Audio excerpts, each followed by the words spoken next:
Okay, so let's begin with the call to order. This is a regular board meeting of June 11, 2020. It is now 4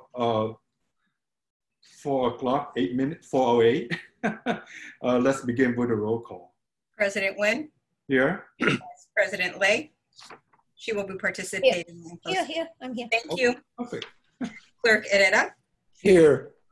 Member Cortese. Here. Member Chavez. Here.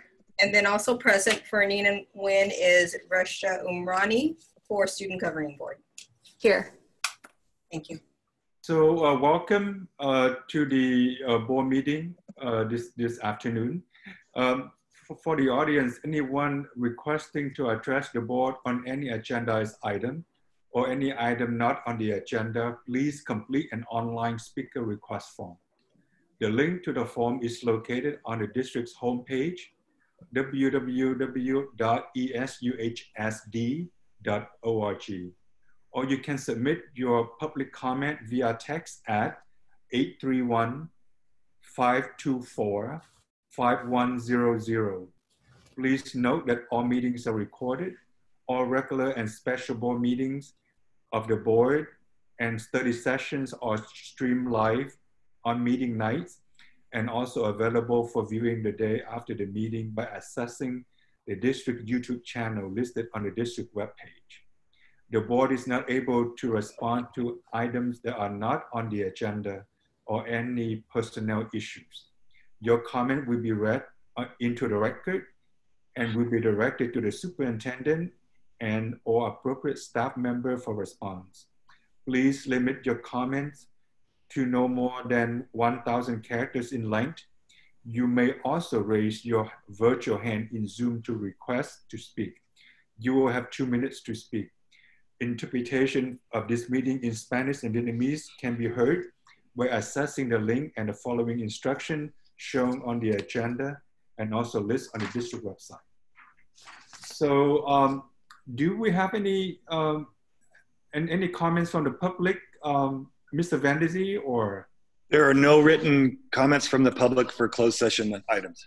And I don't see anyone raising their hand either. So the board will now recess the closed sessions, and we will come out for open session when the closed session is completed.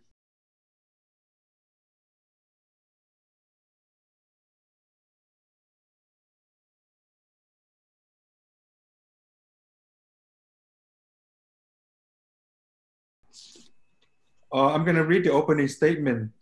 Welcome to the board meeting of June 11, 2020. Please submit your public comment online by accessing the form on district's homepage at www.esuhsd.org or submit via text at 831-524-5100. If there's any members of the public who would like to provide public comment to the board on any agenda item at this time, please note it that all meetings are recorded and all regular and special meetings of the Board of Trustees and board study sessions are now streamed live on meeting nights and are also available for viewing the next day by accessing the district YouTube channel listed on the district website. Your comment will be read into the record. Please limit your written comments to no more than 1,000 characters in length. You may also raise your virtual hand in Zoom to request to speak. You will have 2 minutes to speak. The board will not be able to respond to items that are not on the agenda or any personnel issues. Your comment will be noted and will be directed to the superintendent and or appropriate staff for response. So moving on to agenda item number 5,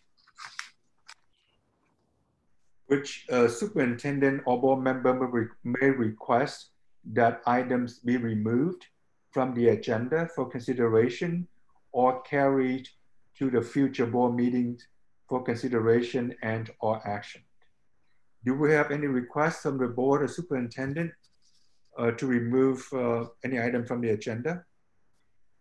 Mr. President, no action from staff? From superintendent or the board, yeah. Yeah, there's no action from staff to move.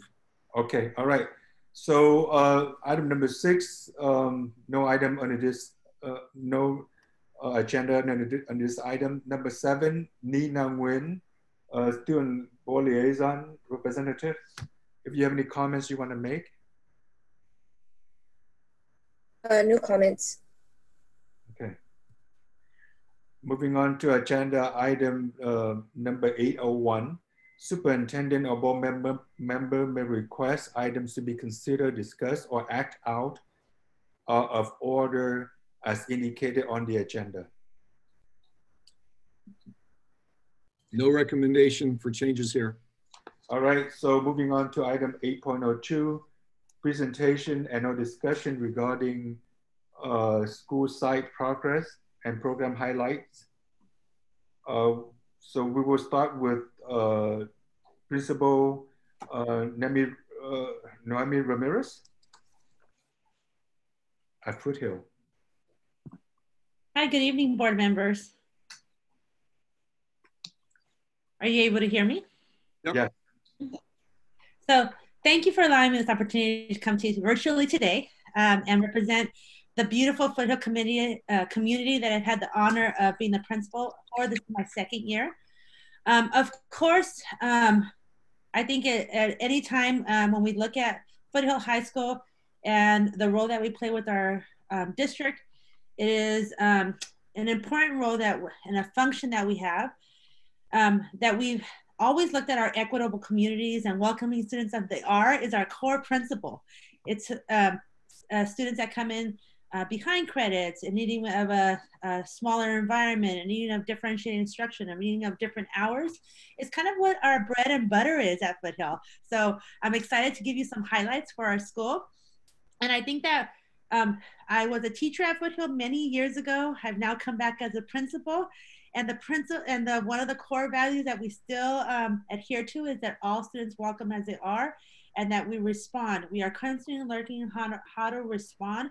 And you'll look at that and you'll see our highlights, and those are the 2 main focus areas that we've been working on. We did get our 3rd year WASC accreditation, which means that we're on board to be in a positive review for the next 3 years as well. So first, I'd like to give you a little bit of an overview. In case, as some of you had the opportunity to visit our site, currently our Foothill enrollment is about 60% male, 40% female. Right now we have 0 identified X for about an average of 330 students. Our ethnicity is about 87% Hispanic. And I put on the right kind of how many students there are. I think for us at Foothill, it's always important to know that every single percentage is equating to a student. So I always like to let you know that we're talking about 287 kids that I have identified or identify Hispanic or Latinx. We have long-term English learners at 21%, or about 71 students, and the majority of them have identified that Spanish was their home language. Of the IEP 504 population, it's about 12% or 39 students. And that's because we have 1 IEP or case manager, and then we have 504 students that come to us for support. And then right now our school has been trending about 72% free and reduced lunch, which means the majority of our kids need to get a good meal from us on a break and lunch. So that's about 238 students. And so if you can look at the first thing that we talk about in our mission statement, we hold true to that. We want to provide a safe and caring environment and once we provide the safe and caring environment, we know that students achieve academic, personal, and social development required to continue learning. And some of them will pursue post-secondary education, complete in a dynamic job market, and participate in a diverse democratic society. And that kind of, you can see how that mirrors what we talk about in our equity statement. Our values, and this is part of the MTSS work that we've been doing, the multi-tier systems of support. We have recommitted, and we surveyed our staff, students, and community. Like, you know, what do you see that we value? What do you believe our values are? And these are kind of the 4 that we landed on, that were the ones that were overwhelming majority. We had about 20, votes on, we had about many values that we kind of looked at. And these were the 4 main ones. We value safe environment. That every single person on our campus is respected and valued. We value growth mindset, knowing that lessons come from mistakes. And that is so true at Foothill, that when our kids come and they've made some mistakes, either freshman year or sophomore year, that they've learned from the mistakes and they're able to move forward. And the second chances is huge for us. And the second chances means it might be like 13 chances, 14 chances, how many chances are we going to get? As long as you're growing on that second value, we're going to keep on growing with you. So if you'll notice, and I didn't put this in our first demographic, we had last year over 75 students that were 5th year seniors. Because if they want to continue their education with us, then they continue. And a lot of them, what happened is they graduated within the 6-week grading period. They graduated within 2 weeks. Some of them graduated with the semester. So we had greater success. And one of the beautiful thing about second chances, our valedictorian this year was a 5th year senior, Victor. And so we are just the mindset of the growth and the second chances. And then of course, all of this is leading up to, we want us to work on diploma or graduation. A relationship center school provides interventions and extra supports to all students during their high school diploma. So that's what we're working on. And our theory of action is, if we create a positive and safe learning environment for our students, then they will feel supported and connected to the community, and empowerment and self-belief and new faith that they can be successful in education and their life paths. And Mustang states the rate. And the theory of action is directly to our multi-tier systems of support.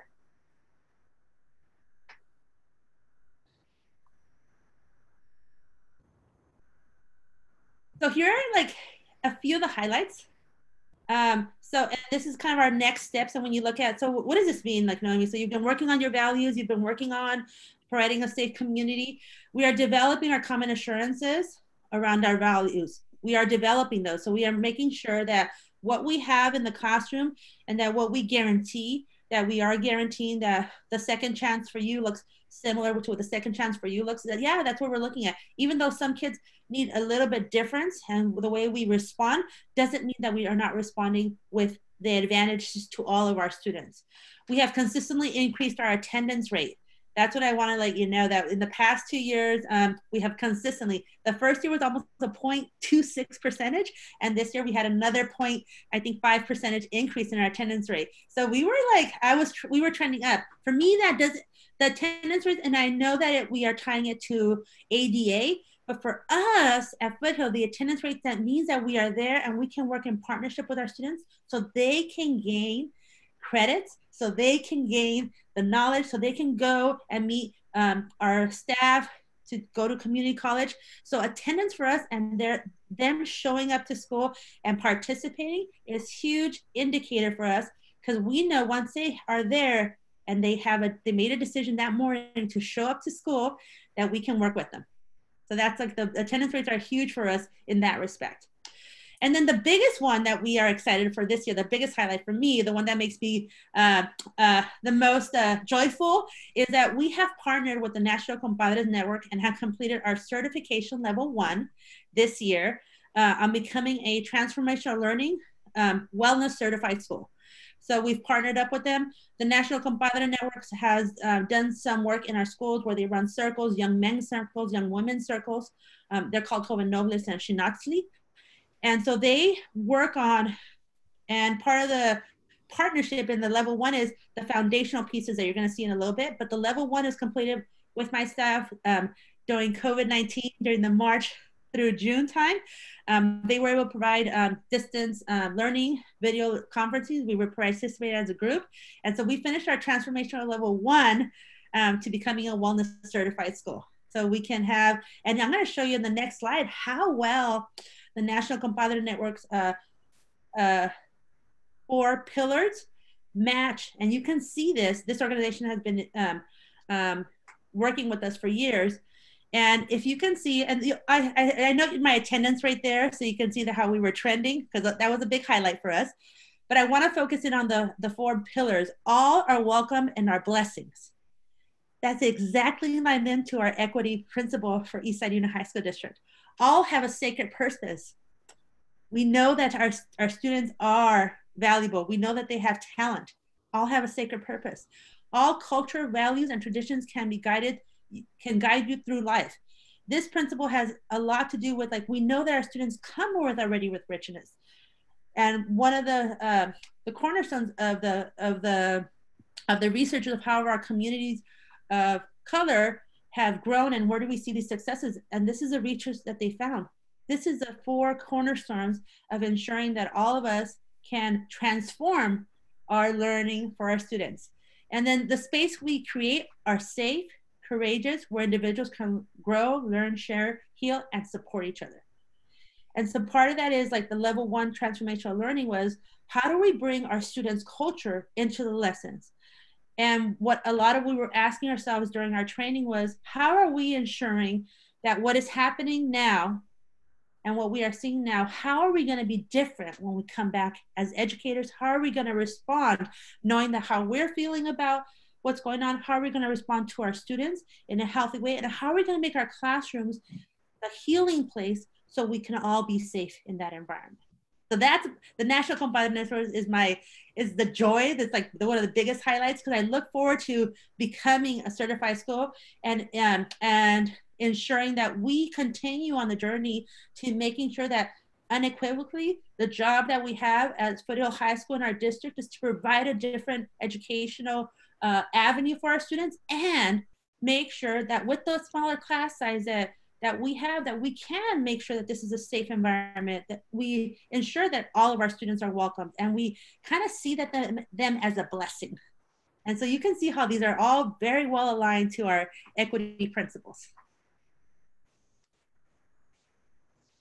With that in mind, we still have students that come to Foothill and do not find growth, immediate growth. And so how do we continue to support students that we don't connect with? What alternatives, what are we doing so we ensure that we are becoming a boutique for all of our kids, and so that we continue to provide a safe place, we continue to provide a good environment so that students can connect with us, attend, and that the number of students obtaining a diploma keep on increasing. And then we have to still continue to work on, since our students come, most of them at a credit deficit, how do we continue to increase the opportunities for their earning credits outside of the regular school day? And so that's one of the major challenges that we have. And then we have to continue, and this is kind of the work that we have about all are welcome, making sure we are in a safe environment, continue to increase connectedness and engagement with students and guardians. Our guardians are our biggest level of our biggest task or our biggest challenge. We have yet to find I have connected with parents. We connect with parents and they've coming to our ward assemblies and they're coming, but how do we continue to connect with all of our parents so we become a true community in this goal of having every single student be successful. And then of course, continuing our quest to become a transformational learning wellness certified school. So those are the areas of growth for Foothill. And so you can see all these principles are what we work on. What we're working on for Foothill is to ensure that all students are welcome, ensure that all students are included, all of them, every single kid. Ensure that we have made progress with our students and that where we are being honest when we have not connected with our students, and how do we keep on fostering connectedness. And one of the things that we talked about in our transformational learning is just because we are watering, just because we are trying to grow, and just because it may be that our students are not ready for that, it doesn't mean that they will not grow. We might not see the growth while they're with us, but it does not mean that they will not grow and that we still don't continue on that journey to provide a safe and positive and nurturing environment. And so some of the next steps that you'll see here. So we, the MTSS Tier 1 group led the staff this year to adopt the values and theory of actions. We have to now institutionalize, make them more systematic. So we are working on creating lessons to teach the values and reinforce them in our school culture and adopt common assurances for our students. The MTS Tier 1 leadership team has led multi-tiered support of behavior response. One of the things I did not highlight is our, we are equitable. We have been proven equitable in our referrals. We are equitable with that. The referrals have dropped. At one point, they were at a high 800. They are now at like 200, 300. So the referral system has, and I think that has to do with the behavior matrix that we adopted and our responses. But we have to continue to monitor referrals to ensure equitable practice for all students. Just because last year, or just because it's trending, just because it is as important that every single student is treated equitably in our campuses and at Foothill. And so what that means is that we have to be vigilant. We cannot rest. So even though we are equitable right now according to the data dashboard, and we're shown to be equitable, does not mean that every single case is not important as it comes through our office. In regards to our behavior response, when I have interactions with teachers, when my staff has interactions with teachers, so we have to continue. We have to continue to ensure that these practices of being equitable are true and are systematic.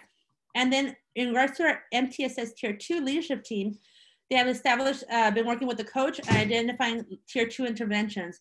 And I think that you'll find that I believe what you'll hear from most of our schools is that we have a lot of Tier 1 interventions, which is classroom at Foothill.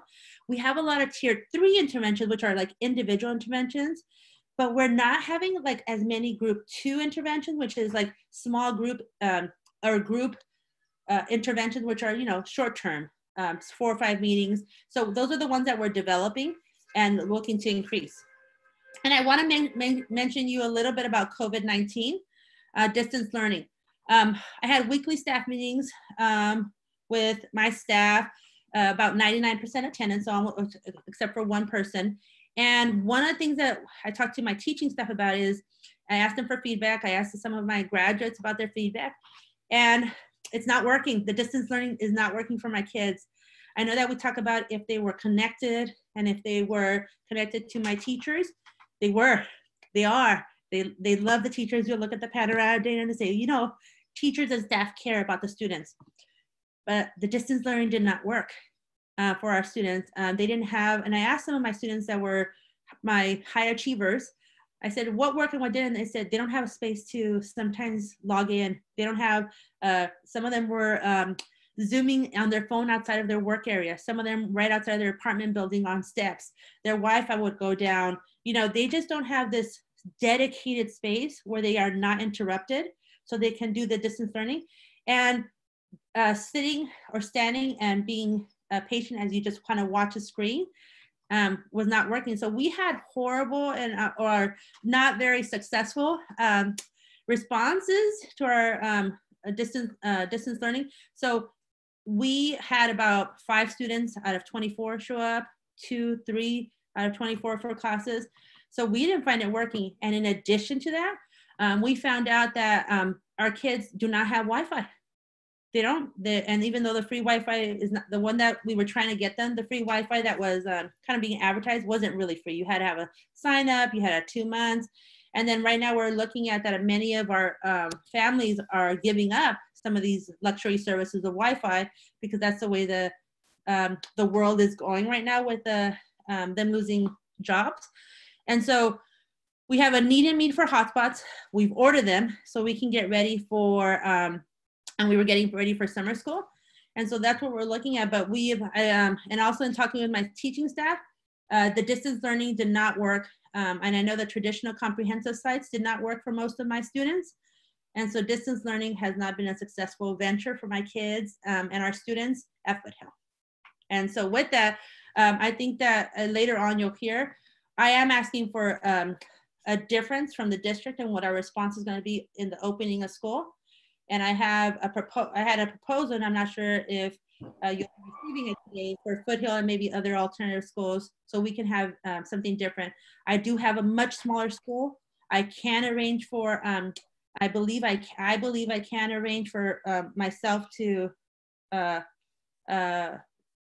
go into, I believe that Foothill would be a great place for us to give an alternative, just like we do alternatives for learning, the safe place. I think that this is a good chance for us to do a little bit of an alternative. So any questions, comments from the board? So when you say the distance learning didn't work, what actually happened? Oh, so a lot of our kids found it difficult to connect. Board Member Herrera, they didn't have the space. Their safe space for Foothill was Foothill, where they came to get away from noise, and many of them have shared housing. We have about 40% of our students or more are McKinney-Vento. The safe place that they had to find their learning environment was Foothill. And then, learning from home and connecting didn't provide that safe place so they could continue their growth. So there was no instruction that occurred? No, there was instruction. There was classes that were given. We followed the district model, but our kids did not feel that they had the space to be in a safe space to learn. Like some of them had to connect with their phone, with their thing, even though we've passed out all the Chromebooks. That was a very good job from our district. It's just that we provided the classes. It's just that our kids reported that they didn't connect that way. And so I talked to many of my kids. Most of them did not have a space, Board Member Herrera, to connect. They didn't have, it's not like the family was gonna give up the living room so they can connect, or the corner of this room. It was just like they're living in in housing that's, that's shared. And so they don't have the space. And I think that we provided a safe space at Foothill, and we always do. And I think they didn't have that when they went home to learn. Thank you. Thank you, Mr. Rivera.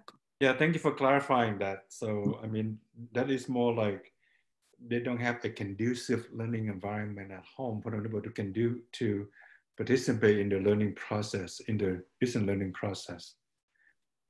Something worth looking into. Yeah, and then Board President Lanwin, and so if you look at what I'm asking the board to support Foothill with, is I really am asking you to continue to be who you are. So from the cultural perspective, represent not only your ancestral background and who you are, but our communities that you came from. And those are the first two ones, like that you have already made as a board a priority, are equitable communities. And part of the cornerstones of the Compadre Networks and being a wellness and transformational learning school is that I honor the fact that all of your board members come from a rich cultural ancestral experience. And so I ask that you continue to speak to that. And you have in many board meetings. So I'm just asking for Foothill that you continue that, because that models what we're gonna be implementing or continue to implement at Foothill. So those are the two top ones.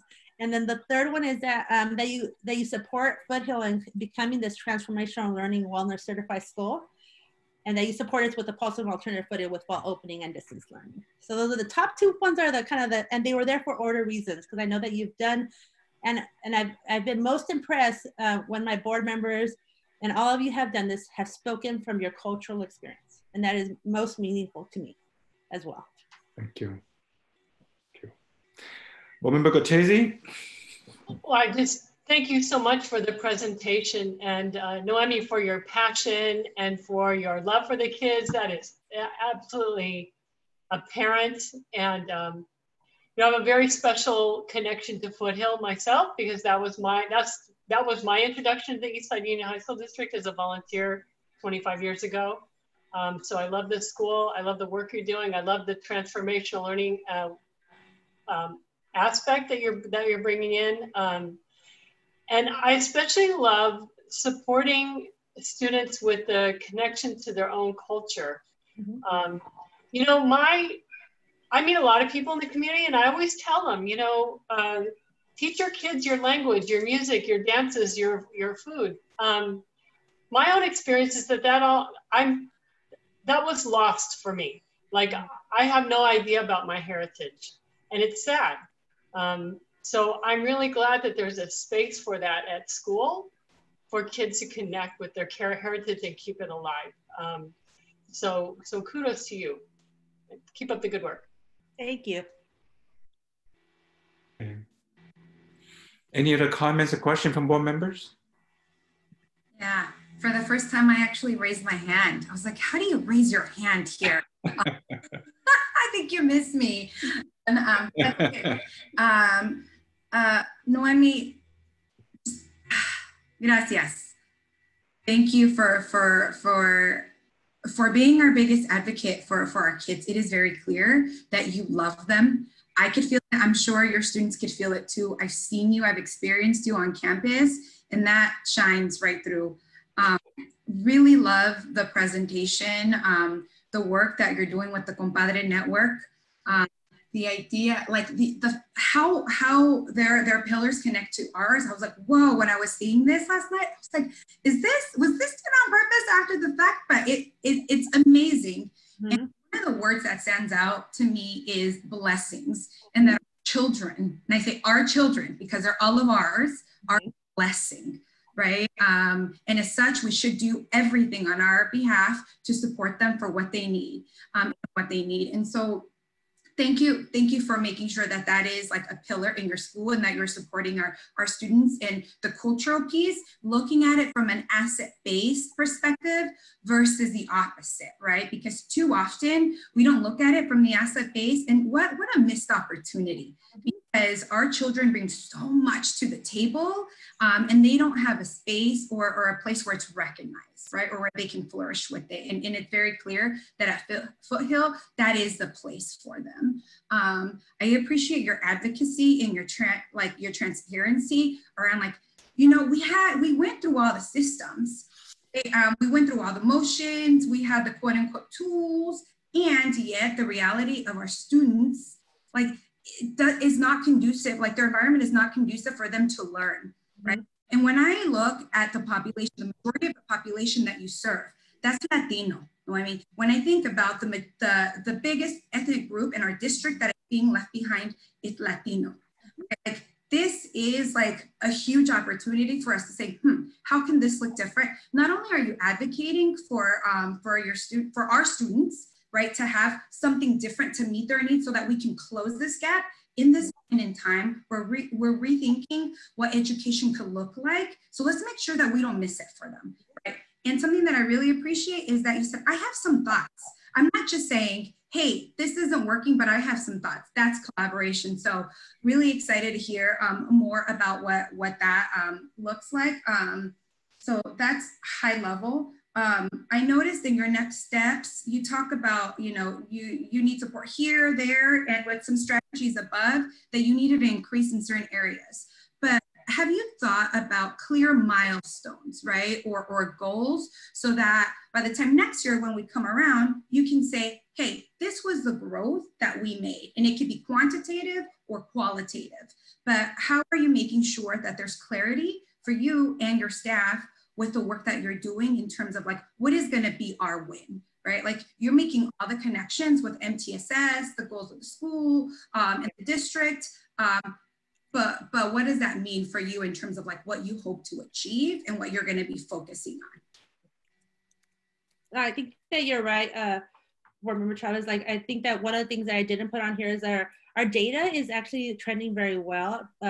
Insofar as like a referral data, that was important to me my last year because it was so unbalanced. When I first got on campus, it's not unbalanced anymore. But I think that you're right. The data will help us lead us and out. And one of the things that the staff has asked for, and you're echoing what they're saying, is like, let's really focus in and making sure that we're making progress. And you already know that best practice systematic change ensures that you're looking at data. So I'll include some of those in this summer planning with my staff to ensure that we're looking at milestones and not only looking at them, but celebrating them, whichever way they grow, because if we are mirroring a growth mindset, right? So you're right. Yeah. So thank you.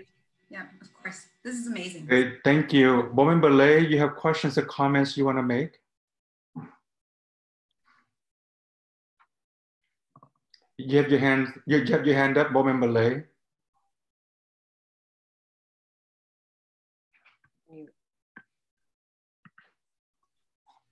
You need to unmute yourself Oh, okay. Can you hear me now? Yes, you can hear. Okay, go ahead. Okay, thank you. Sorry. Okay.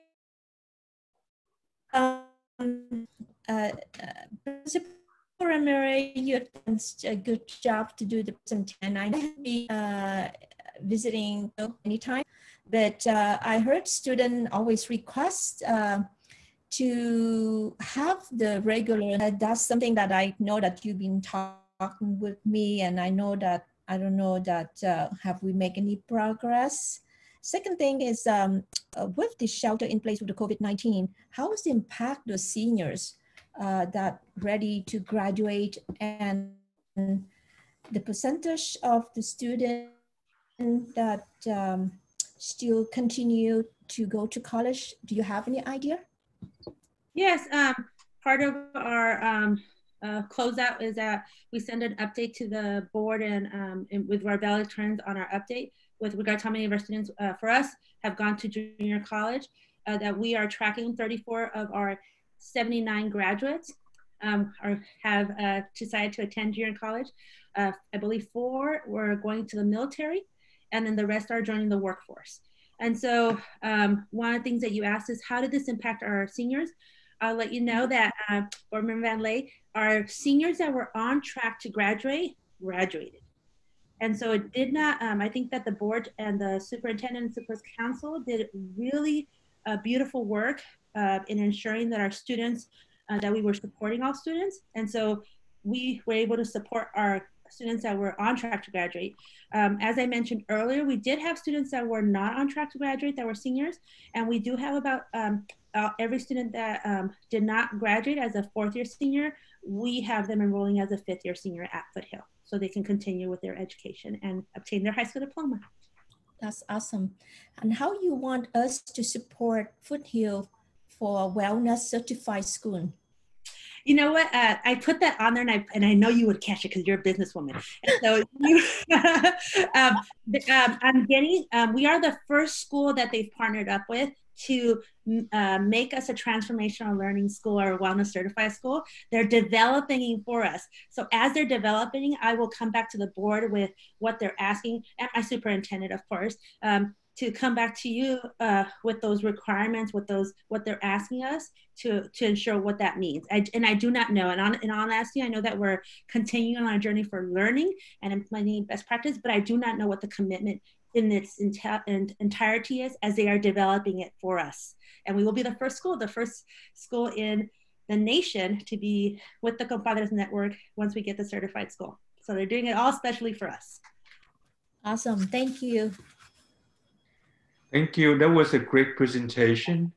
I've always enjoyed visiting Foothill, and I especially enjoy attending Foothill graduation with those beautiful roses.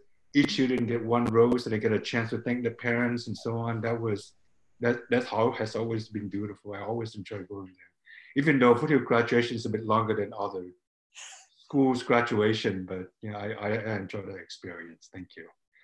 All right, so Mr. Bjornberg, you're next. I'm sorry, Mr. President.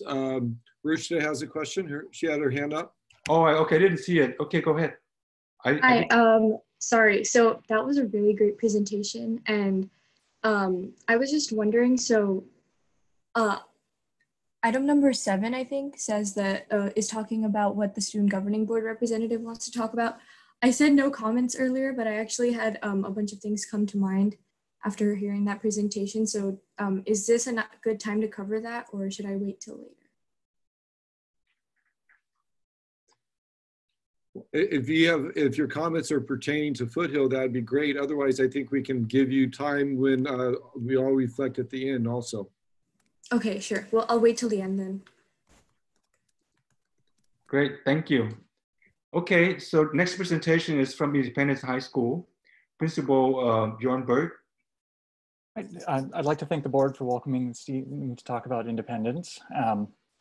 It's a great place. So if we can, next slide. Thank you.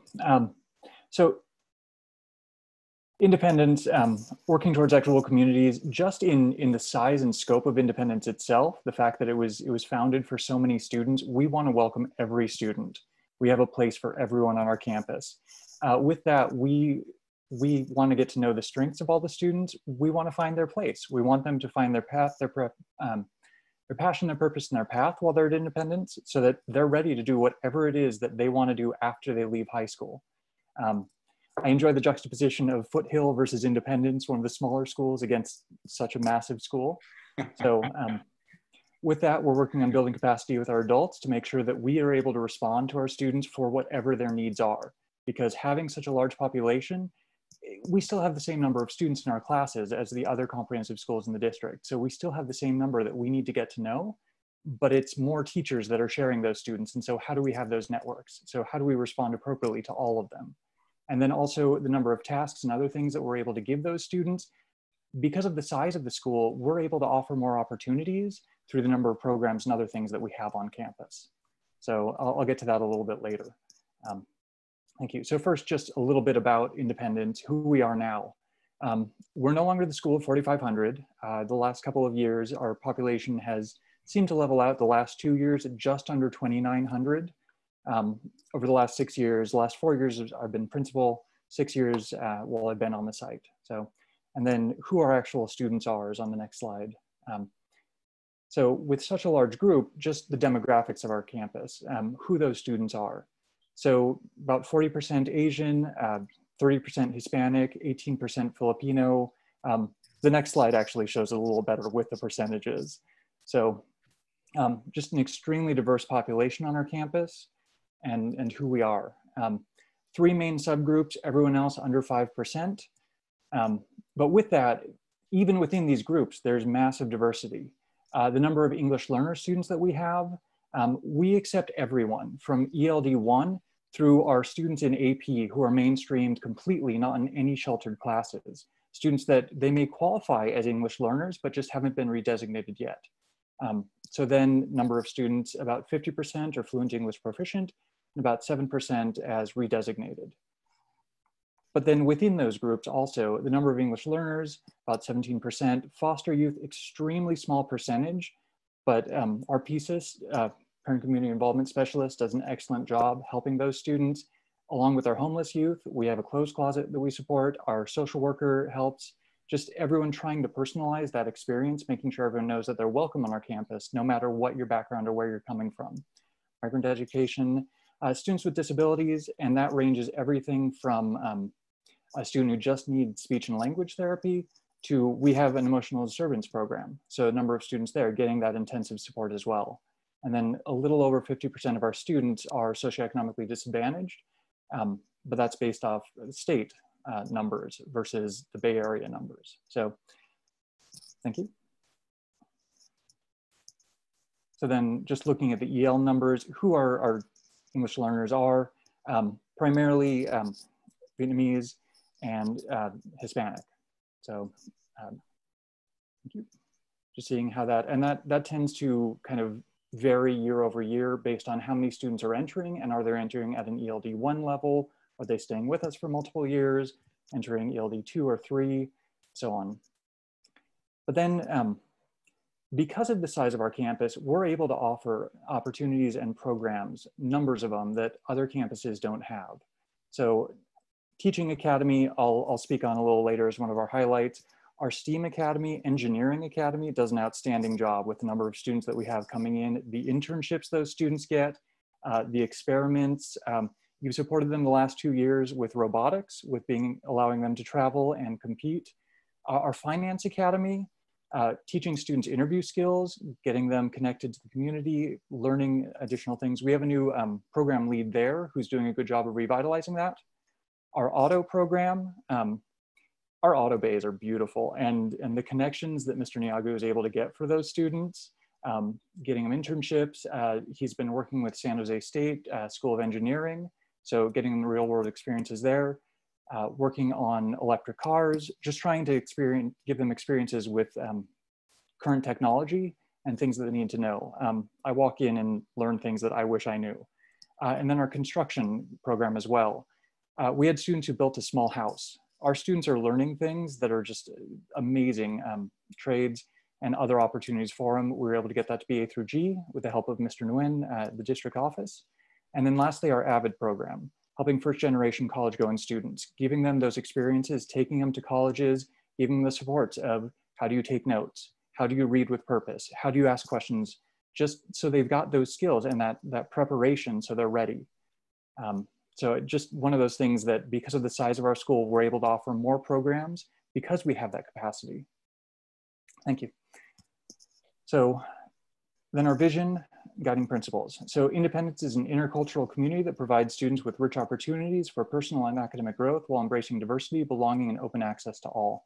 This is something that we came up with 3 years ago. We had a focus group on it, trying to just hone in on who we thought we were. And it's one of those things that we come back to occasionally, say, is this still us? Is this still Independence? And is this all of us? Because when it's 130 people, getting that consistency can be difficult. So then our guiding principles, equity, trying to address the inequities and direct resources to what students need. I'll speak to something that we're starting next year in a little bit. Community, just trying to cultivate that. I hear your campus is too big. I don't know where I'll belong. I'll get lost here. But I'm able to say that our class sizes are the same as other schools and you'll find your place. Whether that's in our theater, our dance program, our teaching, any of those academies, you'll make those connections and you'll find a place that you belong on our campus. And then mastery, just honoring what our teachers are trying to do every day and making sure that those students are working towards mastery and giving them that solid foundation and skills so they can be successful in the future. So then our student learning outcomes. This came out of a WASC, preparing for a WASC visit 6 years ago. We were gonna have a mid-year. And so one of the recommendations from the previous WASC visit was that we update our ESLers at the time, our student learning outcomes. And so focus groups with staff where they looked at what we had before and they looked at what we could do at the time. And I love the name Declarations of Independence. It's just very, very history nerdy, but it's great. And it came from one of our English teachers saying, look, we need to be able to say that this is what we as a school believe in. These are the things that we're declaring we want to make sure our students know. So the ones we adopted at the time was civic engagement, collaboration, communication, creativity, critical thinking, and problem solving, which should sound very, very familiar to the board. I'll be honest, lately with MTSS work, we've been kind of reevaluating, are these ones that we really stand by? But I'll get to where we were and what we're doing with that a little bit later. So areas to highlight. First one that comes to mind for me is just our teaching academy. Founded in 1988 by a group of administrators, teachers, counselors, realizing, look, we want to try and bring people into the teaching profession and we want them to be homegrown. We want them to be our students and give them these experiences. So it's taught by someone who actually teaches a methods class at San Jose State, the senior capstone course, the teaching practicum class, where students actually go out and teach at in the Berryessa district. I've gone and watched them, and to see our students do this is just, it fills your heart with joy to see a student becoming that teacher. Knowing beginning of the year, they go and they actually observe our teachers. They look at how the lesson plans are designed and what's being done. They're getting that outside observer reflective ability to kind of get meta on their own education. And do I know this? Am I learning this? What's being done? And kind of evaluating my educational experience. And so often if I need to run something about the school by a group on campus, I'll go into the practicum class and just ask them. They give honest feedback on things. They know everything that's going on. They actually, I think it was 3 years ago, they gave me the feedback that, do you know, our school has a reputation in the middle schools as being a tough school. And so the freshmen feel like they need to come in and fight and prove themselves. So we need to be able to combat that. And for a student to tell me that stuff is just, it's empowering. It's them trying to make the community better and trying to make it a more welcoming, inviting place for all of us so that it is acceptable.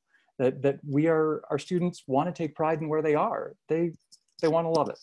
So the other thing is it's produced some staff members. We have a biology teacher, we have a social science teacher. It's fed into our district. It's become who we are. And so one of the things I do every year at the beginning of the year is ask my staff, if you're a product of our district, stand up. Because when you're teaching our students, you're teaching your peers, your future peers. So just want to highlight our teaching academy. They do a great job. And then the next one is just something that we've been working on, and it's still a constant when I get to some of our growth areas, is trying to address least restrictive environment work for our special education students. This is a population that we haven't done wonderfully well with. And so what we're trying to do is give access. And so over the last couple of years, we've, with professional development offered by the district and the county, we've had teachers go and learn about co-teaching models so that we have a mainstream class with a special education teacher and a paraeducator there as well, so that students gain that experience, that they're not feeling like, oh, I need to go and be in a special education class somewhere. I can be successful. I just have a little more support. And it's the idea that our students don't need to be sent somewhere else to learn. It's trying to open that up. And that's not to say that if a student doesn't need those supports, they shouldn't be in those classes, but it's trying to say that it's just open access for all students, that we give those supports as necessary. And so trying to do that. And so one of the things we're looking at next year is also trying to offer additional support, having teachers go in and do targeted interventions when needed. And this is not just for special education students, this is for all of our students. I noticed that this student just hasn't learned the vocabulary before a quiz, or this student didn't do well in this portion of this. And so trying to identify that, and we're trying to target some of the courses that we have higher failure rates and lower passage rates of the math and biology is what we're trying to target for next year. And so we're trying to find ways of opening access and making sure that students can be successful in our classes, rather than the idea of pulling a student out somewhere. We want you to be successful where you are. So, thank you.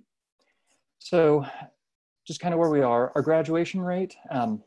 So overall, we have 91%, but when you actually break that down into our local cohort rate, it's, I believe for last year, it was just under 96%.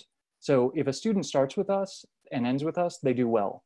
That's something I noticed in the Mount Pleasant presentation last time as well, that if a student starts at our schools, they do well.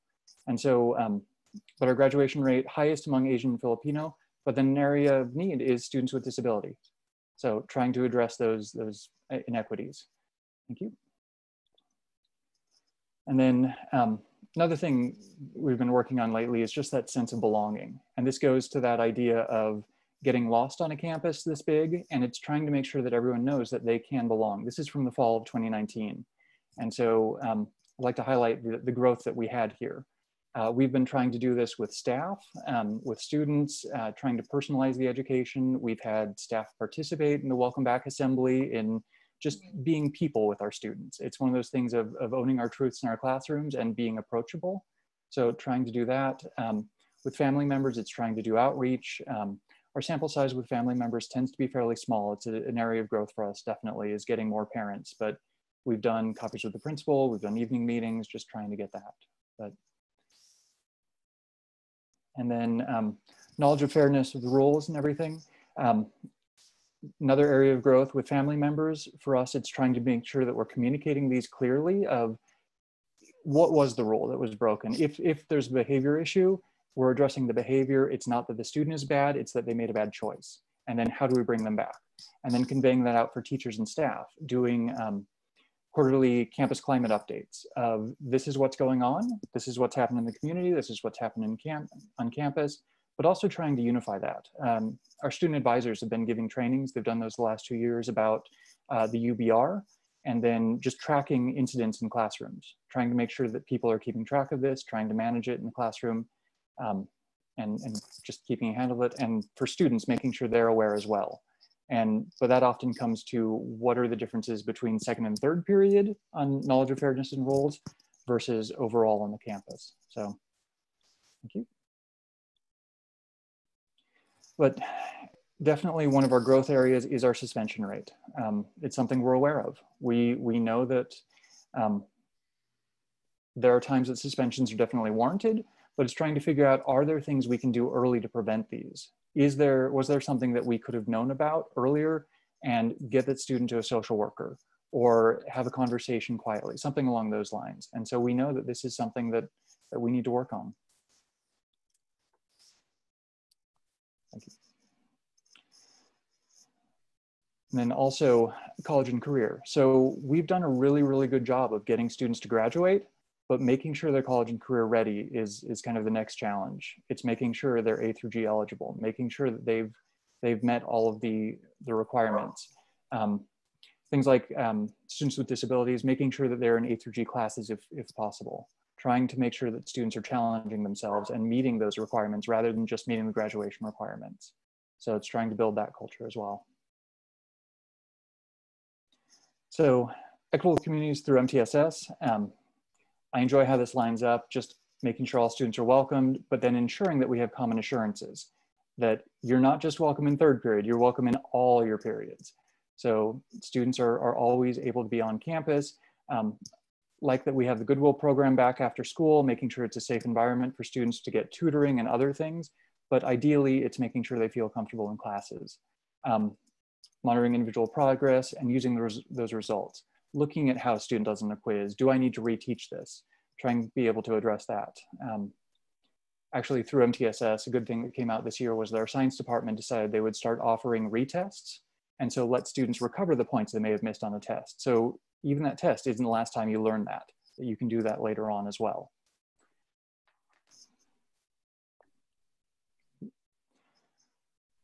So we were a cohort 1 school for MTSS. Tier 1 theory of action: if we teach our students our declarations of independence, then we will empower students to find their purpose through their passions to their path, where they will graduate from independence with the skills to pursue post-secondary plan. It's that passion purpose path, trying to make sure that students are able to leave independence knowing what they want to do and having those experiences and those skills so that they're ready. And then tier 2 theory of action, it's about providing timely, relevant, actionable data about students' performance, be it academic, behavioral, social, emotional, for our staff, so that they can have those interventions. And then students who require additional support and services will receive the individual's knowledge, tools, and support they need to help themselves articulate and achieve their goals. We'll see results in all students feeling included, supported, and capable of overcoming challenges and reaching their post-secondary college and career goals.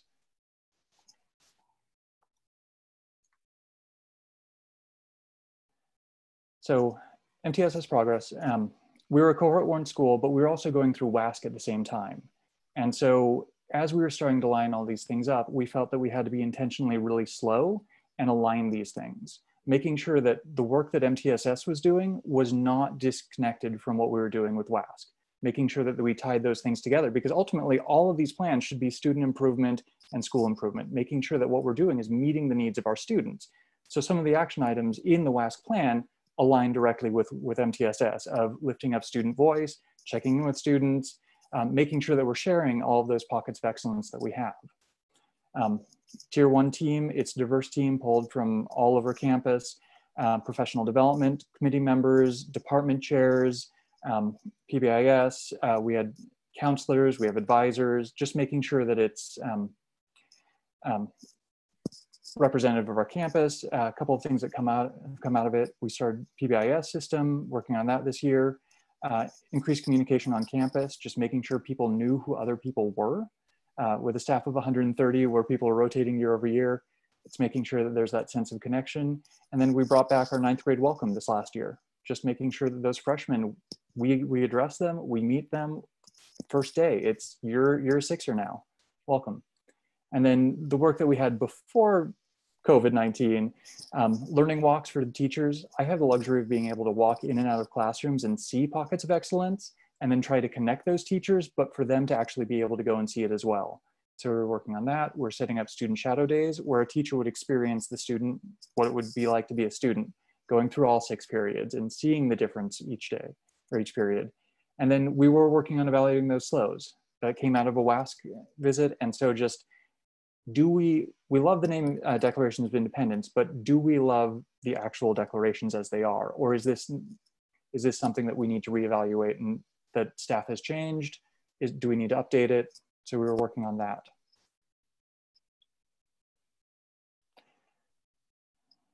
So next steps, following with MTSS, just making sure we're focusing on what we need to. We're working on a professional development plan for 20 and 21, making sure that we're aligning with those WASC goals, but also we've had questions from staff to work on distance learning since we've gone into shutdown. I'm proud of the staff members that I have that have supported distance learning and given trainings and screencasts and everything they've done, but just making sure that everyone's consistently doing this for our students rather than it being those rock star teachers who've done this, so that it's consistent for all students. Also working on building a sense of belonging for all students, making sure that all students know that Independence is a place they can live. It's a place that we want them to be. And then also working on those graduation and reducing suspension rates for students with disabilities, building capacity for all staff to provide targeted interventions in class, and then just sharing the wealth of knowledge and instructional prowess among the staff, just that they know what they're doing, but making sure that if they've got questions about how to do something, I'm able to connect someone who's got great questioning strategies to someone who can do Socratic seminars, to someone who can do task development, just making sure that it's not hidden away, that staff are willing to share those things.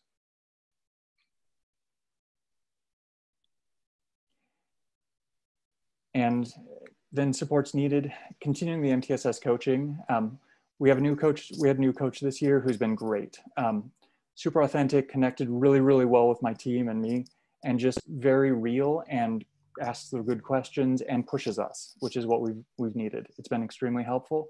And then continuing offering initiatives, things like we have a new freshman transition program this year, supporting some freshmen who wouldn't have otherwise been as successful with a just masterful teacher, and then supporting us with special education initiatives, and then professional development for staff, social emotional learning, the bias training, how to work with subgroups in our campus.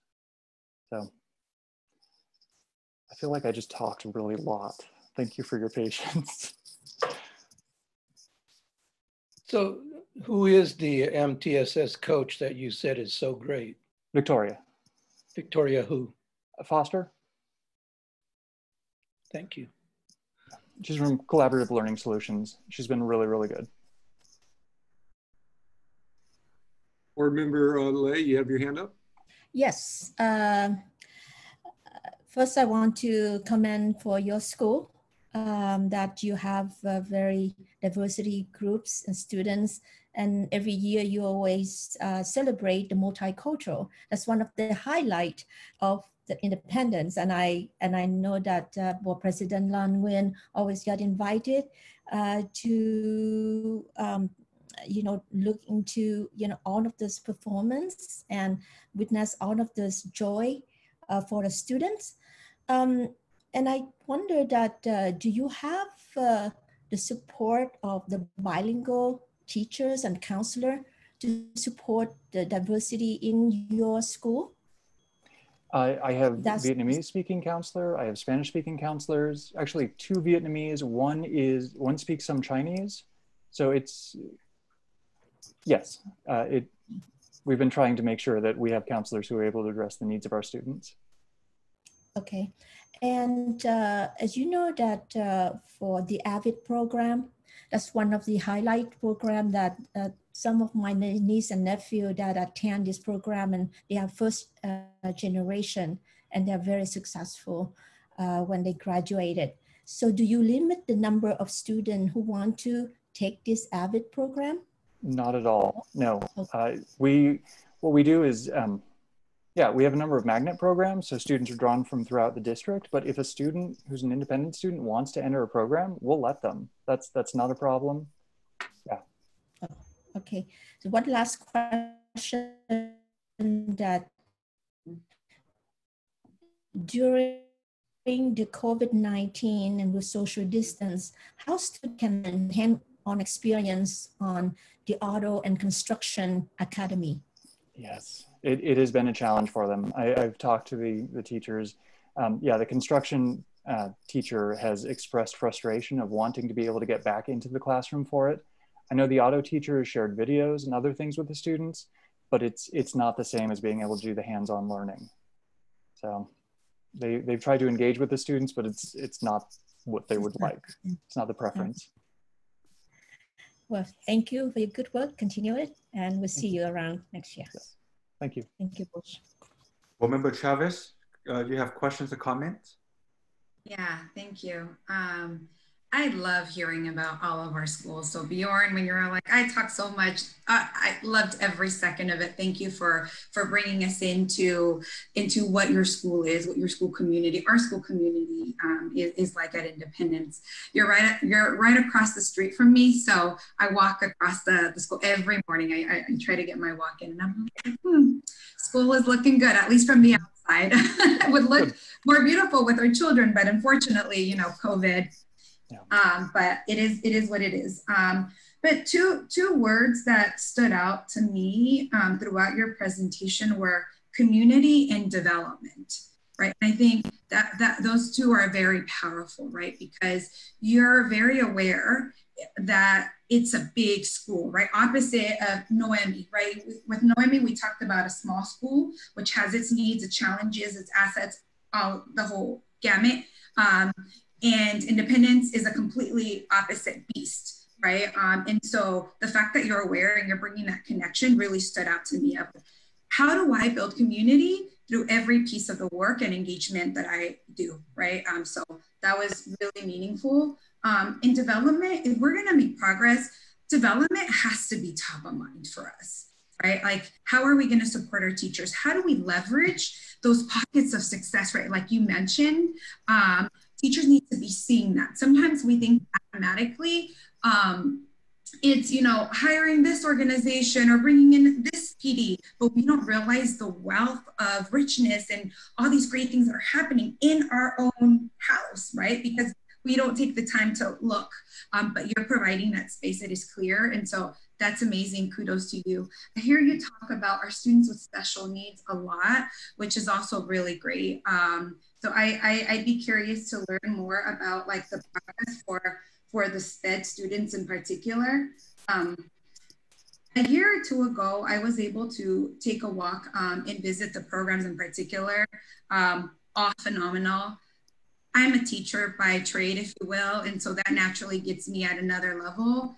And so the teacher pipeline thing, that just always excites me. I think it's great building our own homegrown. And I think it's really cool, Jordan, that you ask the kids for feedback. And not only do they give you feedback, but they know what you're talking about because they know what is the lesson plan. They know what are the components, how could you improve? And so I'd love to be in some of those conversations at some point.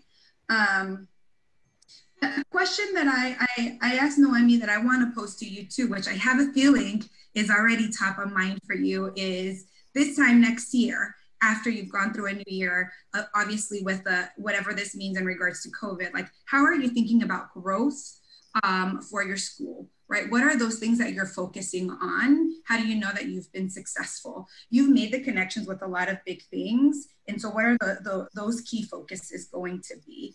So I don't know if you have any thoughts right now or if that's top of mind for you. So the beginning of this year, we were focusing on kind of building that community among staff. Mm-hmm. And we had a couple of setbacks that actually, ironically, COVID-19 has helped in that we had weekly staff meetings where staff were all able to participate. At the same time, my engineering academy, they were doing Zoom meetings with YB Engineering Academy. And so we had some cross-district things that were happening. And so it's focusing on making sure that my staff know each other, but they know how they teach and they know what they can borrow from each other.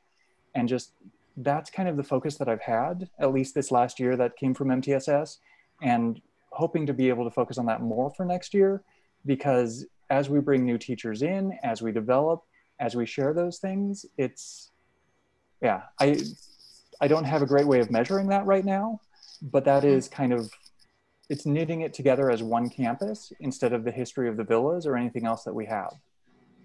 Yeah, okay, that's helpful.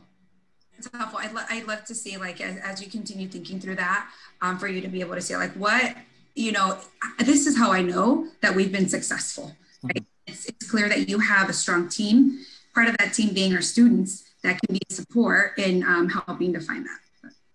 Very nice job. I put at some part, I love this. I think it was when you were talking about the kids. I just really appreciated the stories with you engaging and talking to us about students. That's what we're about. So thank you so much, Bjorn. You're doing an amazing job. Thank you. Any comment, Member Cortese?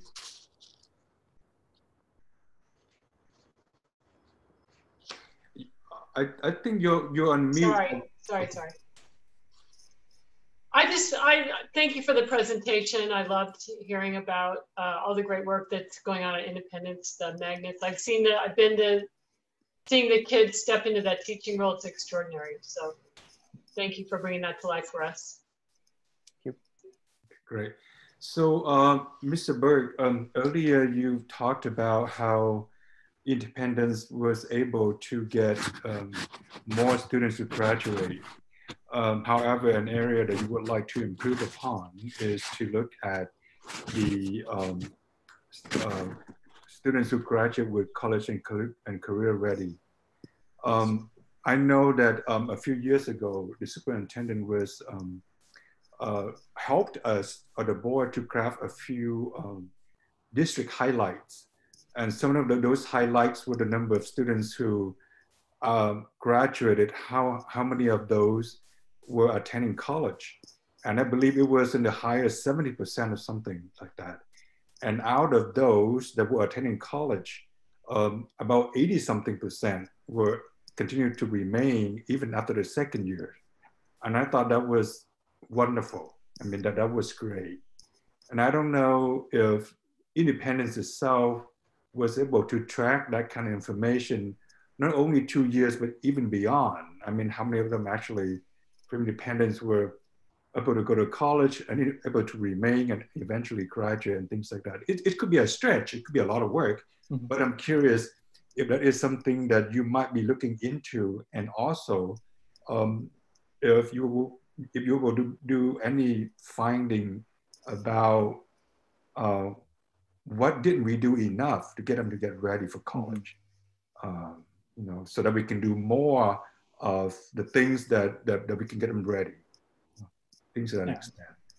I know we do get reports periodically. I think it's Ms. King who shares those. I think it's National Clearinghouse of the 2-year retention rates. I don't remember off the top of my head though. I can look that up if you would like, but yeah. And I think that is something worth looking into as we talk about not only graduating, but our students graduate career and college ready, yeah. You know, and things like that. It's parents like to see something like that. And our community people too. So thank you for the presentation. Yeah, President, we tend to just share it district-wide when we do our KPMs, but the sites we can break that out for sites. I think that would be a very long presentation for us, but certainly I agree with you. Sites should highlight that, especially if they show growth or sustained high levels. Great. Okay, so next agenda on the item is 8.03. This is a presentation of information relating to update on coronavirus, COVID-19, Superintendent. Yeah, so, you know, this is a standing agenda item for the past 4 or 5 board meetings. Last board meeting, we highlighted the learnings from distance learning in the spring and how we adjusted that format for summer school to tighten it up a bit. And we shared some ideas about going into the fall. What we want to do specifically tonight is just to share with you the results of our survey. I believe we still have it open, but as of now, what the results show for certificated, classified students and parents about what they're thinking about, how comfortable they are returning to school in the fall with COVID-19 still, you know, the pandemic still as strong as ever. So, Ms. Marquez, which one would you like to start with? If we could start with the fall opening, the overall one, the very first one there, Superintendent, thank you. Good evening, board members. So what you have here is the first document, as Superintendent Funk has described, is the initial responses that we've received from the survey that we sent out to our various stakeholders. And you can see as of recent, we have our parent responses at about 2,800, a little bit over that. Our student responses at a little bit over 3,000. We also have our classified staff respondents at about 158. And then our certificated staff respondents at 749. So at this point, I would say we have a good snapshot to be able to begin to look at some key questions that were asked as part of the survey in our attempts to be able to gather input as we prepared and planned for the fall opening of our schools. And the first question that we asked was the overall general feeling of level of comfort with returning and opening to schools. And you could see across all stakeholders, it's fairly similar response in the 40 range as high as 46% for one of our groups of our stakeholders. But you can see that across the board, it's about 40 to 44% consistently reporting still a level of discomfort with returning in the fall, as well as just not even knowing how it is that they exactly felt. So some hesitation around really returning to what we consider to be normal in the fall. When you look at the next question that was asked was in terms of what they preferred with the level of online instruction. Knowing that there was a number of distance learning lessons that were learned from the spring and kind of going into preparations for the fall, we wanted to gauge and see what was the level of preference in terms of online instruction. And so what you have here is a pretty high percentage, I would say, from 3 of our stakeholder groups, and the lowest being our students in terms of their feelings of if they wanted on-campus instruction. And you could see that as an example. Our parents, about 52% of the respondents are still saying minimal to no on-campus instruction, just kind of given the situation that is currently still in existence with the pandemic. And then as high as 61% with the certificated staff looking at minimal to no on-campus instruction as it relates to our opening for the fall. And then the next key question that we asked was a question around prioritizing smaller high-need student populations, such as our students with disabilities, possibly our short-term English language learners, and other student populations that would require additional support and or targeted support that could potentially be provided for them in-person setting, of course, given whatever public health guidelines would be provided to us. And so you could see, obviously, there's a higher rate of support from somewhat supported to supportive across the board from our stakeholders, and being able to say, yes, I would be supportive of a model that did prioritize certain needs for targeted student populations.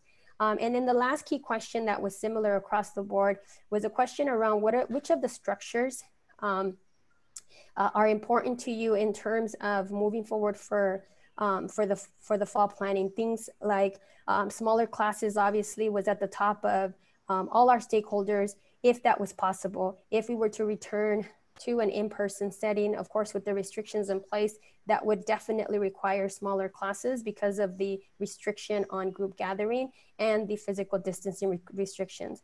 But when you look at other structures that are in accordance with moving forward potentially with distance learning, you see that of importance is things like being able to meet via video conferencing. For students, the ability to be able to live stream whatever lectures or lessons from home. For classified staff, the ability to make appointments versus drop-in so that they can anticipate and know who was going to come in so that they can better support them in a safe and healthy manner. And of course, for the certificated staff, the ability to be able to meet via video conferencing was a structure that they deemed important. And so this is a snapshot of the overall survey, the key common questions that were asked from each of our stakeholders, so that this can be part of the information that we have in terms of moving forward and what it is that we plan for the fall. The other attachments, I have them there just so that you can see individually the various responses. And so if we look at the parent responses, you can see that where we took the overall responses from, you could kind of see here, get a glimpse as to the school representation. And so you can even just see here from a snapshot, there was a high representation from Evergreen Valley High School. And so that gives you here a picture as to those responses that I shared with you earlier, kind of where the breakout is from our high schools here. And you can see that there's a huge shift there from when you look at who the respondents were, what schools they were coming from.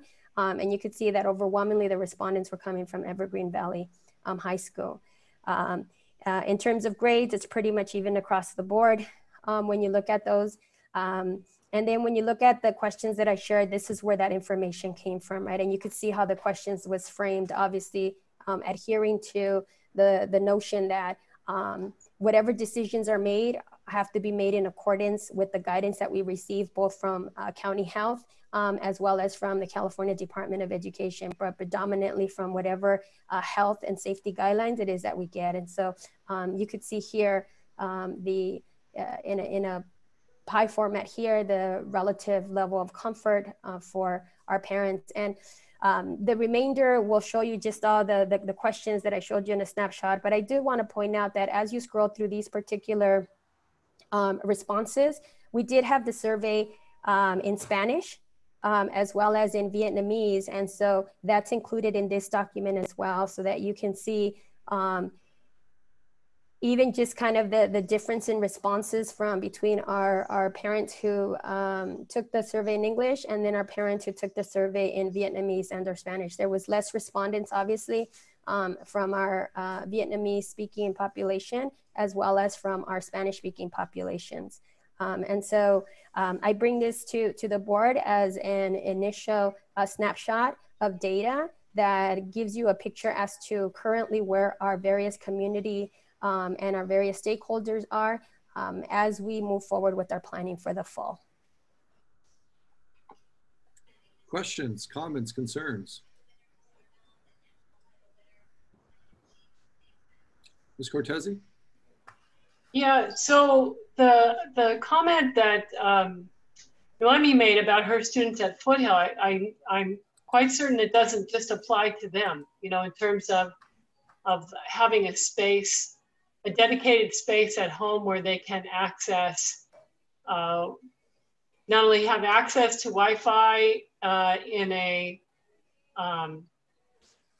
you know, on a laptop or a phone or something where they can actually concentrate in a, you know, a way of an environment that's conducive to learning. So, I mean, obviously we have, whatever we come up with has to comply with the guidelines, but what are our thoughts? And looking at the survey results, seeing how many more students from Evergreen responded, and I'm having lived in that neighborhood for many years, I suspect that there are more students at Evergreen that have a place to study than some of the other neighborhoods where our students go to school. So yeah. What are our thoughts about that? So, you know, as I mentioned last week, what we are leaning towards because of the latest information that we have and really the lack of information and guidelines coming from the state is that we will more than likely start in distance learning for the majority of our students in schools. But at each site, we will be able to have some in-person instruction, whether it is identifying a core group of kids because of lack of technology or connectivity or a place to study. That cohort will be able to come in together as long as they stick with that cohort. Certainly one size won't fit all, because as we heard from Foothill, they probably won't be able to have all their students on campus at once, but because they're a small enough school, they could divide their day in half and have kids come at different times. And have more in-person instruction than a school like Independence Evergreen that has 3,000. Sure. You know, teachers will have the ability to continue to work from home, or if they want to be able to present in their classroom, run labs in their classroom through distance learning, they'll be able to do that. But certainly groups like our social workers, our counselors, our advisors, will have people that can be repurposed to support those kids that need that extra support, need that space to go, as long as we can follow the public gathering guidelines and the social distancing guidelines. So we'll be as flexible as we can be to have as many kids on campus to be given those supports that they need to be successful. So I'm hearing almost that students can maybe even participate in their regular classes, but just come to the library to do their, you know, or maybe they could be supervised in the library 6 feet apart or whatever. I don't know if that has to be a classroom setting or if they can just do the distance learning, but actually on campus. I don't know if that's right. a possibility. And that is a possibility. The challenge will be, though, making sure that the cohort is a stable cohort. It's the same group of kids, because under the current guidelines, you can't have multiple cohorts or kids switching from one cohort to the next. True, that's so for instance, the board will get the update tomorrow, but for athletics conditioning, we're starting that on Monday. Team players can start meeting with their teammates and their coaches, but only in groups of 12, and they can only participate in one cohort. So if they play 2 sports, they have to choose which sport they're going to start conditioning with. We're suggesting that if you have a student that plays 2 sports, have them go 3 weeks with one cohort and then have them go 3 weeks with another cohort, but they can't do 2 cohorts at the same time. Other questions? Thank you. Ms. Chavez. Thank you. That was helpful. I had a question, Margaret. When is this survey closing? So I still have it open. I wanted to have it open at least until we had an opportunity to publicly present the data, which was this meeting. And then if we look at our internal timeline and approach, we really do want to begin communicating out whatever that plan is. And so I'll actually be closing it after this session, just because I wanted to ensure that folks had an opportunity, one, to publicly see the data, and then that would trigger potentially, a few more additions that we can then adjust. But ideally it would be at tomorrow at the end of this week, because we really do, in terms of timeline, need to move forward, because one of the biggest questions, or one of the biggest responses in the free response questions that were asked was, tell me now so I can plan. And that's really what our community and even just all our stakeholders are looking for, including our classified staff and our teaching staff, so that they can get their mindset around what that plan is, so that then they can begin to prepare themselves, whether it is instructionally from our teaching staff, or in terms of workload from our classified staff, or in terms of students just shifting their mindset about what what they were waiting for may not necessarily happen, as well as for our parents to prepare for whatever plans it is they may need to make. And so our timeline, Board Member Chavez and fellow board members, is to really bring to you a plan to present to you at the next board meeting. We've already had initial meetings with our union, ESTA. We have meetings with our CSEA planned. We have a stakeholder review that'll happen next week. And then we have forums scheduled for next week to allow our community to give input on the plan. Yeah, in addition, as you know, bi-weekly I'm on phone conference with all 32 superintendents in Santa Clara County in public health. And the consensus was that everyone wanted to be able to make that announcement by July 1st. Yeah. I'm speeding it up simply because I think it's important that the board, even though it might not be the final detailed plan, I want the board to be comfortable with the decision we're going by June 25th, because we don't have a meeting in July. And so that's important to me to get the board's feedback on the plan. Yeah, that makes sense. I guess something that stands out to me here is like the missing voice of the majority of our parents who are Latino or who are Vietnamese speaking, right? I don't think they were the ones who filled out the survey. Yeah, that's most of our students who come to Eastside, right? And they have certain realities, right, that are not being considered because they did not take the survey.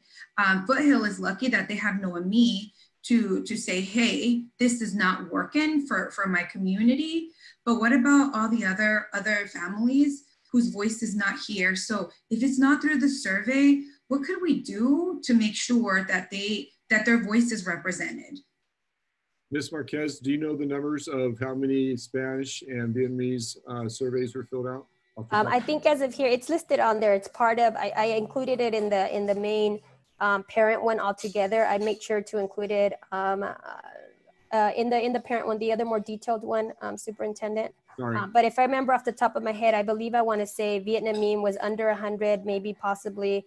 I want to say 68 for some reason is coming to mind. And for a Latino, it was in the 100, maybe 160 something, I want to say. But I do just want to point out that, yes, although the majority of population are Vietnamese as well as Hispanic, it doesn't necessarily mean that it translates into a one-to-one language, right? We do have a lot of our Hispanic and Vietnamese families that do speak English and would actually prefer to take the survey in English. But point taken in terms of looking at those. So yeah, so 74 responses for our Vietnamese speaking parents. And then for the Spanish, if you scroll down a little bit more, Superintendent, we'll be able to see the number of respondents.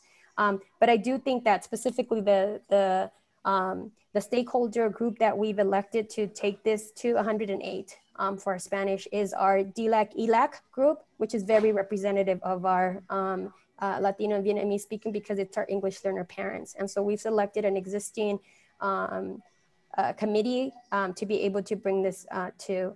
The other piece too is that in meeting weekly with our principals, they're on the ground floor hearing from their families and their parents as well. And so we were able to actually gather from them the things that did work, the things that needed to be improved in terms of distance learning, to ensure that we did put in place a plan that would allow for us to meet the needs of our students. I think what's important to note here as well is that because we went into distance learning in the spring, that gave us an opportunity to look at what worked, what didn't, which is what we shared at the last board meeting, to be able to plan a little bit better for those specific needs. In addition, we're running our summer school entirely through distance learning. And so that's also going to give us another view and another perspective at looking how did that actually work. And this gives us an opportunity to look at it from start to finish, right? The spring distance learning caught us right in the middle of something that we were not expected or we were not prepared for. And so we had to act on those pieces as quickly as possible to provide our best effort at an education for our students. I will also say that in reviewing the free responses from across the stakeholders, in particular for our parents and our students, what has come across more so than even not having a space is consistency across the board. They want to make sure that even if we do go through distance learning, their concern was not so much the technology, it was more around the consistency from teacher to teacher in terms of establishing common assurances for things as simple as video conferencing. Do they all video conference and for how long? What are the platforms that are going to be used? Do I have to really use 6 different platforms, or can we agree on some common platforms so that I can better learn about them and navigate them a little bit easier, both as a parent and as a student? And so those are the things that we're looking at, given the public health restrictions, and looking at what is really viable. And within the setting of distance learning, how do we continue to meet our full bullets of equitable communities? Because although a lot of this work requires some technical responses, we're also going to have to look at it through the lens of how do we continue to look at us building equitable communities, and how do we leverage this opportunity to really look and redefine what learning is all about. 100% agree. And it's very clear that we've been thoughtful at so many layers. I just know that certain structures doesn't always equal everyone's voice at the table, right? So if we can cross our, dot our I's and cross our T's and make sure that, the feedback that principals are getting is representative, and whatever else is in place is representative, so that we continue getting whatever else is top of mind for our parents, and that we address it. Absolutely. This phenomenal plan, but if it's not addressing our family's needs, then that's a problem. So absolutely. Thank you. Thank you, Teresa. This is phenomenal. Trustee Lay?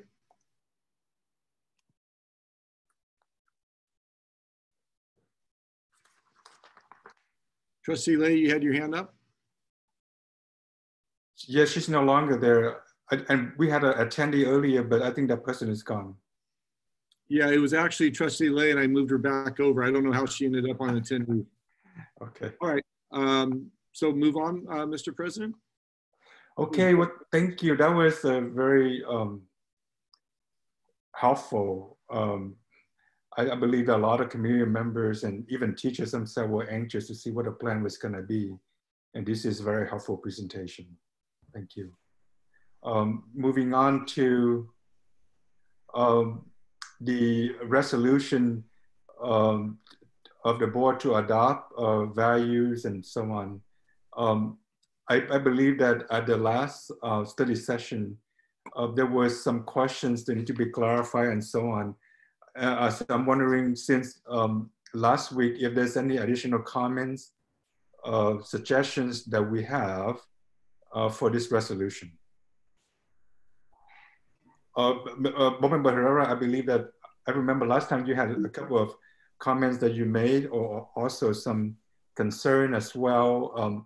Wonder if some of those comments have, some of those questions have been clarified.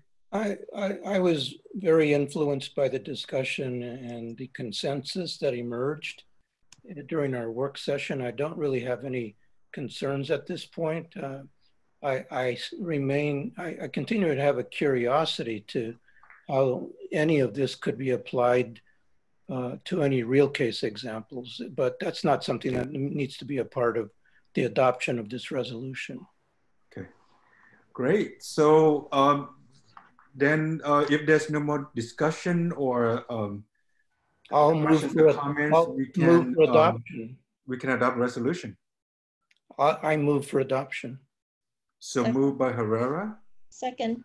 Second by Board Member Lay. So we have to do a roll call to vote on this resolution. I'm going to ask first, Vice President Lay, how will you vote on this agenda item? Aye. Board Member Herrera? Aye.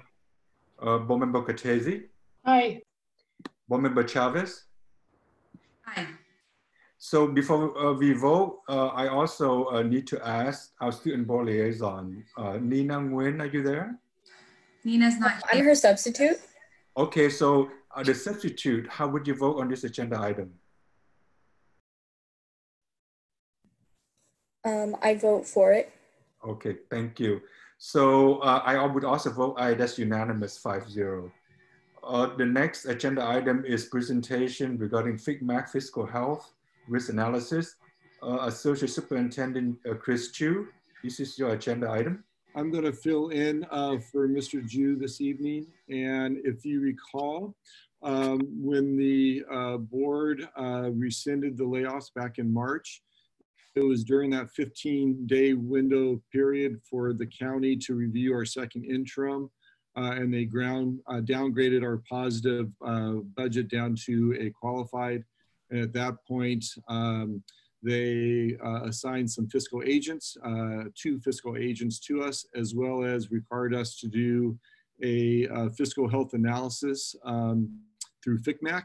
And so tonight, we have from FICMAC, Tammy Ethier to present their findings, their report. Great. Tammy, are you here? I'm here, yes. You are, all right. Let me pull this up for you. And the floor is yours. Okay, thank you very much. Thank you for having us here tonight. I wanted to go ahead and give you an idea what we're going to be covering. And I don't have a presentation because I want the actual document to speak for itself. I hope you have one handy. I don't know, Chris, if you can scroll, or Superintendent Funk, if you can scroll fast enough to keep up with me as I go through here, but I'll give page numbers as I go along. Yep, you tell me where you want to start at. Okay, well, for now, I'm going to just start with maybe page 3, and that talks about FICMAT and who we are, just to give you an idea. We are a statewide governmental agency. We're independent and external. We are not your independent auditor, right? The person that comes to see you once a year. We are here to assist districts across the state with fiscal issues. So I want to get into a little bit about what the fiscal health risk analysis is, and talks a little bit about that for you on page 5. Fiscal health risk analysis was part of the 1819 Budget Act, where FICMAT was given the task of performing these studies, this analysis, in conjunction with certain triggers that can happen. And Superintendent Funk already mentioned earlier with the downgrade of your second interim from positive to qualified by the Santa Clara County Office of Education, you became eligible for this to be performed. And these are free of charge. The county doesn't have to pay for it. The district doesn't have to pay for it. As like I said, as part of the Budget Act, this became part of our world at FICMAT, and we were performing in the last couple years, year and a half or so, probably 25 of these, I would say, for different districts for different reasons. So the triggers are listed on page 5. You can see them here on the screen right now. Disapproved budget, negative interim report certification. So the one that was your trigger was the 4th bullet there. So what can you read the 4th bullet for our listening? Sure, of course. Downgrade of an interim certification by the county superintendent. And that just means you submitted with positive qualification, I'm sorry, positive certification. And then after the county office reviewed your budget, they downgraded it to qualified. And so what that means in AB 1200, which is our fiscal oversight education code section, a qualified certification means that you may or may not meet your financial obligations for the current plus 2 years.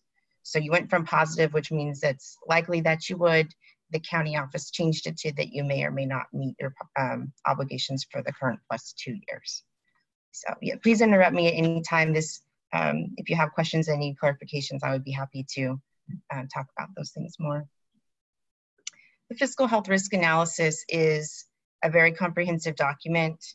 If you've had a chance to read it, you'll see it's comprised of about 120 or 130 questions and broken into 20 different topical areas.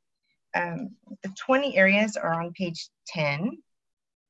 And basically what these are is over time from about 1992, the inception of FICMAT, and we've been involved with several insolvencies that have occurred across the state. And in this time, these 20 areas that you can see on the screen now have emerged as common themes of areas where districts that find themselves in insolvency have had issues. And actually what you can see on the screen right now is those 20 areas and how, as we performed our analysis, kind of some rough numbers about increased numbers of risk for your district as it was ranked by our report. And so one of the areas is that we were concerned about is number 19. I can't see it on my screen right now. There you go. Position control. And we'll talk about that here in just a few minutes. So position control is one of your higher numbers that contributed to your overall score of 31.8. So basically what we're looking for on the fiscal health risk analysis is a yes response. The yes response means that we were able to quantify that yes, that you don't have risk in this area. So in these 130 questions or so, if you get a yes response, it means everything is good. When we performed this work, by the way, I want to give a much thanks to your staff. My goodness, they had to upload, I think, probably 200 or 300 documents to our secure server so that we could review this. Not to mention the time that all of your staff took to meet with us. We conducted interviews, we reviewed documents, we had support from the county office as well. We find information wherever we can get it to get answers to these, all of these questions. And so as you look at the questions, if it's a yes, like I said, that means that we can certify that that isn't a concern or a risk.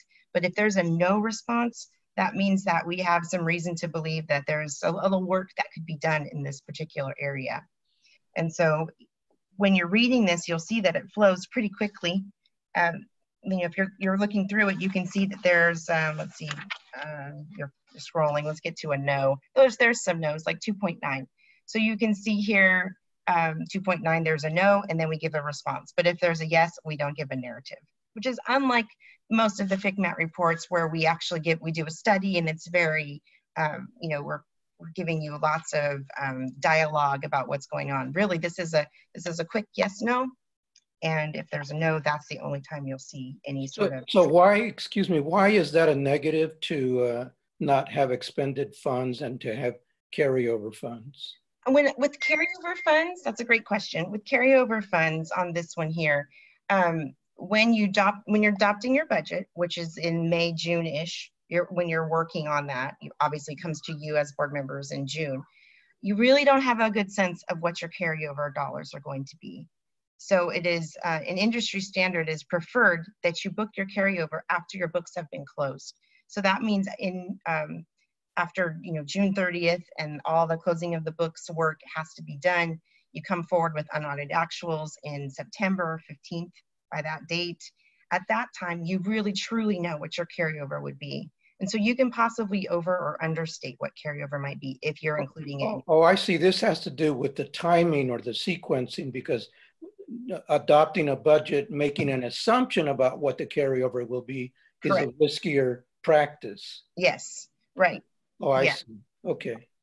We don't have any problems with there being, carryover, especially when it's allowed and it meets the requirements of the grant or the funding source. That's not a problem, but it's like you said, there's a risk to assume how much you're going to have when you don't know for sure. I see. Okay. So the results. Your risk level has been set as high, and that's just due to the fact that you had the downgrade by the County Office of Education. There is a final score if you get to the very last page of the report, and you saw the summary of it at the top at 31.8, which would if you were to perform this for yourselves, which we actually would like to encourage districts in the state to do these for themselves. What page are you on? The last page. If you perform this for yourself, you might look at it and say, well, we are moderate risk because it's falls in that range of 25 to 39%, like you can see on the screen right now. However, because if you can see the little caveat below, because you had the county office downgrade, it automatically changes your risk to high. So that is the result and how it works. I wanted to talk. What would be the objective factor for the county to downgrade, and given that this comprehensive analysis wouldn't have arrived at that conclusion? They took an action that compels it now or changes it to high. What would be the objective reason the county would do that? The county office changed the certification because of the rescission of the on March 11th. So they changed you from positive to qualified because it was a substantial change to the reductions in your expenditures for your subsequent year of your budget. Even though, as I understood it at the time, we were in position or going to be in position fairly soon to close out the current year with a 3% reserve and to move forward with, based on what is known today, projected deficits and an anticipated fiscal solvency plan to meet that. So I'm still, you're not the county, but I'm asking you to help me understand the county because you're in the field. Is it somewhat a subjective judgment on their part that we shouldn't have rescinded that, even though it actually was following it was a judgment call within a framework that was not irresponsible. It just someone would have called it differently, perhaps. I have a lot of thoughts as you're speaking. My background is county office. I will say up front, I don't imagine that their initial intent in that, I'm not the county, so I'm not speaking for them, but if this were me and I were the county, that the initial intent would not have been to think about this report and know that it would have returned a high result for you. They had likely no idea that it was going to be the subsequent result. As a county office, when you would do such a thing as downgrade, and I had to do it in my own role when I was at the county, you're doing it because you're always assessing the risk of insolvency for a district. And by the action that was taken, it gave the county a cause for concern. I guess that's all I can say to you.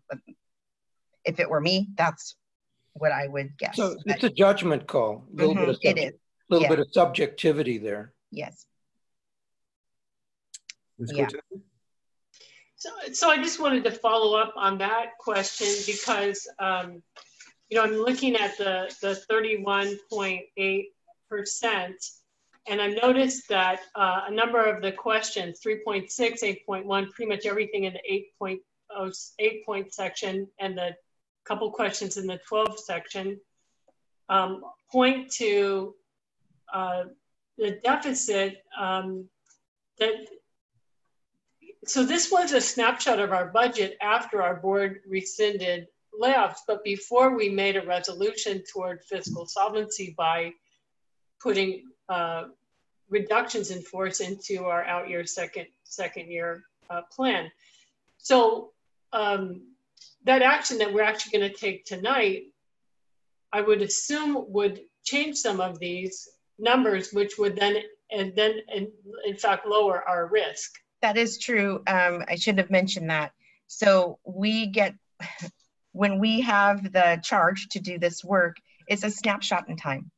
Right. And we look at it as that snapshot in time. And so you have to, I should have framed it for you like that to clarify. This is as we saw it just post, you know, it was the end of March, beginning of April or something like that, where we came in, we looked at the documents, we assessed it, and it is truly a snapshot in time. And sometimes we can consider subsequent events like in our summary or whatever, but as far as the actual report is concerned, whatever reporting period met the trigger, that is what we report on. So the question that I have about the high rating in spite of the your key to assessing the scores. So even if after tonight, the resolution, the action that we take, if it were to lower us to say low, moderate, we're already in the middle of the moderate risk category, but say we were to get down to low risk, would just the county office's action still keep us at high risk, or is this more dynamic than that? That's a question that's difficult to answer because I don't know that we're not performing, and we won't come back and perform this again. Fiscal health risk analysis is performed once a year. I guess your question would be if you had adopted a resolution prior to us completing the summary section of this, I could put something in the summary, but again, what triggered us to be here in the first place was the second interim and the subsequent action of the board. And so it's very fixed in time. I think if you wanted to perform, if you're as a district wanted to perform a subsequent analysis of this, what it might look like with this new resolution that you're speaking of, then it would look different. But yeah, this functionality of the section here, calling it high, this is new functionality for us. We just added it to this form. And so it was because we were trying to really outline that if the district and the county are in a misalignment about the certification status of a district, that automatically makes it high risk. So that's kind of the basis of that decision. I really don't want to belabor the high risk piece of all this. I know that, it sounds that you know that you're taking steps to rectify the situation. It really does stand out. So you may not belabor it, but it'll be belabored. Yeah. I wanted to just talk about the areas that are areas where the district could see some improvement. And as they're outlined in the report, just a quick little summary of some things. Overall, we didn't see, as far as like in the budget development and budget monitoring, there were a few things, identifying your budget sources before, that's for position control, sorry.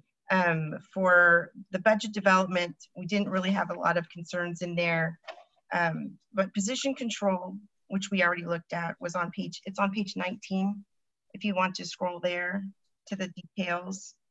So position control is kind of going along with your, on some of these instances of what we saw, to tie in a little bit to be problematic with your declining enrollment.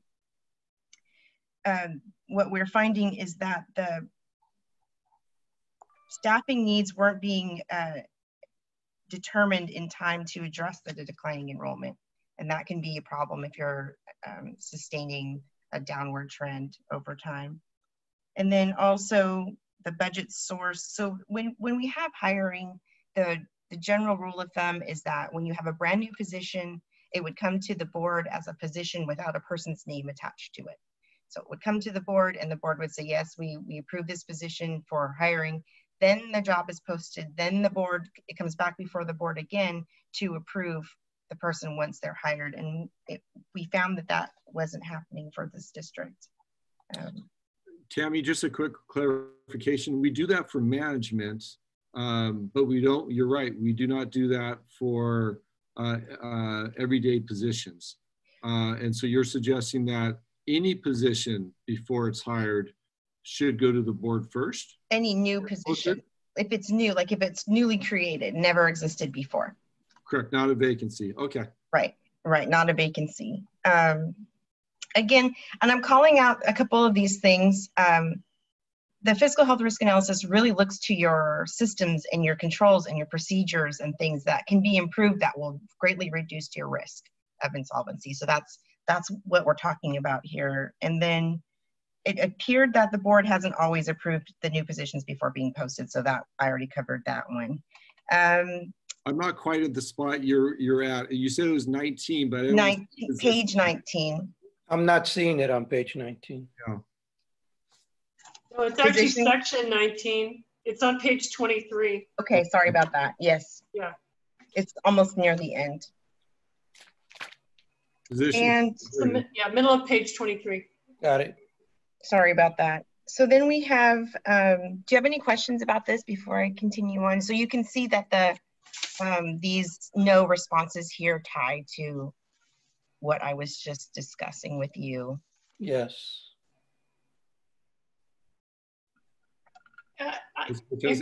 Yes, I have a question about question 13.2 and 13.3.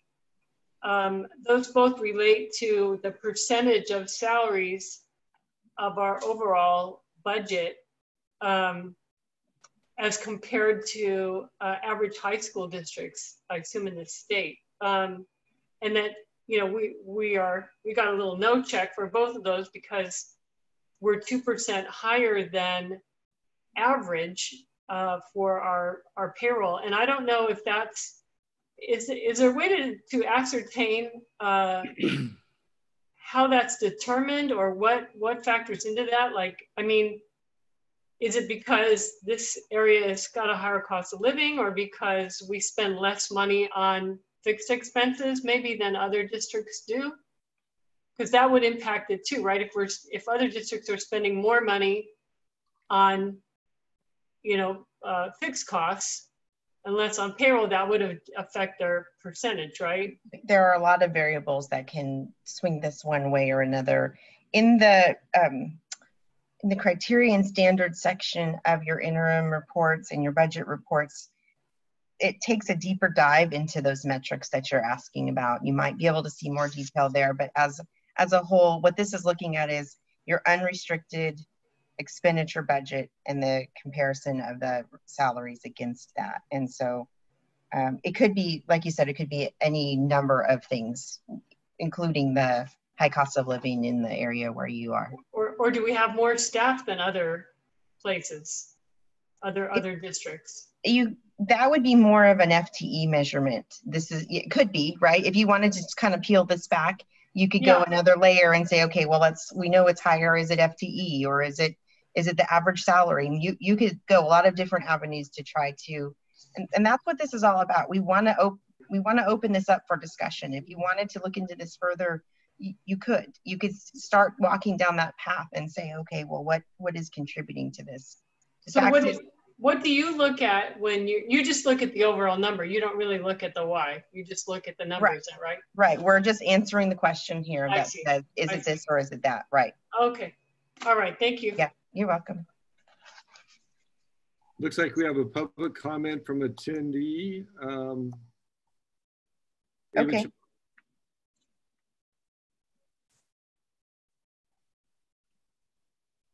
Go ahead. Ava? Hi, board members and Mr. Funk. This is Ava Chow. It just took a while for me to get on. This is a technical comment. There's no active link to this particular board agenda. I had to click on the previous agenda to get to the board docs website and then find today's agenda to get to the link. Thank you for sharing that. And Mary will attempt to correct that as soon as possible. Okay, thank you very much. Or our technical staff will.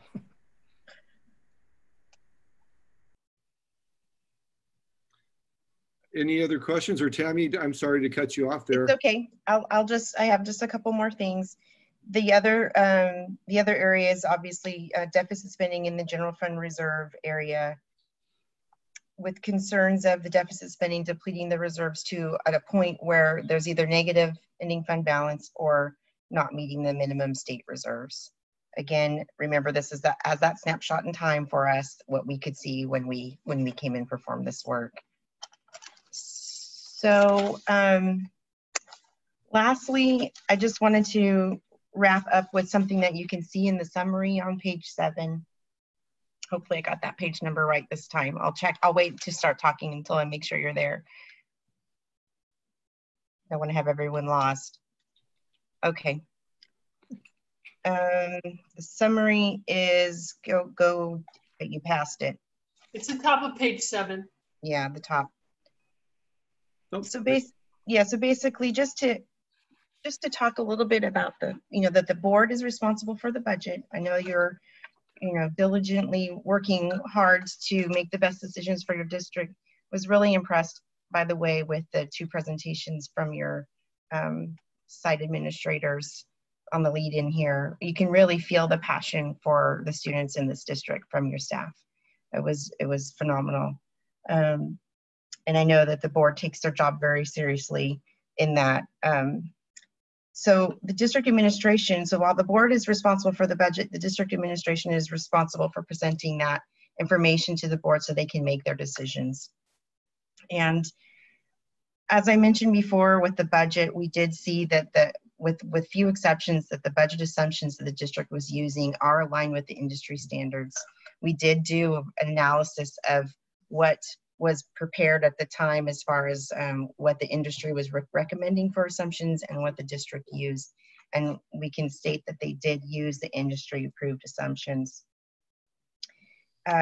So just moving forward to hit this point, that's the last sentence here, is that that the development of trust and cooperation will be critical for this district in the upcoming months.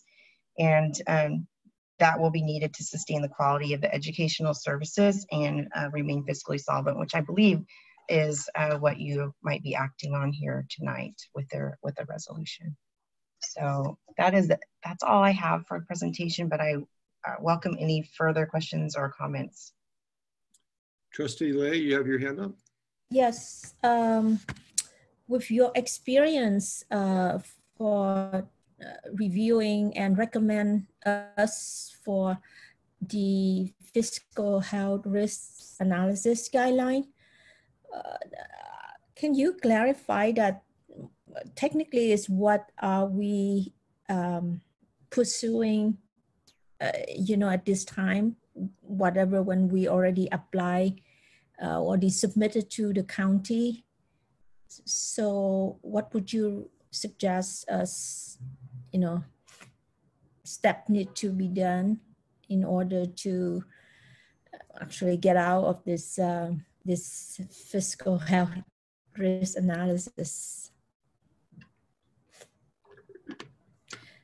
Well, I believe you're taking this. So the fiscal health risk analysis was a report that was completed, and I think what it is it's evidence of you having a qualified certification for your second interim, and that is really I think what your question is: how are we going to become not qualified because the county changed you from positive to qualified? And so, right.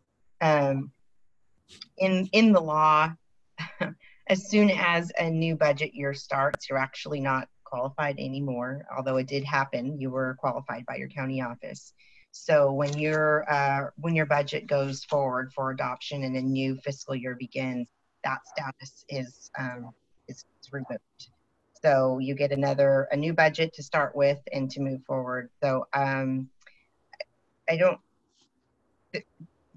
really know how else to answer your question other than, to state how the law works, and to know that you're taking the steps needed to balance your budget moving forward in order to have an approvable budget by the Santa Clara County Office of Education or County Superintendent. You will need to show somewhat of a balanced budget. I know these times are extremely difficult for everyone with COVID and all that's going on and the uncertainties in our state budget right now. Budget's probably going to look a lot different for everyone this year than it has in many years past. So again, the most balanced budget that you can put forth to your county office is the best thing that you can do for the district right now to put a positive foot forward and hope that at first interim you can submit a positive certification with your first interim budget, and that the county will approve your original adopted budget here that you will be approving sometime later this month. Yeah, so just a reminder to the trustees, tonight we have the presentation of our preliminary budget and then the public hearing. The board actually will take action June 25th. There's no action tonight on the budget. Okay. So this is helpful, thank you. I mean, what I get from this presentation was that there were two main issues that sort of get us to where we are today. One was that the board's decision to rescind the reduction on March 11. And then on top of that, the COVID-19 pandemic took place that add to the already tight budget situations. So because I understand that you were that the feedback was high by the County Office of Ed to look into the district's budget matter. So I'm curious, your next step is just to present your finding to the County Office of Ed, or will you also be recommending any action or recommend any particular actual actions for the district? Okay, so that's a great question. I appreciate that. This report is actually going, well, the county office already has a copy of it, so they've received a copy. The report actually goes to California Department of Education as well as the Department of Finance. They're interested in the results of these reports. As far as recommendations are concerned, we don't specifically call out recommendations in this, but we'd like to just, lead to, for example, in the one that we looked at earlier about carryover funds in your budget, 2.9, we talked about that one a little bit earlier. So on that, what would be best is if you look at it, it says that the district is using carryover funds in their budget. And we talked about that it might be best if you don't do that until after you've closed your books, if you don't include your carryover until your books are closed. And so the recommendation would speak for, how can I get this question from a no to a yes? Like, what are we doing here that can what can we change about what we're doing to make this question a yes? So pretty much, if you wanted to look at it like that, then every time there was a no on here, you would want to try to see if there was anything you could do to improve whatever you're doing, whether it's in budget or position control or wherever else, to make that question be able to be answered with the yes. And FCMAT, we are here to help. If there are questions about how the district may go about certain steps, we would welcome any support that we can provide. We would be happy to work with your wonderful staff to help out. And President Nguyen, my expectation would be that when we come back in September and present the unaudited actuals, we'll also present our plans to change the no's to yeses. Thank you. Appreciate it. Appreciate it. Thank you for the presentation. This is very helpful. You're very welcome. Okay, so Thank next you. on the agenda is going to be agenda item 9.01, which is the budget presentation from from Sylvia, Ms. Palayo. Yeah, so Ms. Palayo and myself will be presenting tonight. And this is a very similar presentation to what Mr. Ju and I presented at the study session last Thursday, similar format. And we took the direction of the board and incorporated it in our preliminary budget so that we could close that $12.5 million gap in time for an adopted budget that allows for a 3% in the first year, as well as a plan to address the second year deficit through the fiscal solvency resolution. So we will walk you through that tonight, and hopefully it'll be as smooth as it was last Thursday. This slide is just a reminder of where we are in the process. So tonight is the preliminary budget, as well as the public hearing on the budget. And then that will allow the board to provide us further direction if we need to make any changes for the final adoption on June 25th. And then of course, as we just talked about in September, is the unaudited actuals, where we will also have a report back on how we're going to address the report from FCMAT.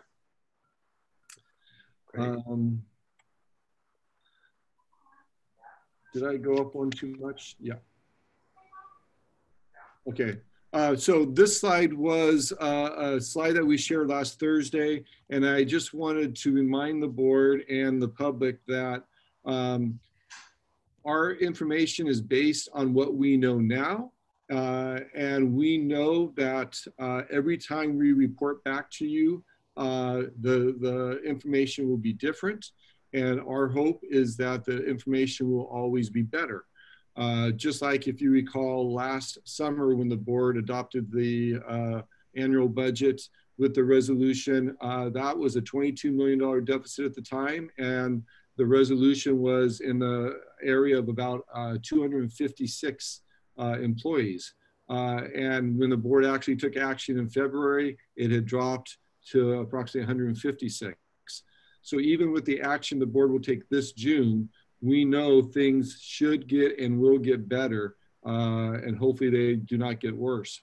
But our challenge right now is that the governor's May revision, which is the follow-up to his January proposed budget, is proposing an overall 10% reduction to the LCAP, to the base of the LCAP. And so when you look at what was in his January proposed budget for a COLA of 2.31%, and you apply the 10% reduction, it's a negative 7.92% hit to our LCFF to the base.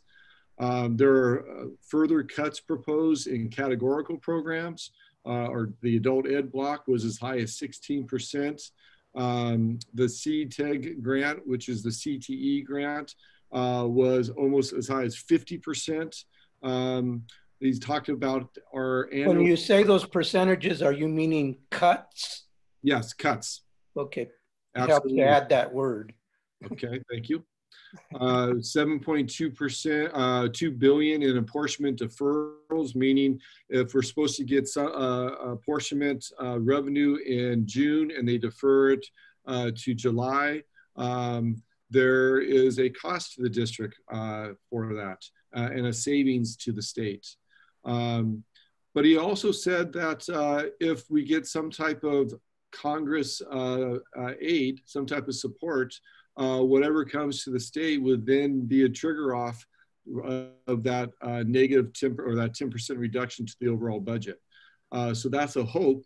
And then of course the Senate, the state legislature has come up with an completely opposite proposal counter to the May revision, where they want to continue to fund the COLA. They don't want to have any other cuts to categorical programs. They believe that they will receive additional federal funds, and it would be more of a trigger on language. to give us even more funding.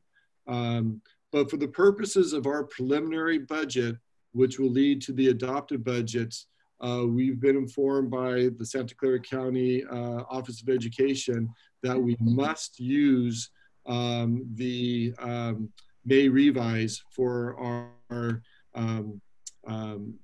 our budget assumptions. And so all school districts must do that.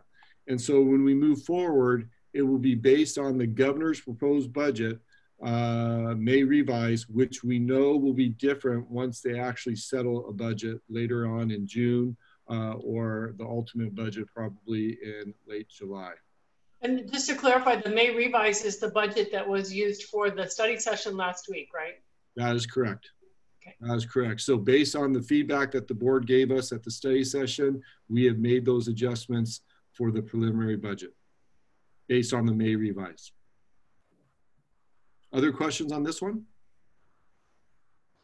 So I'm just wondering, so as you mentioned earlier, that if there is any additional information, we would only hope that it will be positive information.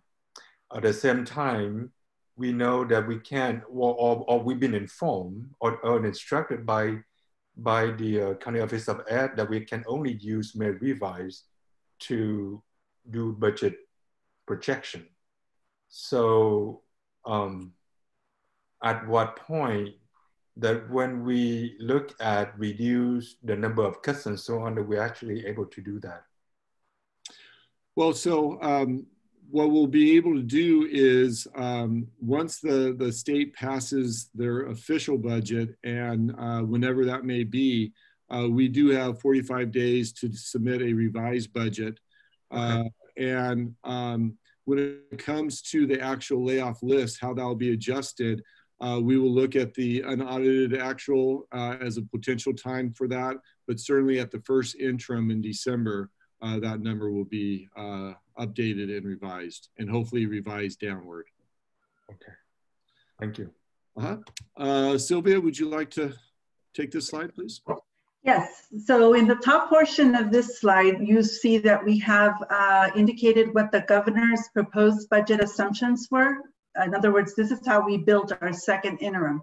In the bottom portion, we have the governor's May revised budget assumptions. And in the top portion, of course, they recognize the COLA. Now we have a deficit. So the main area that I would like to focus on is that at second interim, we were actually estimating that we were going to get increased revenues. Unfortunately, with the deficit, we are not getting those increased revenues. And in fact, we're losing revenues compared to what we had projected at second interim of almost 19.8 million.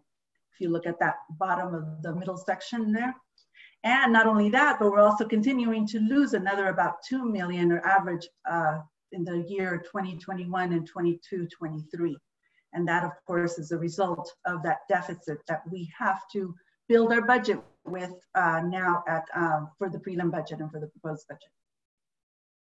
Any questions on the rates here? No? Okay. This next slide basically highlights the changes from the estimated actuals and to what we are projecting to be our prelim budget. So for federal funds, we do have an increase in Title I and Title IV and a slight decrease in Title II, giving us about $1 million. These are deferred revenues. This is not extra money from the feds. This is money that, because of COVID, was not spent in the 1920, so we're deferring it to the 2021 because of the flexibilities we were granted because of COVID. So we have about $1 million there. And then of course, we've added the ESSER funding, the CARES Act, of about 3.3 million. So that's giving us an increase in federal funds of about 4.3 million net. We also have slight changes in our state funds, minor differences in the lottery, in the mandate block grant. The main difference here is, I believe Mr. Funk spoke about, is that we're losing about 50% of our CTA grant, our Career Technical Incentive grant. We're losing about 50%. So we're only projecting about a 1.1 million, which is down from the 2.6 that we were that we were entitled to in the year 1920. And so the challenge with that is if that truly happens, or they find someplace in the middle, the CTE teachers, the career technical education teachers that are funded by that grant, whatever proportion is cut, we will then have to transfer that cost to the general fund. So we hope that with the pressure from around the state, around CTE, and with the Senate's proposed bill, that they do not cut the CTIC grant. And then in our local grants, there's not much of a change, but we do have, we did lose some additional one-time redevelopment funds that we had in the past year. And then we have really no increases to the use of facilities and lease income. So there's not much of a change there. Why is that not moving? There we go. Okay, in our expenditures, we have increased costs, of course, because of our salary settlements. We have a 3% increase. We also have an increase in the step-in column and longevity changes, I'm sorry. We have a slight decrease in costs in the STRS and PERS, thanks to the proposed reduction in the rates in the May revise. We have an increase in health and benefits. We now have a cost for our CERP retirement.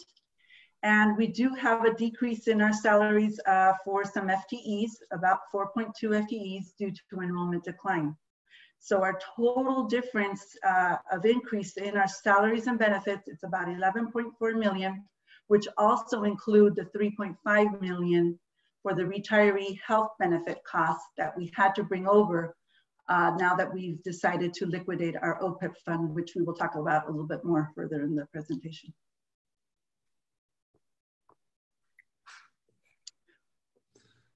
Okay, we have some minor changes in increase of only about 25,000 in our supplies and our operational and contracted services. And that is mainly due to the reductions that the district has taken, 10% reduction in most of the discretionary budgets. And then we've also taken further reductions for the distance learning plans. So we had some savings there. Unfortunately, our contributions have increased contribution to special ed, about 3.3 million. Increase in our routine repair maintenance of about 552,000.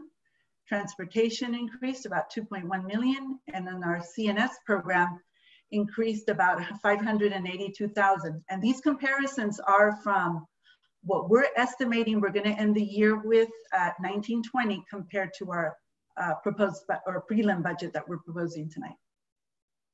Sylvia, yes. How is it that special ed increased by 3.3 million if we were in distance learning? Like what, yeah. Well, for one, we have to increase our salaries and our benefits costs, our health and benefits. So there's a 3% increase there. And then of course, what I spoke about the step-in column. So those are fixed. Those have nothing to do with COVID. We have to account for them. The other thing that also increases is our COE costs, our students that have additional needs that need a more specialized care that the district unfortunately cannot provide. So they have to go to either to the COE programs or to the non-public entities. So those costs are increasing also. So that altogether makes up our 3.3 million. Yeah. So we have similarly the transportation, is that salaries primarily or? Salaries primarily because of the 3%, but also an increase in fuel, but we have taken into consideration that we may not be using all of those expenses in the first semester because we won't be transporting as many students in that semester. But if you recall in the study session, we did talk about having specialized cohorts for our special ed need kids. So we will be transporting some of them, yes. Okay, thank you. Mm-hmm. All right, so as you recall, we did a new format with our multi-year and we wanted to continue with that format because we just felt like it was just easier to follow. And I just want to remind everyone that, again, this multi-year is based on the May revise. And when we come back in September, we will have new numbers. And I anticipate those numbers to be better than they are currently. So if you look at our savings account, what we anticipate to start the school year with is just under $35 million. And you add that to our revenue, and then you minus the expense, we end up with this balance here. What this expense includes is the $3.3 million from the CARES Act with the expenditures that we will tie them to. So at $485,000, that's not enough to keep our reserve, which needs to be at $9.1 million. So at this point, looking at this spreadsheet at this point in time, we were short $8.8 million in the first year in order to have a 3% to start the school year. What that means is, what we talked about at the last board meeting is that we looked at our expense and said, where can we find a savings? Because if we start the school year with distance learning, there are some big ticket items, buckets that we know that we budgeted for the entire year, but we won't have that same expense if we have distance learning.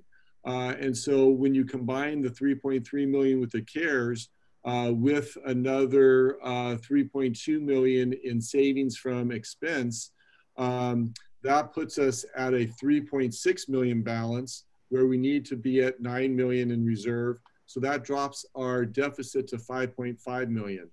And so I wanted to remind the board on those big ticket item buckets that we are reducing our expenditures 15% for our building utility costs, because even though we'll have some teachers and staff back on the campus, we know that the majority of our teachers more than likely will be distance learning. And so even though they'll have the option to come to their classroom to teach, they'll still be able to teach from home. Therefore, we know that we will not need the substitute cost. So we're going to cut 50% from that, $1 million, because we won't anticipate needing nearly as many subs in the fall.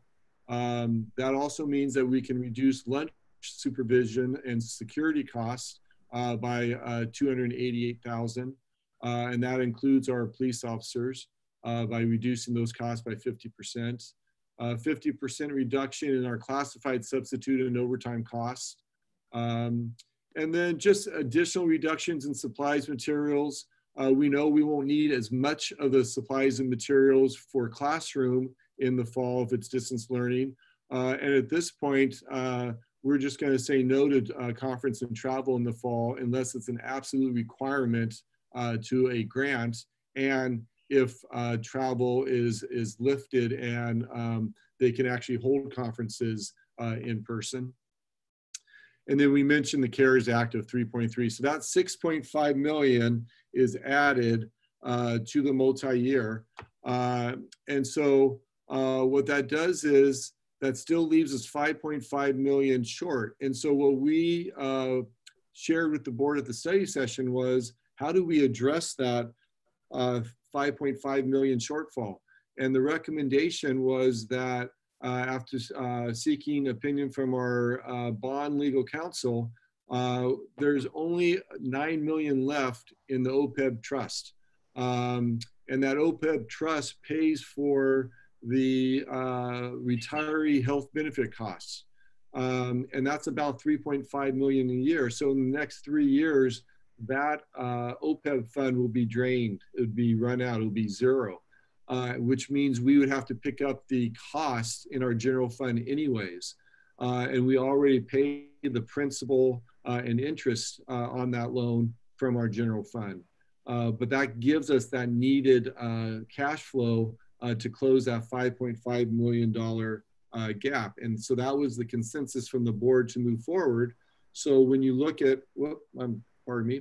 So now when you look at the 9 million liquidation from the OPEB trust, you look at the 3.5 million retiree health costs that we have to add, You also look at the original 6.5 million in savings from expenses and the CARES Act. We were just slightly short. So we've identified 3 district level administrative positions to reach that 3%, and just put us at a plus 270,000, just slightly over what we need for our 3%. And that's in the year 2020, 2021? That is for the start of 2021, for July 1st. So we will now have in the first year a 3% reserve. I'm suddenly hearing an echo when you speak. I don't know if we can mute ourselves. That would help remedy that. We didn't have that before, so I don't know what happened. So where we're at now is in the first year, we have a 3% reserve.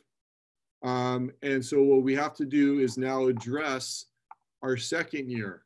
And that second year, again, if we start with the 9.5 million reserve in our savings, and you add that to the revenue, minus the expense, which includes the retiree health benefits, we then have a negative $43 million balance.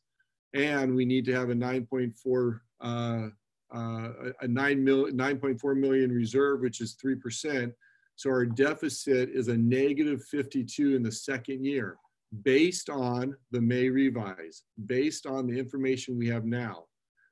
Like I said at the start of this presentation, I fully expect this number to go down because there's a lot of factors in play, including the current governor's proposed budget and the legislature's response. So how do we address, go ahead. Well, it's just a mind-boggling number to look at. Yeah. And I understand that it will go down, and but by how much remains to be seen. But we're in territory I have never seen before. Mm-hmm. Absolutely. It's very scary. It's mind-boggling. It's scary. And just like last June when we started at 28, I think it was 28 million, it got down to 22 million from June down in February to February. So in 6.5 months, it dropped 6 million. I don't ever see how between now and next March, we're going to get 52 million, 53 million in new revenue to clear this up. It will go down. The question is, how far down will it go? But it will still be very painful for our organization. So the question then is, how do we solve year 2? And we're going to take a page out that we've taken the last 3 years, and we're required to have a fiscal solvency resolution that actually identifies a plan to solve that second year.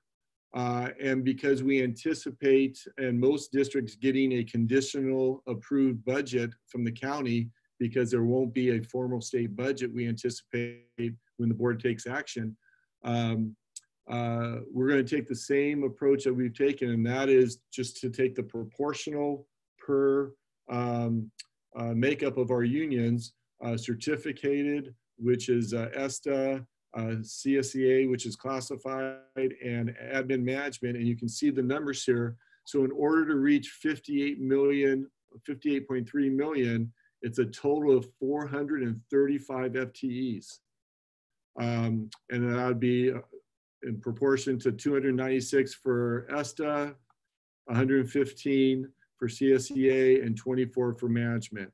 And so that will be our fiscal solvency resolution. It won't be by classified, well, who makes up these 296, who makes up these 150. It won't be that. It will simply be as simple as this, as our plan to address second year, which then solves the third year in terms of that huge number that we saw. So that means when you look at it, we already solved year 1 to start the year with 3%. We needed to solve that number, and by adding the resolution, it now puts us at a plus 7.1 million, which again, we'll be able to adjust those numbers. The required 3%, 7.7, and that puts us at almost 15. So the number won't have to be that high already. It's just how the formula works out at this point in time, and you can see where we're at in the third year. So tonight is the preliminary budget. We'll now have a public hearing to have the public weigh in. And then the next steps will be, we'll bring back the budget on the 25th for adoption. That will also include the fiscal resolution, solvency resolution. We anticipate the state to have some type of budget, more of a framework, but their final budget won't be until later on in July, more than likely, since income taxes are not due now until July 15th. From there, we have 45 days to update our budget from the time the state actually officially passes their budget. And we'll, like we did this past year, every opportunity to adjust our budget in the positive to reduce the number of potential layoffs, we will do. And this also buys us time because we know that there are some possible revenues coming forward. First of all, we know that the May revise we now think is the worst case scenario, and through the negotiation between the governor and the legislature, we hope it will be a better budget. We also hope that there's going to be an aid package from Congress. We all know that the House passed a $3 trillion and it's now sitting in the Senate. The question is, when will they take that up? If and when they'll take it up. And then we have the November election, and we have a major resolution there on the ballot for schools and community first. And if that were to pass, that would be a significant boost of revenue to Eastside. Remember, next year, we're going to lose revenue at the range of almost $20 million. And so schools and first will be a critical thing for the voters to pass. And then on the 25th, the board will decide whether or not to do polling in July. And then we'll come back later in July to determine if we put a partial tax on the ballot. So those are possible revenues that by adopting the budget with the recommendation, it buys us some time. But certainly between now and next March, March 15th, deadline for layoffs, we know that if the entire organization comes together, there are ways to mitigate and find savings to lower that fiscal solvency resolution, the layoff numbers, whether it be furlough days if the state provides that for reduced instructional year for certificated.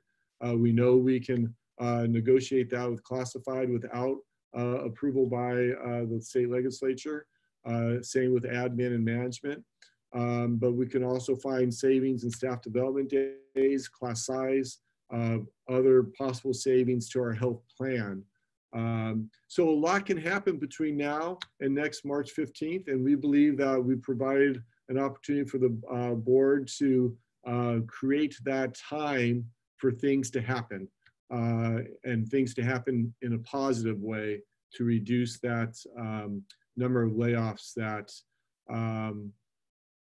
more than likely there'll be some level next March, but let's hope we can either eliminate that or close that to the smallest possible number. So questions for us? I want to start with a comment that I really appreciate the creativity and diligence of the administration in resolving the first year of the 3 years. I mean, you used, in my understanding, just about every strategy you could to avoid having to get to any layoff requirements, even though recognizing that we're in that territory to an increased level. You really did put something together for year one of the 3 years. And as you have emphasized here, you know, everything is expected to change. This is built on the May revise, and everyone from the state level down to every district recognizes that we're going to have a different budget. You know, we'll know different things in August. We'll know different things in September. And here we go. So just thank you for your work. Thank you. I echo that, thanks. Well, I know Chris isn't here tonight, and he's a little under the weather, but he and Sylvia and their entire team did some amazing work for us. And as we stated last year, our goal was to be able to get whatever that deficit down, whatever the deficit was, down to the bare minimal in terms of cuts that had to be made. And I'm glad that we were able to do that to start the year for 2021 with a 3%. And let's hope that some good things happen with Congress and with the November election. Starting the year with 3% with no layoffs. So Board Member Chavez, you have a comments, and then I'd like to go after that. Yeah, thank you. Yeah, echo the thanks from my colleagues. And I have a question. The slide before this, you mentioned the elections, and I don't know if you have the answer to this right now, Chris, but if you do, I'm curious, like how much money, or when will we know how much money we could potentially get from the schools and communities first and the parcel tax? So I can answer the parcel tax, and maybe Sylvia, I don't know if you have the answer to the other one, but for the parcel tax, when we went for in 2016, it was for $49 per parcel because we just wanted to get it over the goal line for the first time. Because we know that passing a parcel for the first time, it's about a 64% shot of doing that. But renewals are in the 90 percentile. And so at $49, we also included our charters at a pro rata share because the number of Eastside kids that attend, we didn't want to have any opposition, as well as the charter schools contributed financially for that. And so when you eliminate or when you subtract the pro rata share to charters, it was approximately $5.2 million that Eastside would receive from a $49 parcel. Sylvia, do you have any idea of schools and communities first? No, we don't. We don't have enough information yet to cost it out for Eastside. Okay, cool. Chris, 5.2 every year? Yes. Okay. So if it was, I think we went for 5 years. It was either 4 or 5, I can't remember now. But that, yeah, it would be 5.2 for the length of the parcel. Great, thank you. Board Member Lei, you had your hand up earlier. You still have comment? I was wondering that for the, in the past, we have done furlough day and class size, correct? Yeah, so when we had the Great Recession in 2008, the legislature allowed for the instructional calendar to be reduced from 180 down to 175 days. And so each school district had to negotiate those 5 days with their bargaining units. We could do that with classified anytime, and we can do it with management anytime. But in order to do it with certificated, the legislature has to give us that permission to reduce the instructional calendar. And they have not done that yet, and we hope they will in the budget. Right, thank you. Okay. So, well, I like to echo my board colleagues here in to share my appreciation with Chris and Chris Chu and Ms. Papalayo for their creativity, and also for the superintendent to think of ways to at least resolve issues with year one. Which is next year, by thinking about the OPEB bond and using additional reduction probably from nutrition or other sources and so on, so that we can stay solvent at least for next year. About the potential partial tax, I strongly believe that we need to do the survey to see the level of support from the community before we even thinking about it. And even if we found enough support from the community for the partial tax, I believe that we also need to reach out to our stakeholders to sense or to get a concrete, any kind of concrete level of support before we go out for partial tax. Because even if we have enough community support, but we do not have the financial or the personnel resources from our stakeholders, it will be very extremely difficult to put on a ballot and have it passed. So those are the two things I believe that we have to do. And only if we get support from both community, the voters, and also our stakeholders, then we should go forward with the partial tax. Otherwise, we'll waste money, waste resources, and not able to get the result we want.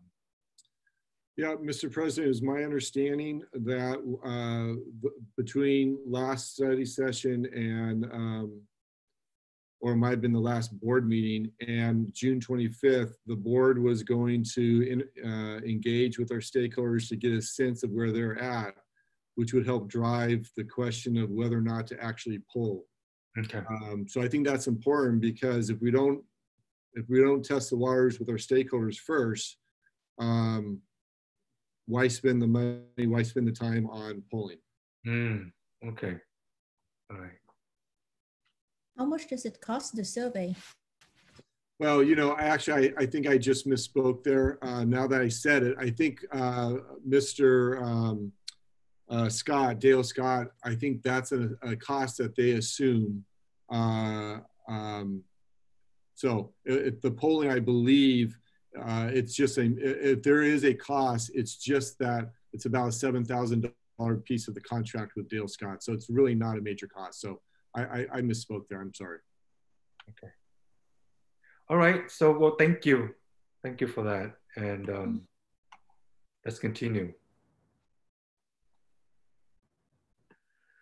Okay. Next on the agenda is the public hearing. Is it public hearing, Superintendent? Public hearing. Yes. Okay. Before we move on to that, could I say what I was planning to say earlier? I'm sorry, who was that? It's Rushta. I'm Nina's substitute. Okay, yeah, go ahead. Representative. Okay, so Nina and the rest of the student governing board wanted me to address two main things. So first of all, recently, a lot has come up, and I'd like to give a trigger warning in case anyone is sensitive to these topics. But recently, a lot of stuff has come up within the district about sexual assault. And we've noticed that a lot of people don't have the knowledge that we expect them to on certain topics, such as consent and mutual respect between two people. So the rest of the student. I have a feeling that comment belongs to the agenda section number 10, which is right after the public hearing. If you want to make your comment at that portion of the meeting, that's most appropriate. Okay, sure. Okay, so yeah, let's do the public hearing for this particular proposed budget first, and then you go right after. Is that okay? Mm-hmm. Thank you. All right, so let's do the public hearing for the proposed budget, and then we'll invite Rashida back to make her comment. So you have documents to read there, I hope, in front of you. Okay. Mr. President, you need to open it up. I don't. Well, I see the thing, but I don't see the particular. So I think you just have to read the public public comment, and then open up the hearing. Let me open this. Okay. Okay. So this is a public comment section, agenda item 9.02. It is now. What time is it now? It is now 9.06. Person who wishes to address the board will fill out a speaker request form via online submission at,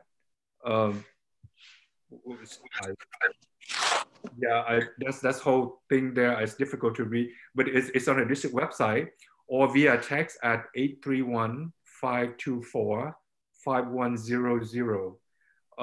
Your written comments should not be more than 1,000 characters in length. Mr. Vanderzee, do we have any public members who would like to make comments under this public hearing? Currently, there are no public comments for 9.02. Okay. So according to rules and regulation, we have to call this for 3 times. So that was 1. So let me read it again. This is a public hearing regarding, sorry? Did somebody just say something? No, but President, when you don't have to read the entire thing, you just have to call for any public comments 3 times. All right. So is there any other members of the public who would like to speak under this proposed budget adoption for 2020-2021 agenda section? That's 2. So one more time, this is to call for members of the public who would like to address the board on this agenda item. I don't see any hands raised. Board President, there are no written comments. Okay, so that's 3 times. So let's close the public session or public hearing section. We'll move to agenda item 10.01, which is public member who would like to address the board on non-agendized item. So Rashda, please, if you would like to make comments under this public comments, you're welcome to do so at this time. Thank you. Sorry about earlier. Okay. Okay, so basically what I was going off of earlier, recently within the district, we've seen a lot of talk about sexual assault and things regarding that kind of area of like topic. And the student governing board has asked me to kind of confront this and propose some type of like educational, like some type of addition to our like regular education that we receive at school in order to like teach people about respect and consent and about like sexual assault and what is considered sexual assault. Because we've seen that there's really like a huge lack of respect between people right now. And people aren't really understanding the impact it's having on the victims of sexual assault. So we really want to push for better education on certain topics like these, because as of what I've experienced in my schooling, I haven't ever been taught any of these things about like mutual respect that we should be taught in school. So that was one of the things that the student governing board wanted me to bring up, because it seems really important right now. And a lot of people are really suffering because of the lack of education that we get on these topics. And the second thing we wanted to address was the Black Lives Matter movement. So currently, a lot of students in the district actually are showing their support on social media and trying to do commissions so that we can like donate to like certain organizations that support the movement. And we were wondering what the district as a whole could do to support the Black Lives Matter movement, if that is feasible. Thank you, Rashda, for your comments. That's very helpful to hear from the students directly. However, because this is a non-agendized item, the board is not able to respond directly. However, superintendent and staff are listening and taking notes on your comments, and they will respond accordingly and appropriately. Thank you. Mr. President, yes. Can I add that we actually do have an item coming up about Black Lives Matter, so that would be certainly a good time to bring that topic up again, where it's agendized. So we have a resolution coming up on the Black Lives Matter movement, and that would be a time for Risha to bring those comments up again. Okay.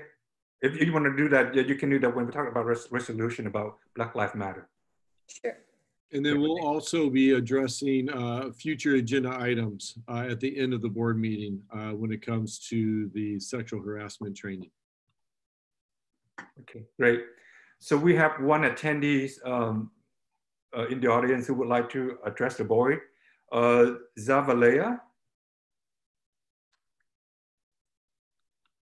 Go ahead, Zavalea. Okay, it's Emily Zavala. I'm the school social Zavala, okay.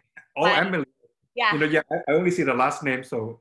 It's Zavala E, right, for Eastside. Okay. So I wrote every member of the board and also Chris Funk an email earlier this week.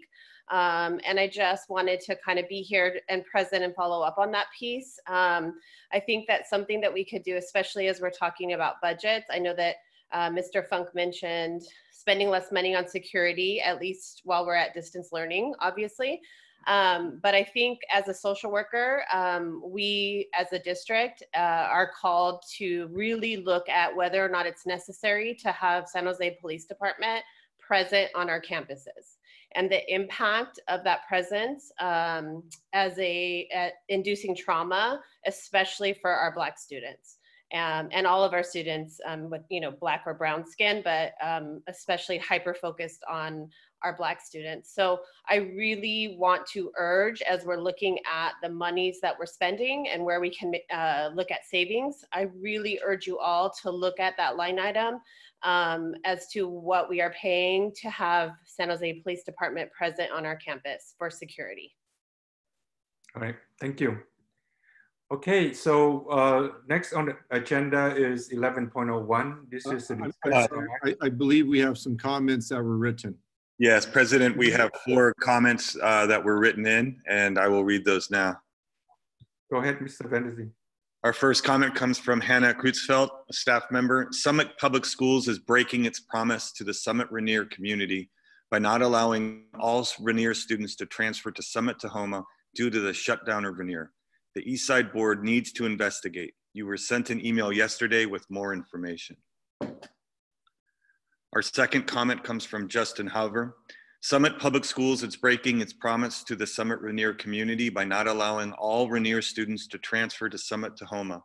The Eastside Board needs to investigate. You were sent an email yesterday with more information. The third comment comes from Katina Ballantyne. All Summit Public Schools has once again flagrantly lied to its students, families, and faculty. All students transferring from Summit Rainier were promised a spot at Summit Tahoma, and the organization is now going back on this promise. This was never a merging of 2 schools in the first place, given that transportation is not provided.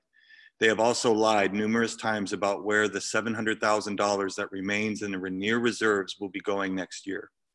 SPS has taken ADA funding from a low-income community and now continues to break the meek promises they gave families in the first place.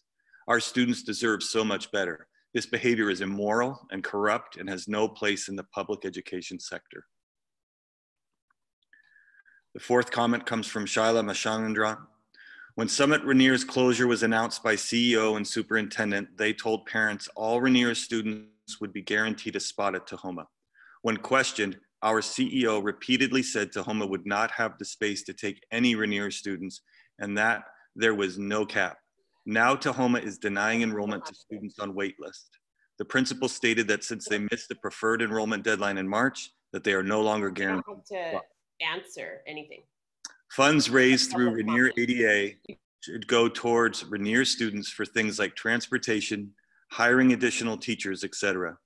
However, it is clearly not going towards any of these things that would benefit Rainier.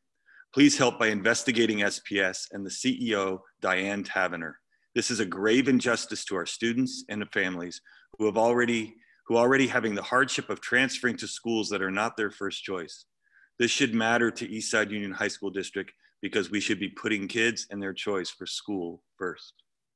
That is all the public written comment. Okay, thank you, Mr. Vandezi. Now we can go to agenda 11.01, which is a resolution to support the digital access and inclusion. Board Member Chavez, you're taking a lead on this one. Yes. May I just do a quick interruption? I'm sorry, I was on mute. Mr. No, President, I'm not sure if you received any emails from Summit in this last few days, if you could forward them to me, because I have not received anything. So the comments tonight is news to me. So I thought we're not talking about Summit because it's not agendized. No, I'm just asking the board to forward any emails from Summit because I have not received anything. Okay, yeah, I received a few, which I can forward it to you. Thank you. Yeah. Okay. I don't recall seeing them. I received probably like 2 or 3 of them. Thank you. All right. Member Chavez. Yes. All right. So this is digital access and inclusion resolution. So since COVID-19 hit, digital access has been really, really important, not just in Eastside to make sure that our students learn, but across the nation. And I actually became a part of this group called the Digital Equity Committee, who is composed of 6 trustees across the Bay Area, who we've been advocating together to different layers of elected officials in government, see who can support our communities and making sure that there's digital access. And we've been in very close communication with Dr. Dewan. She's been a big champion of this and supporting all of the schools. Something that I really want to point out, aside from this resolution, is that Eastside is really leading the way in digital access. In 2014, wasn't it? It was in 2014, right, Chris, when Community Wireless Project started. So it's essentially building infrastructure throughout our highest needs attendance areas so that all of our students, our community has access to wireless and we're not dependent on hotspots. And James Lick was completed since 2014, but it's been a number of years and there hasn't been much movement other than Overfelt just got completed as well. But since we started pushing, and I know it's not just us, there obviously the crisis, the pandemic has shed light on this, but we've been able to push the city and really work collaboratively, and now we're at what, 6, 7 schools that are in conversation in regards to getting infrastructure for our community. And so this resolution specifically was put together by SCOE in our conversations about the importance of this issue. And this is being brought forward through a lot of districts across the Bay, not across the Bay, across the county. And it's essentially saying that closing the digital divide and increasing access to the internet is vital to our economic prosperity and quality of life for residents in Santa Clara County and throughout California. It goes beyond schooling, right? And approximately 30% of our students in the county have limited or zero access to broadband internet, and a majority of students live in low-income households from that 30%. Broadband internet access and computing devices at both home and school are critical to teaching and learning tools for academic achievement. In schools implementing distance learning in response to COVID, and family across need access to vital services such as medicine, applying for benefits, and more. And so Eastside School District supports digital inclusion as a means to bridge the achievement and homework gaps by economic disparity. And so this is just a formal statement, but I think, you know, as a district, it's important to highlight that we've been championing this for a while now, thanks to Chris's leadership and Randy. And it's an opportunity to continue to lead the way for other districts in the county. So this is at a high level what this is. Any comment from board members? This is a God, Applehood, and Mother Pie resolution. We're going to support it. Oh, I was like, what is that? I've never heard of that phrase before. Oh, that means it's so good. Who would have an issue with it? You know, it's. Okay. I thank you, Board Member Chavez, for taking a lead on this.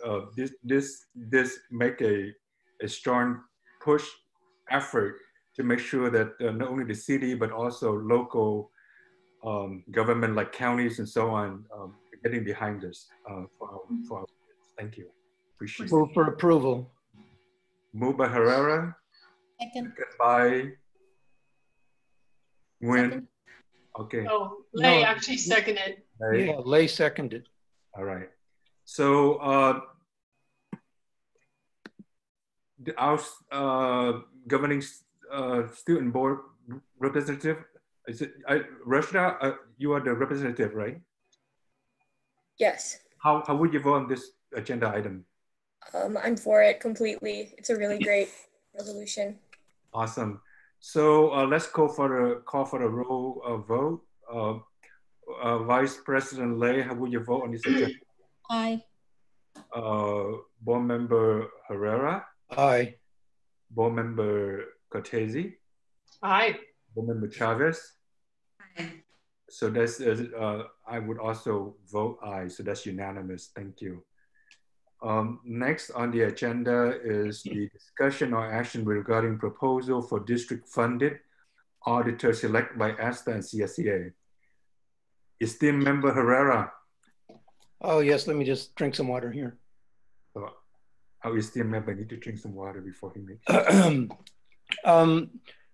you know, this proposal is in a context that has already been shifting in the last 30, 60, 90 days. And I want to refer to that context and then update it by way of explaining any approach we may or may not take.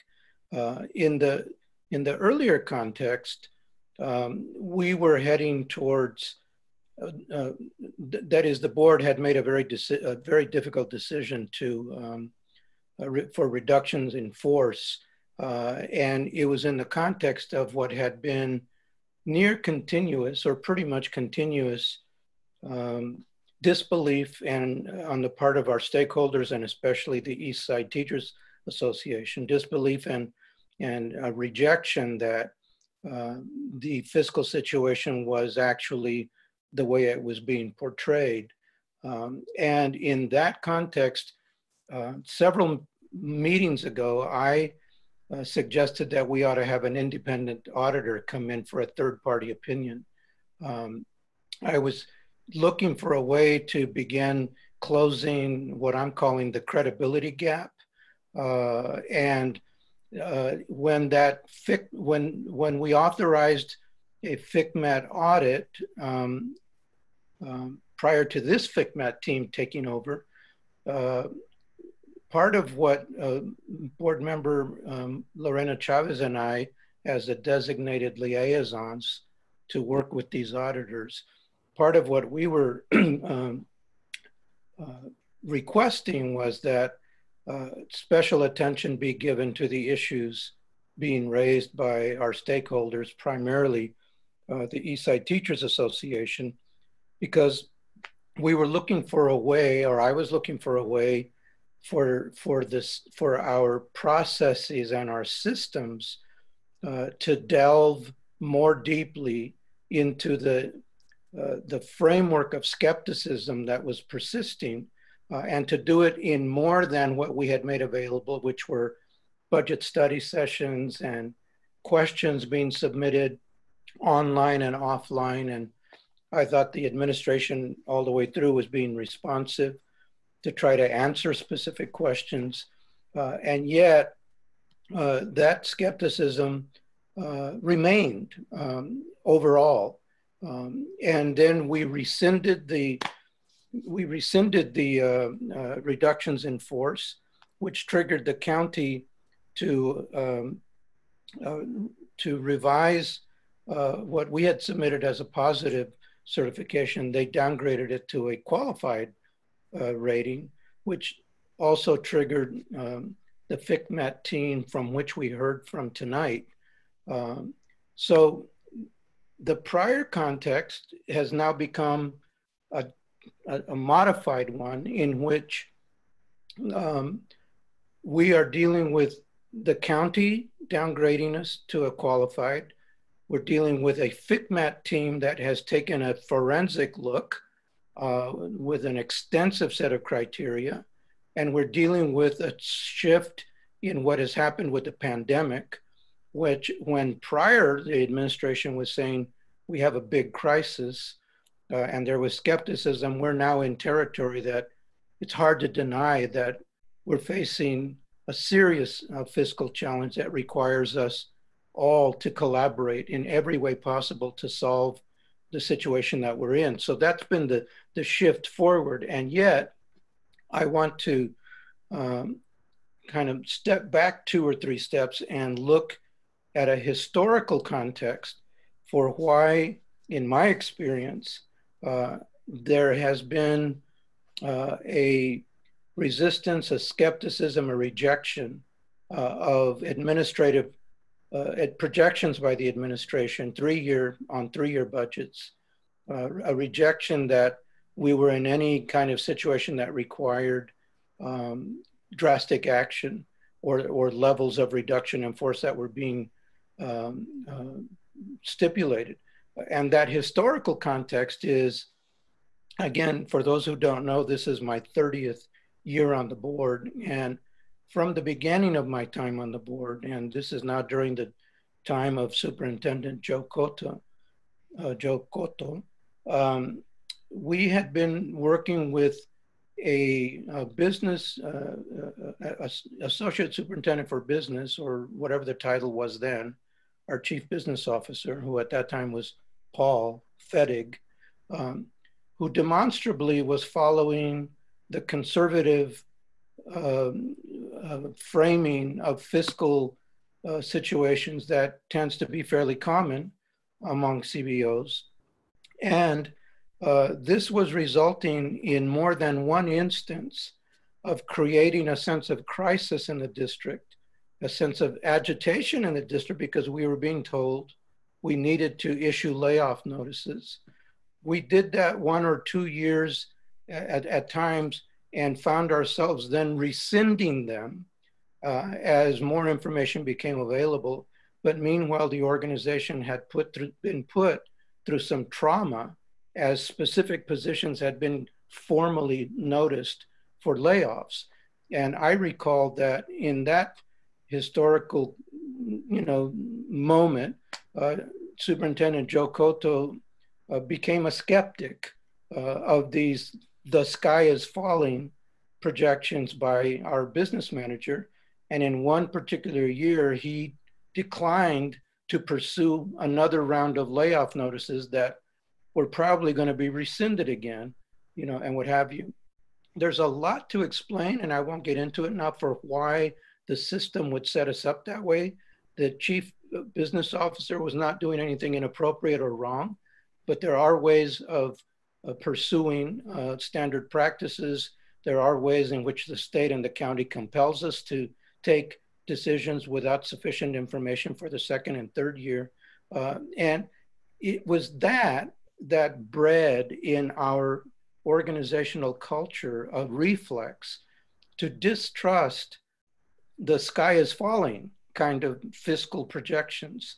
And there was one time in which that reflex was not there, and that was in the 2008 recession. In the 2008 recession, there was an astounding pivot and initiative by our stakeholders, primarily by the East Side Teachers Association, to meet the crisis, which was unprecedented in its level of what needed to be cut.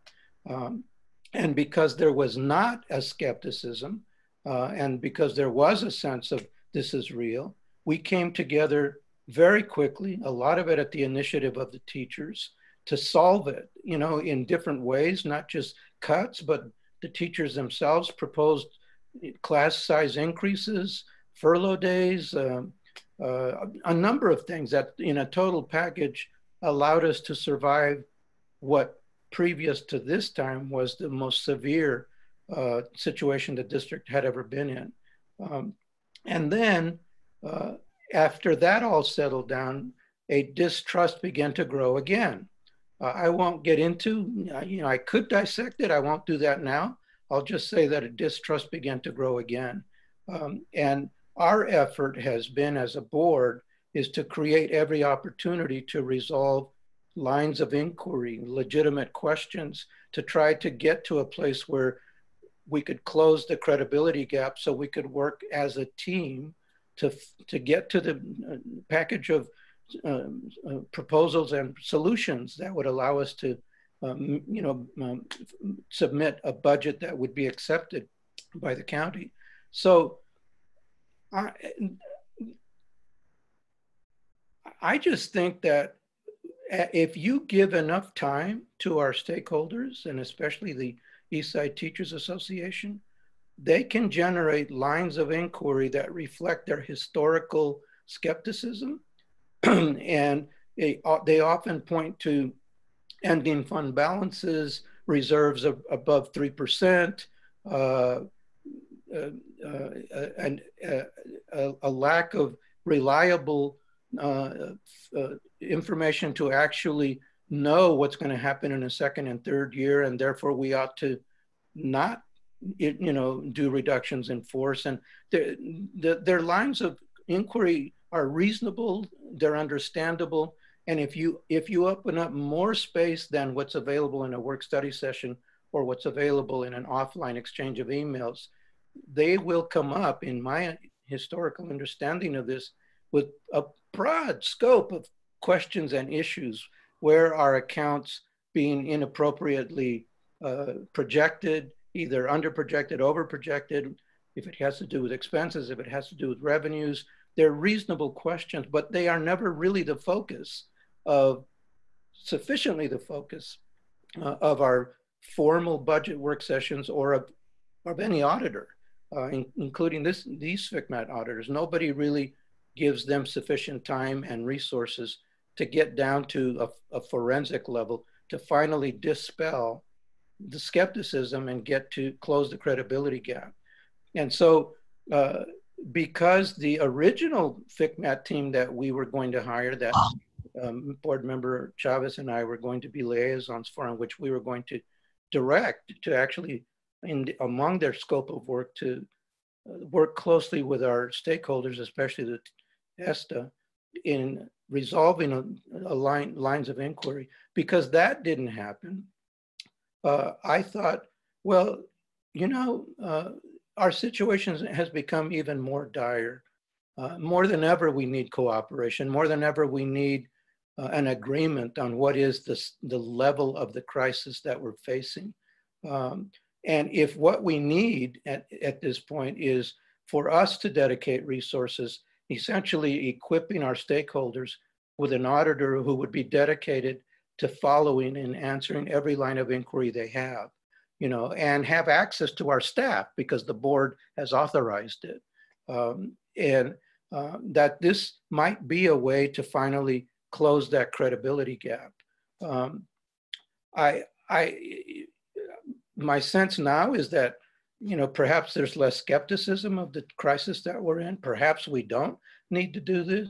A part of me believes, although, a part of me believes that the board could take an action to authorize this, and it could be used or it could not be used, but if it needed to be used, there it would be. We would have authorized, okay, if you have a scope of work, that would require an authorized third-party agent or auditor to work with you, and as proposed in this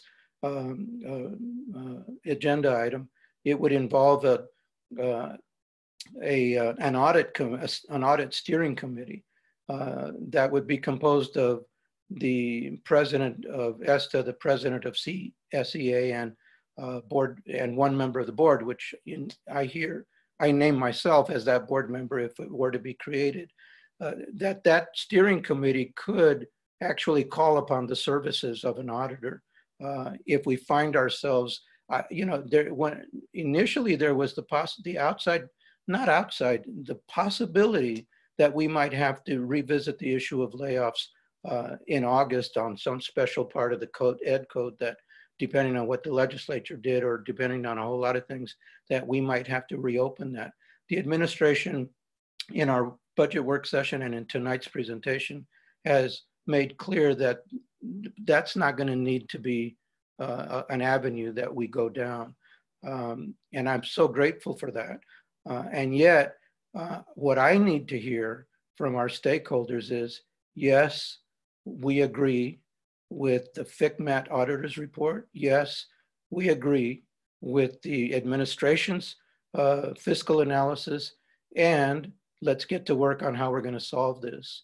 And if I don't hear that from our stakeholders, particularly ESTA, then I need to know what is the basis for the persistent skepticism or lack of credibility, the credibility gap regarding what is being presented to the board, because my sense is that the board months ago embraced the reality of this fiscal crisis and knew that we had to face it. And so I'll just say all of that, and I welcome any comments or questions or discussion. And here we are. Thank you. So, Board Member Herrera, this is a, I appreciate the idea. And it's not that the board embraced the reality of the budget crisis 3 months ago. The board came to accept the budget reality 3 months ago, even last year. Oh yeah. We've been educated and informed and came to accept the situation as they were presented. Right. I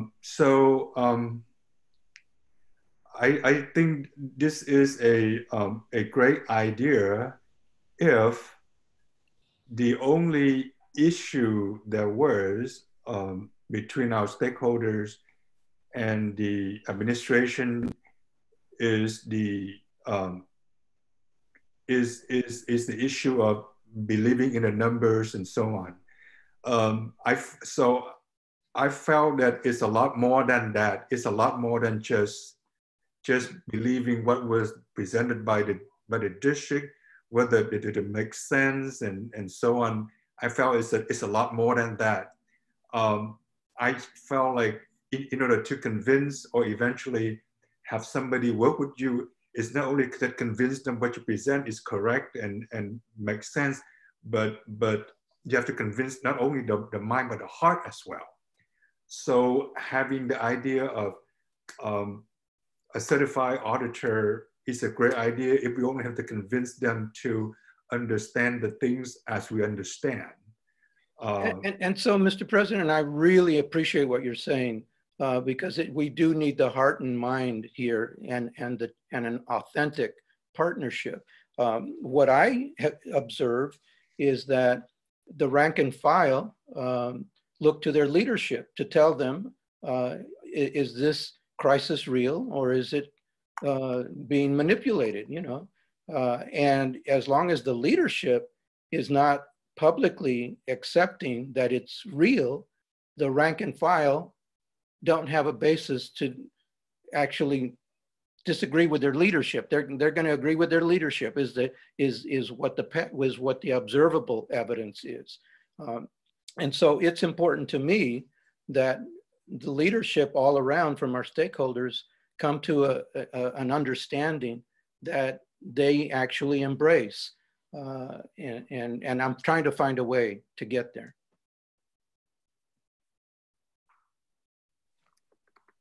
Any other member with any comments or questions about this? Yeah.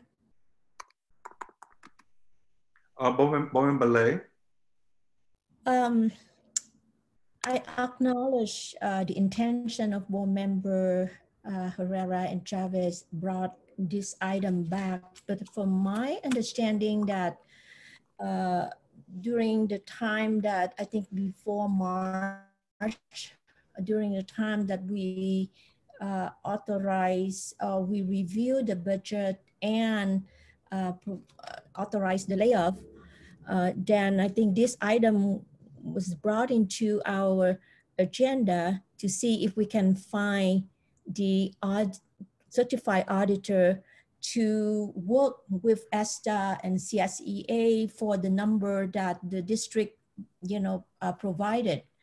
But I think it's now after March now, we already rescind the layoff and the budget provide clearly as well as FITMAC. I don't think is, the certified auditor will be the best way to close the credibility gap. And I absolutely agree with you that the stakeholder as ESTA and CSAA have to, agree before we can do this. But at technical right now, with the whole budget already laid out, and we know how much that we agree on, how much that we need. And I think that this item probably might not be the right time anymore.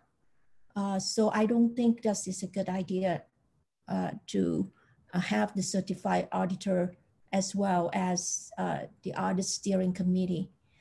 I think we can provide the communication between ESTA and district and CSEA to sit down and say that, is that something that they want to look into further? If they did not agree for the number from the district that provided, idea is bring it back to this one and gonna cost us some money to involve with the audit steering committee. So maybe I haven't made this clear before, Bowen Bahara, but I believe that if we are able to have ASTA agree that this is a good idea, then I'm all for it. However, if they don't think that this is necessary, then they probably won't believe in this process anyway. So yeah, and so my sense is that as a policymaker, I've been racking my brains over time to how can we close the credibility gap? How can we get on team with each other? And I brought it forth so that for the record, we could demonstrate a willingness to go the second mile, the third mile. Mm-hmm. And if this isn't the way to close the credibility gap, then we need to hear what is the way to close the credibility gap. Because the time for generalized skepticism and rejection of this fiscal crisis pretty much has passed. We bought some time with what the administration presented tonight, but this situation is so volatile. It can go so many different ways. It can go in a positive way. It can go south again, and we'll be right back to a skepticism that is in the way of us partnering and the way we need to partner. So if this is not the way, then we need to hear from what is the way, and let's finally get to a point that we agree on the numbers. Okay, I'm in agreement with that. Let's hear from our two other board members. Thank you. I appreciate the spirit of the offer, and I'm happy to go support the, if you want it, it's available. If you don't, that's fine. That I'm happy to support that line of option. Authorization, you mean authorizing it? Authorizing, okay. A concern I have though is just having gone through that experience that we just went through with FICMAT, where it's very clearly a snapshot and not a, it's not a, well, I don't know if another auditor would present it in a different way, but this is such a dynamic thing. I'm not, and there's so many variables and there's changing so rapidly. I'm not sure that this will even give us what we want, that'll give anybody what they want, right? So that's just, that's my 2 cents. Thank you, and I want to respond to that by saying that I can't recall them all right now, but historically there just are certain lines of inquiry and certain assertions that repeatedly come up in challenging the credibility of the administration's fiscal projections. they're different than the type of framework of analysis that this FICMAT team or did, or that a typical auditor would do. And the concept here is hook them up with resources and an authorized process for them to dig deeper on these perennial, elements of skepticism, and finally resolve them. And I like the idea that one option tonight could be simply to authorize this so that it's available, and it could not be used. Our stakeholders could choose not to use it, but the board would have demonstrated a willingness to go a second and third mile to close that credibility gap. And even though now is not the time probably to initiate it because it's so volatile, come September and October and the first interim in December, we're going to be looking at some pretty serious numbers. And this may come in handy at that point, or maybe by that point, people would be on board, but this is, again, just racking my brain here and looking for every possible way to work in good faith and to find our way on to be on team with each other. Remember that I appreciate you pushing for us to continue to have the conversation. I think that's what gets us to a place where we can work better together. And to your specific point of building the credibility gap, I think it starts with trust and continuous engagement. I don't know if it's in the form of an audit, but I appreciate that we're bringing something to the table. I'd be curious to hear their response if there's some other tool or process. I'd invite that as well. I personally haven't heard anything. I don't know if anyone else has, but I'm aligned with making some sort of offering, but to keep the dialogue going and not just stopping it there, so that beyond the credibility, we start building trust and figuring out ways to work better together. Does any other board member have any additional comments or questions before we go to CSA President, Mr. Julio Pardo? Okay, then. I'll say something more after comments. Okay, so Mr. Pardo, you have your hand up. You want to share what you have?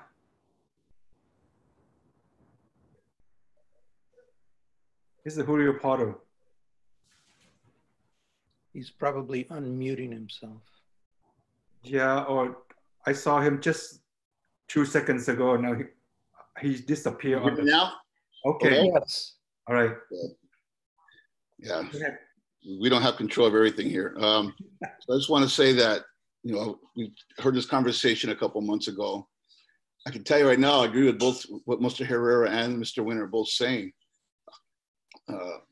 Right now, things are a little calmer, but I guarantee you, you come in January of 2021 and you guys have to talk about 400 layoffs, this same issue is going to come up.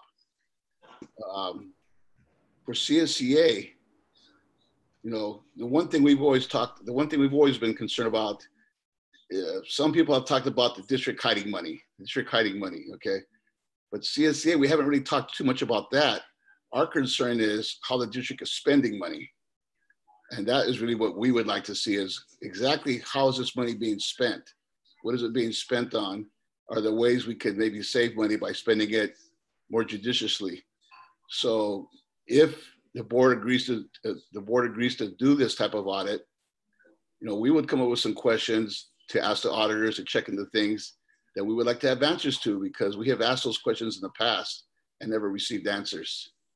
And whether it was just forgotten, whether a lot of it was because we had a change of administration several times. But those are the types of things that we would probably be asking more about, is where is the money being spent and how's it being spent and why is it being spent on certain things. So I would hope that the board would consider this. Otherwise, I guarantee you, next January, February, you're going to hear the same thing all over again from both groups. Thank you. Thank you, Mr. Porto. Mr. Herrera, additional comments that you want to make on this issue? No, I just want to say that I see two ways of possibly proceeding here, and one is to embrace this for the spirit of it, which is to create the authorization, and then allow it to be used or not used, by our stakeholders. It sounds like CSEA would make use of it, and the other is to carry it to the 25th and allow further, offline conversations to occur, and see whether, we want to proceed with this, or whether, because if we are not going to proceed with this, if we do carry it to the 25th, I want to hear from our stakeholders, what is it going to take to close the credibility gap and get on team with each other?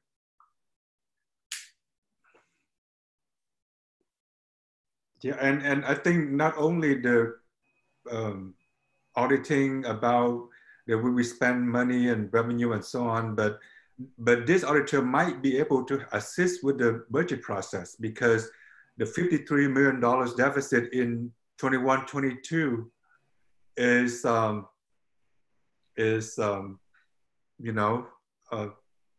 too much to comprehend. Yeah, and let me emphasize that this is a third party auditor or agent, and is one thing that distinguishes it. The other thing that distinguishes it, that the scope of service is being determined by our stakeholders.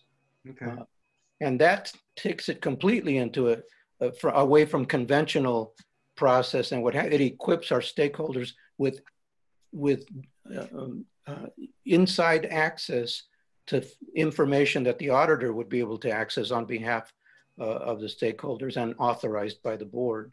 It is a different model, and it does empower our stakeholders. So I am in support of the concept. Hopefully that this concept is also endorsed by both of our major stakeholders, because only if they bought into the process, then it will work. But if they don't, then well, again, Mr. President, the board could choose to put something on the record in the spirit of it, which is, again, to create an authorization, which then may or may not be used. But the board would have said, we want to equip you to actually resolve whatever lingering, challenges or skepticisms you have. That is a legitimate option. It doesn't depend on stakeholders saying yes or no right now. It's just the board saying, in the spirit of, we're going to authorize it. You may choose not to use it. So we need a motion on this agenda item. I just want to say that I found Mr. Pardo's comments pretty compelling. Thank you, Julio, for that. So, is there any more comments or questions from the board? Any more dialogue on this one? I want to finalize that. So we will authorize, in the spirit for the audit steering committee. Then we will. Your voice is breaking up. I mean that if we can approve it, but we would not use it. No, and we would approve it, and it would only be activated by the stakeholders, but it would be approved. Oh, okay.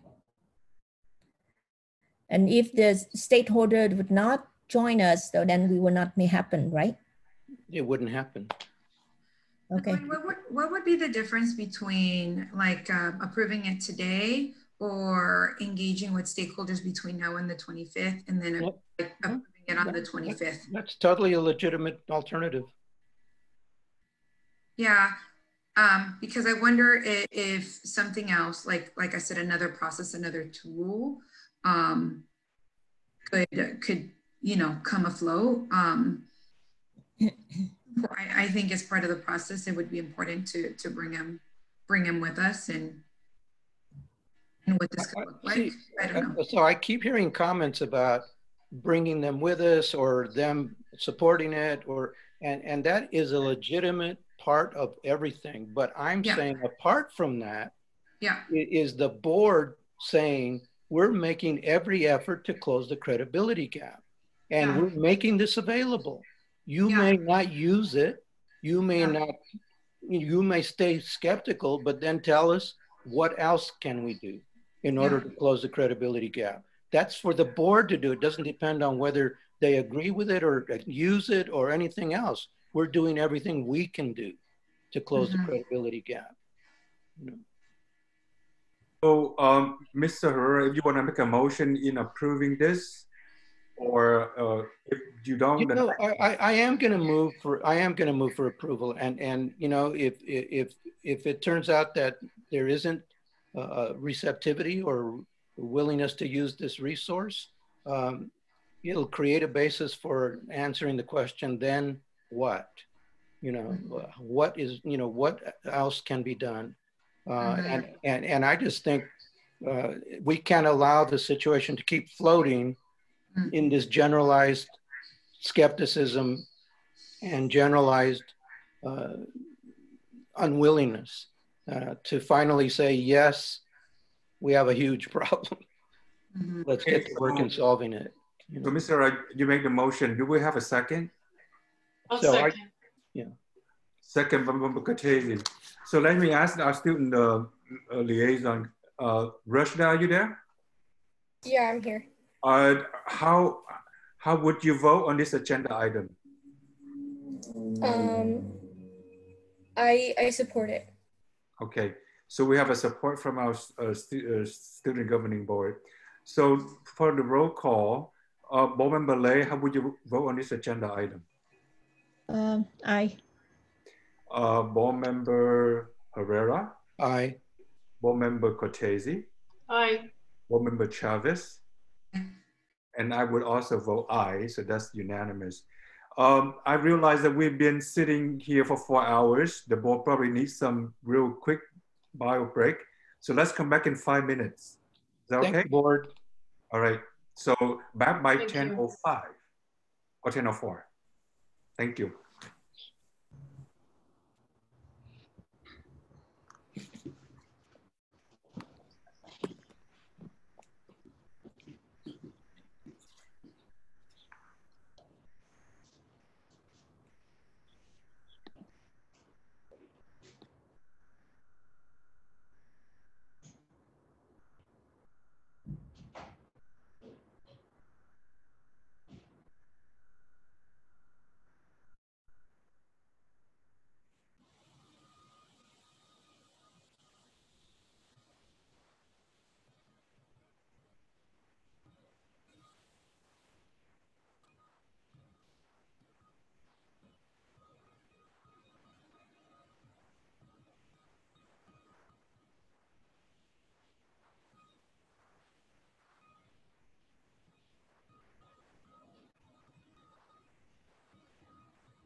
So we're still waiting for Bohemba Herrera, right? Mr. Herrera, you back yet? I forgot to turn my video on. Great. So we have everyone here. Board Member Chavez, this is your agenda item, a discussion and action adopt resolution declaring that Black students, families, and staff members matter. Is the superintendent back? Oh, there he is. Okay. Great. Okay, great. Yeah, thank you. Thank you, Lynn. All right, so school may be out and done for the year, but the work continues. So at this moment in time, this is really an opportunity for us to live into our equity policy. And this resolution is a statement that states that we are committed to addressing institutionalized racism in our schools. This resolution has a beautiful quote that Dr. Martin Luther King Jr. wrote in his letter from Birmingham jail that is famously recognized, so eloquently written, that reads, "Injustice anywhere is a threat to justice everywhere. We are caught in an inescapably network of mutuality tied to a single garment of destiny. Whatever affects one, that directly affects all indirectly." And the truth is that the current events have highlighted the urgency for the need of communities and leaders to stand in solidarity against the murder of unarmed Black men and women by declaring unequivocally that the lives of Black students and Black people in our community and across the state and nation matter. And we are proclaiming in this resolution that Black lives matter, and that does not negate or diminish the commitment of the district and the Board of Trustees to all students, but rather elevates and acknowledges Black students' struggle. And as a district, we are reaffirming that we are committed to addressing institutionalized racism in our schools Again, we have this equity policy that highlights that what is in the core is what's in front of us, right? We believe that diversity is integral to our district's vision and goals, and addressing the needs of students, particularly those who have been the most underserved by the system, requires this recognition of the inherent value of diversity. And right now we're talking about Black lives and saying it very clear that Black lives matter. When I thought about bringing this resolution forward, I know I'm not the only one in the board that was thinking about this, but our youth were very much top of mind, right? Our youth has made this movement happen, right? As an entity, we are charged with educating our children. We have the biggest responsibility and opportunity to guide our students and support them to do their part in making this world a better place, right? And this that we're experiencing right now is not new. It's been here, and our youth has spoken and made this movement become what it has been. So in my eyes, our youth have shown us once again that there is hope, right? That we can do so much more than that we have been doing. And to our youth out there, I want you to know that your voice is power. We policymakers are listening. And so with that, I want to present this resolution and also open up the conversation, because I know that our student board representative had some comments, had some thoughts. This conversation was also started in our student governing board meeting on Monday. And I'm sure other board members have comments as well. So with that, I'd like for us to move for approval. So before we move for approval, we do have speakers who want to speak under this agenda item. Okay. So first, Rashida, do you still want to speak on this issue, Rashida, before I call other people?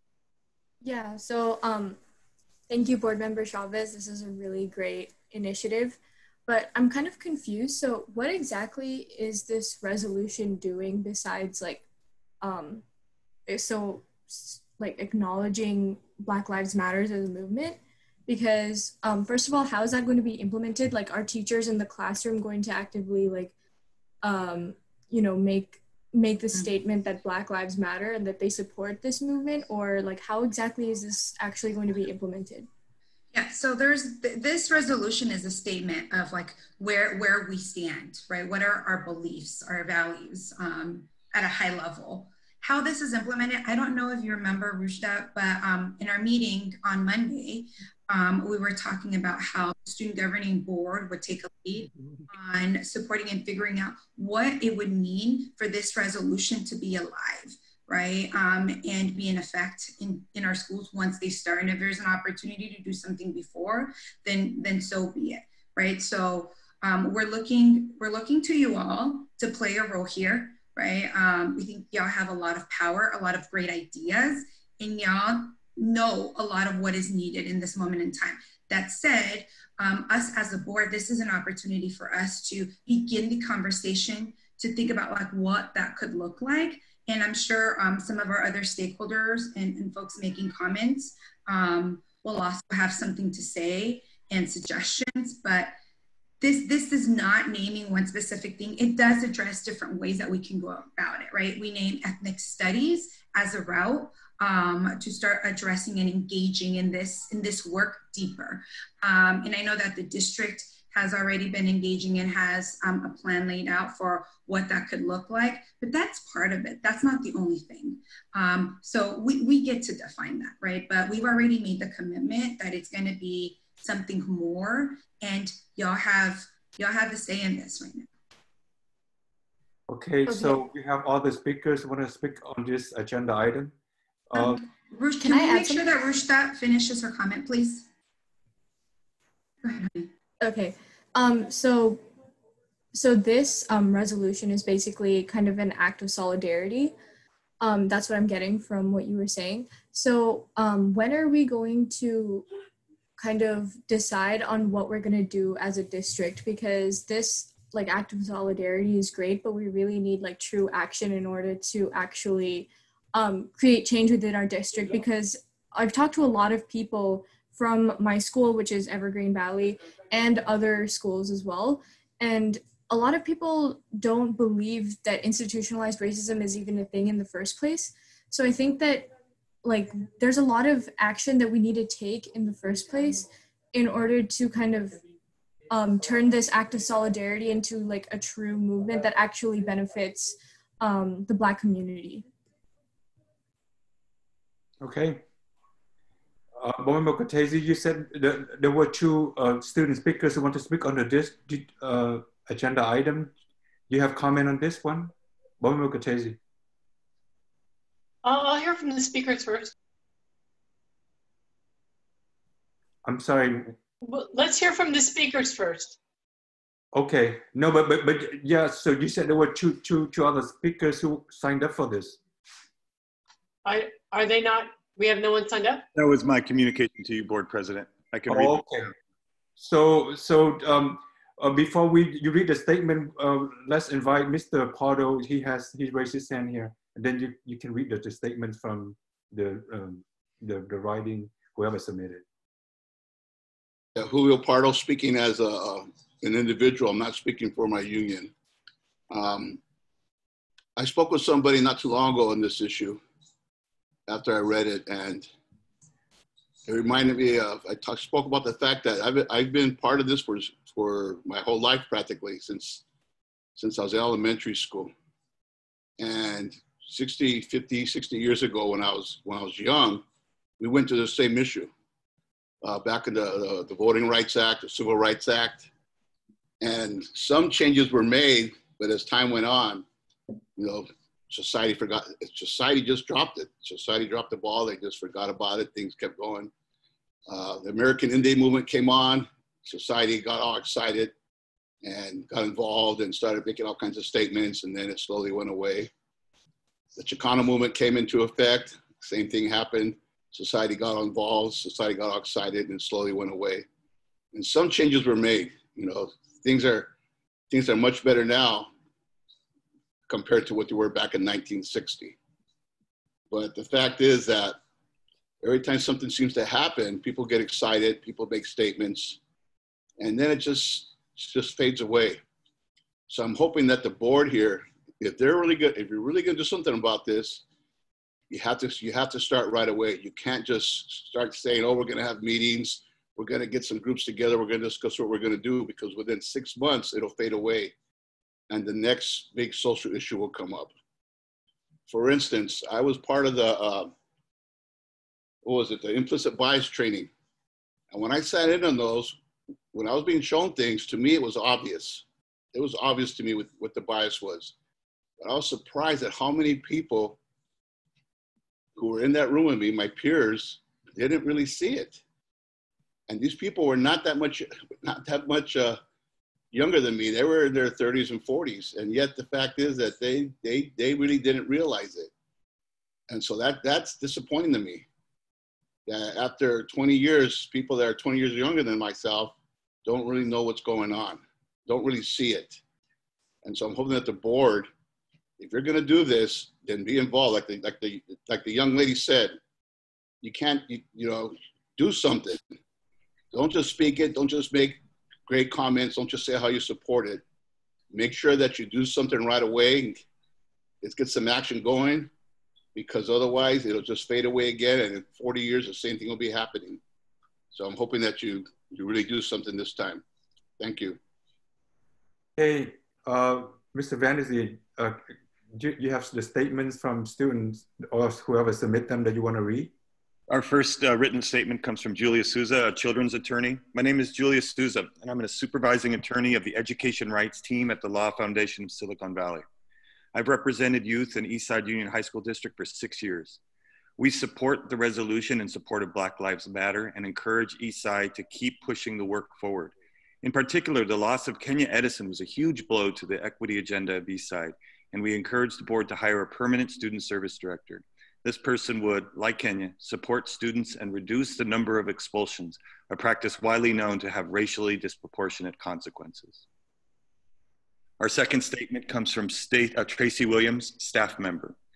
Resolutions are an expression of a collective belief and or an opinion in support on a broad range of social issues, and in this case, Black Lives Matter. While the gesture is much appreciated, there will be a missed opportunity if this document is just filed away and nothing beyond the words on the page is done to hold individuals accountable for executing fair and respectful practices in the classroom and in the workplace. In the statement, and here is a suggestion, whereas the Eastside Union High School District seeks to address institutionalized racism in our schools and to offer spaces for dialogue among school staff by supporting and facilitating professional development work related to race and other challenging topics. And what does accountability look like? Those are the statements at this time. Okay, great, thank you. So before we vote on this, I want to thank Board Member Chavez for bringing this resolution forward.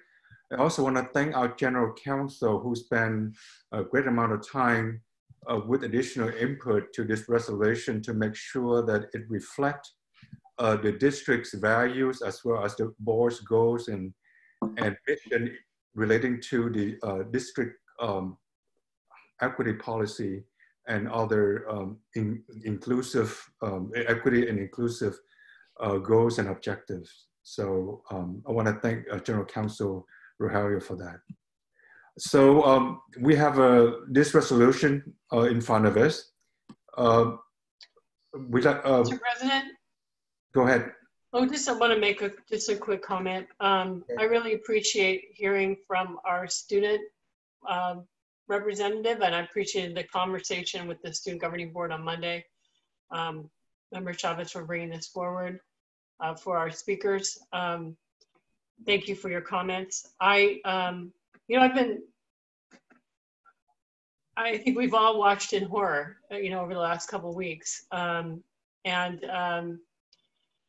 actually started thinking about this a couple months ago before the incident in Minneapolis occurred. The president of the NAACP called me and said he was very concerned about the number of Black families who are leaving the area.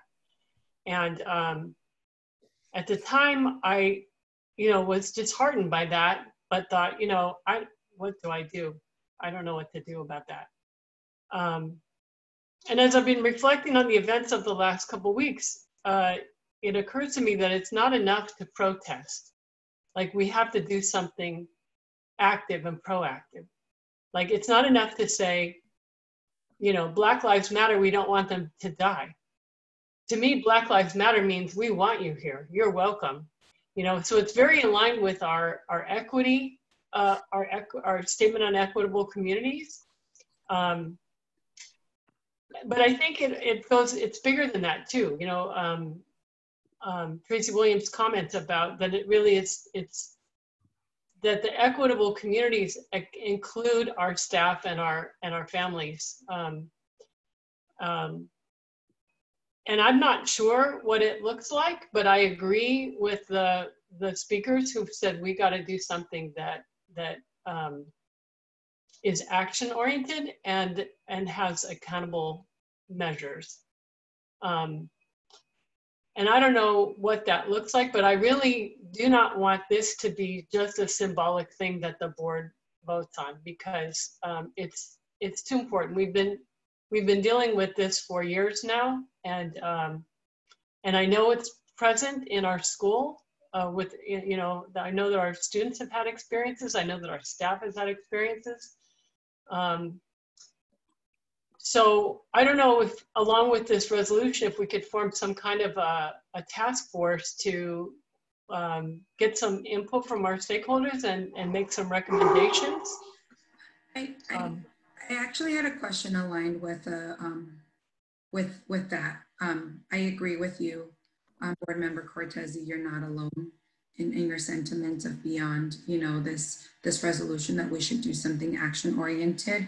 But in this resolution, specifically outlines our equity policy, right? Which, at least since I've been in the board, we haven't discussed like in detail. There is an AR that's aligned with that. I also know that there's a stakeholder equity committee, but not sure what the stakeholder equity committee is doing. So I wonder if there is an opportunity there within a group that is already formed.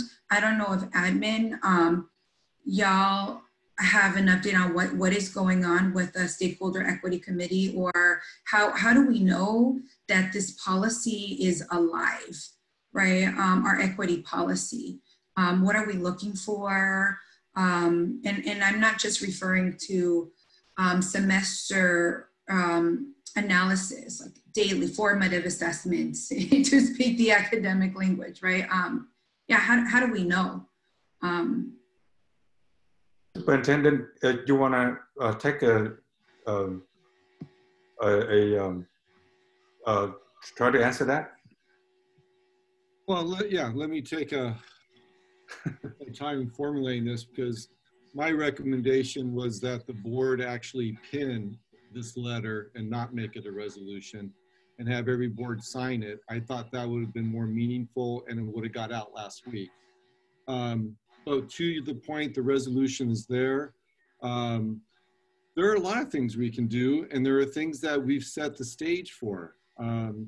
So we had a conversation with our principals. Our principals were unanimous about not funding police officers on our campuses during the day.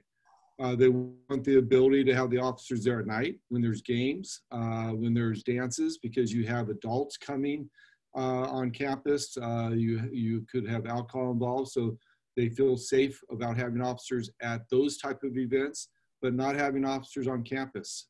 So that's one specific thing that we can take charge of. We've already reduced that by 50% for the fall, and we can eliminate that budget item moving forward. We've been talking about an ethics studies course, and the goal of the ethnic studies course was to have an orientation, an introduction to incoming freshmen so that they have a better sense of seeing themselves in the curriculum and learning about other cultures and around migration patterns and what makes us so diverse and so wonderful. But the ultimate goal, the long-term goal of ethnic studies classes is to offer side-by-side courses in sophomore, junior, and senior years. So you could take the traditional U.S. history class, or you could take an ethnic studies U.S. history class to give you the same A through G credit. You could take a course in English that had all authors that are persons of color and still get the same credit. So we could build an ethnic studies umbrella that offers courses that are compatible to earning the same type of A through G credit that our current courses are, and that are not based on ethnocentric type of point of views. That is our long-term plan. We got to get to it. We can't just allow the fiscal crisis to get in the way. We can't allow just grading to get in the way.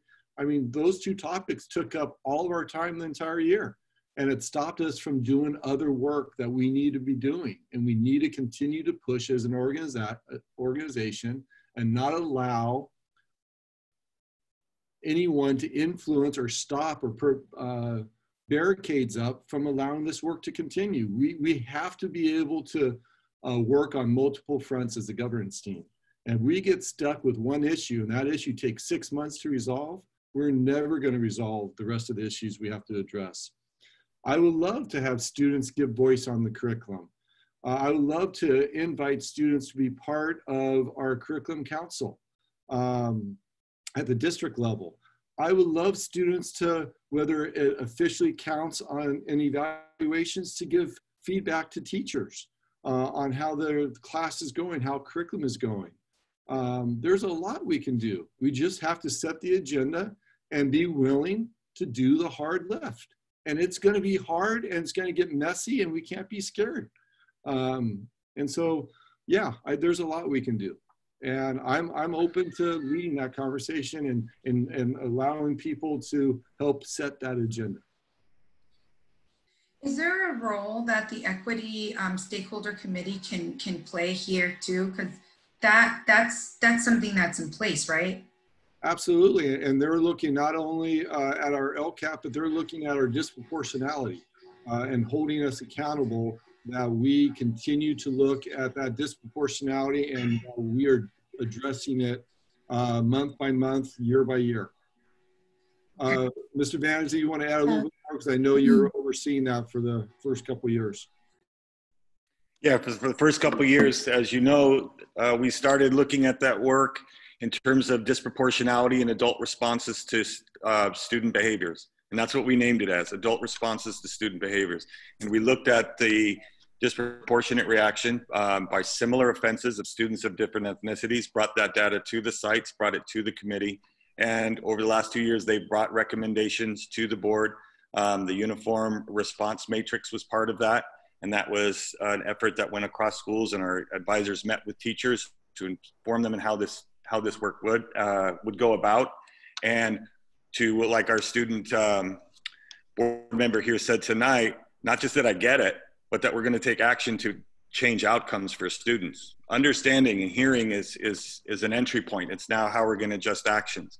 So the Stakeholder Equity Committee really looks at, not in the short term of just the now, but over time, our adults in our system responding to student behavior in a way that is respectful, in a way that addresses issues, that keeps students in classrooms and on our campuses and can address underlying issues that may be making school or a relationship different in that moment. And as you know, the data clearly reveals biases in responses within our organization, and it's important for us not to lose sight of that. It's important for us to keep the lens on that level of analysis, and it's important for us to say, yes, we're going to keep our eye on the lens, and we're going to keep the eye on the actions. And when the actions get us to a certain point, congratulations, but then we have to look what the next step is and get input in that. So the Stakeholder Equity Committee really is the group made up of multiple entities from outside the district to look at district data and analyze it on a deep level. But our students on the LCAP committee over a couple of years look at that same data. And as you know, for the last couple of years, there was the student voice that really led to equity work being lifted up. You know, they changed the survey questions that introduced, do you see that students are treated differently on the basis of race? And they brought that up and recommended trainings, recommended we keep this eye on this work, recommended the MTSS work that we've all heard from the last 4 schools in the name of equitable communities. Those voices from 2 years ago from students are allowing for us to keep our eye on the ball. And what that is those equitable communities. And while I love the presentations, it'll be up to the board, as you were nudging toward in tonight's presentation, saying, I get who you are because this is your first school-based intervention. We've been talking district-wide for a while. Tonight was our first school-based, but each of you were saying, yeah, but share with me the outcomes that we want to see. You started to go there. And as we talk with our schools, we're going to ask them, who are you? What are your initiatives? But what are those specific data points and outcomes that we're looking for? And we know as a district that we can talk socioeconomics, we can talk language and different factors, but we know that the #1 area of disproportionality in all our results comes from through the lens of race. So we're going to keep our eye on that. Thank you. Let me also do you have a comment that you want to make? I think Mr. Funk was going to finish an idea here. Can we finish? I just just address the one comment that we did prioritize not to eliminate the Director of Student Services, and that position has been filled, and that person will start July 1st. And we did send the announcement out last week. Okay, thank you. Member Lay. I echo that all of those suggestions, you know, from students and from CSEA as well as the board member, I think is the right time that we need to do action. And I believe that we need to have a plan, but we still have to include that into the ethnic study for freshmen. And for the next step, that what are we going to do? So I think I'm looking forward to see if the district bring back in the next couple months. So what are we going to implement, and which area that we're going to look into, how we're going to support our students. Okay, Board Member Katesi. So, sorry, Board, we spent more than half hour on this resolution. We need to come to a conclusion, otherwise it's going to just go around a circle. Board Member Cortese? Agreed, and yet it's very important. So I'm appreciating everything that I'm hearing so far. I'm very particularly inspired by the different ideas about ethnic studies, how we can take an English class slice at it, or a social studies slice at it, or different ways of approaching it. I think that gives all of our students access to a lens that suits their own temperament. So I'm really appreciating that. A question I have is, how do we support our African-American staff and African ancestry staff in feeling welcome, included, safe, all of that? I mean, I think we've done a lot. There's plenty to do to address our students. We have a lot of ideas about how to support our students, but what are we doing for our classified and certificated staff members? Well, what I'll commit to is hold a special group discussion with them to get their feedback on specifically what's working for them and what's not working, and how the district can better support them. And I'll do that the first month we get back to school. Okay. Hey. Thank you. And I do believe it is important to have a formally presented and formally adopted resolution as an institutional stance. And we could also supplement that with a letter that's signed by board members. Yes. Associate Superintendent Marcus, I saw you have your hand earlier, but you didn't have a chance to give comments and input. Do you want to add to this? I think it was addressed already both by Superintendent Funk and Associate Superintendent Vandersee. So I'll pass at this time. Thank you, though. Great. Okay, board. Need a motion and a second. Move for approval. Oops. Give that to Member Cortese. Moved by Cortese, seconded by Herrera. Rashida, how would you vote on this one? Move to approve. Okay. So, Board Member Lay, how would you vote on this resolution?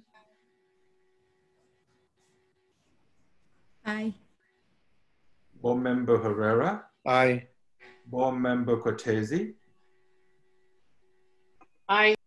Board Member Chavez? Aye. So that's 5-0, that's unanimous. Thank you. Continue with agenda item 12.01.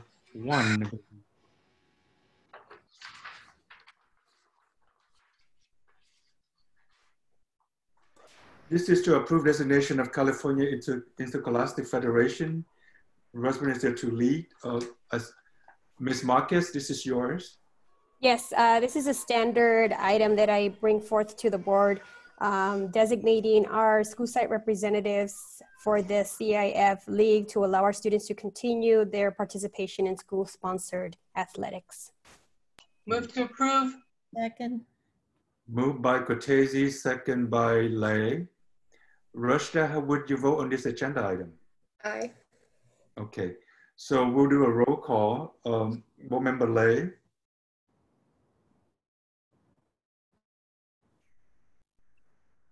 Board Member Lay, how would you vote on this? Aye. Okay, Board Member Herrera. Aye. Board Member Cortese. Aye. Board Member Chavez. Aye. So that's 5-0. Thank you. 12.02, I believe. This is to, what? Is that 12.02? Okay, no, I'm looking at the wrong agenda. 13.01. This is to discuss and or action to adopt resolution.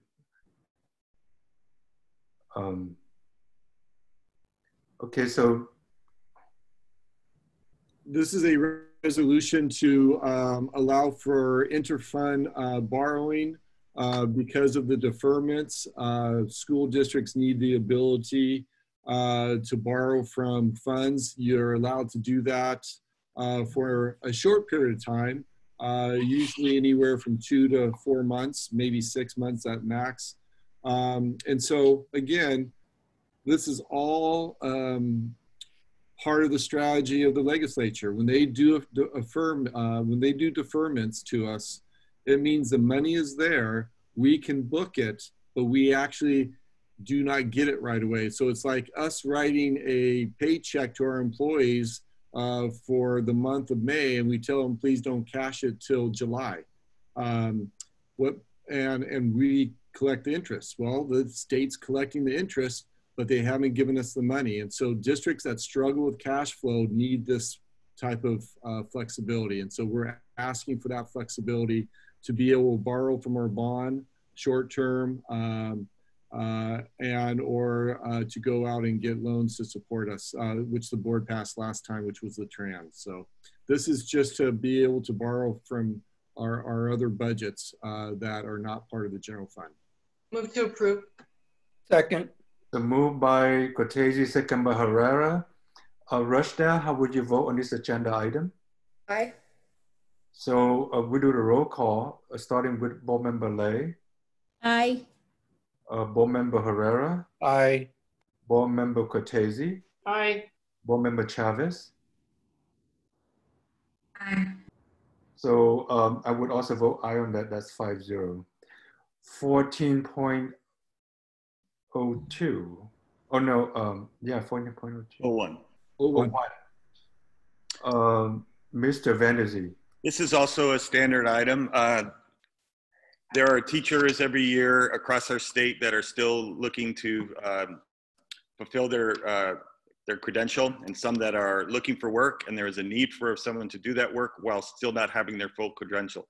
And so there are things called emergency credentials, which allow people to work while they're because of student needs, while they're earning their credential. What we have to do annually is give a sense of this is how many we would ask to use.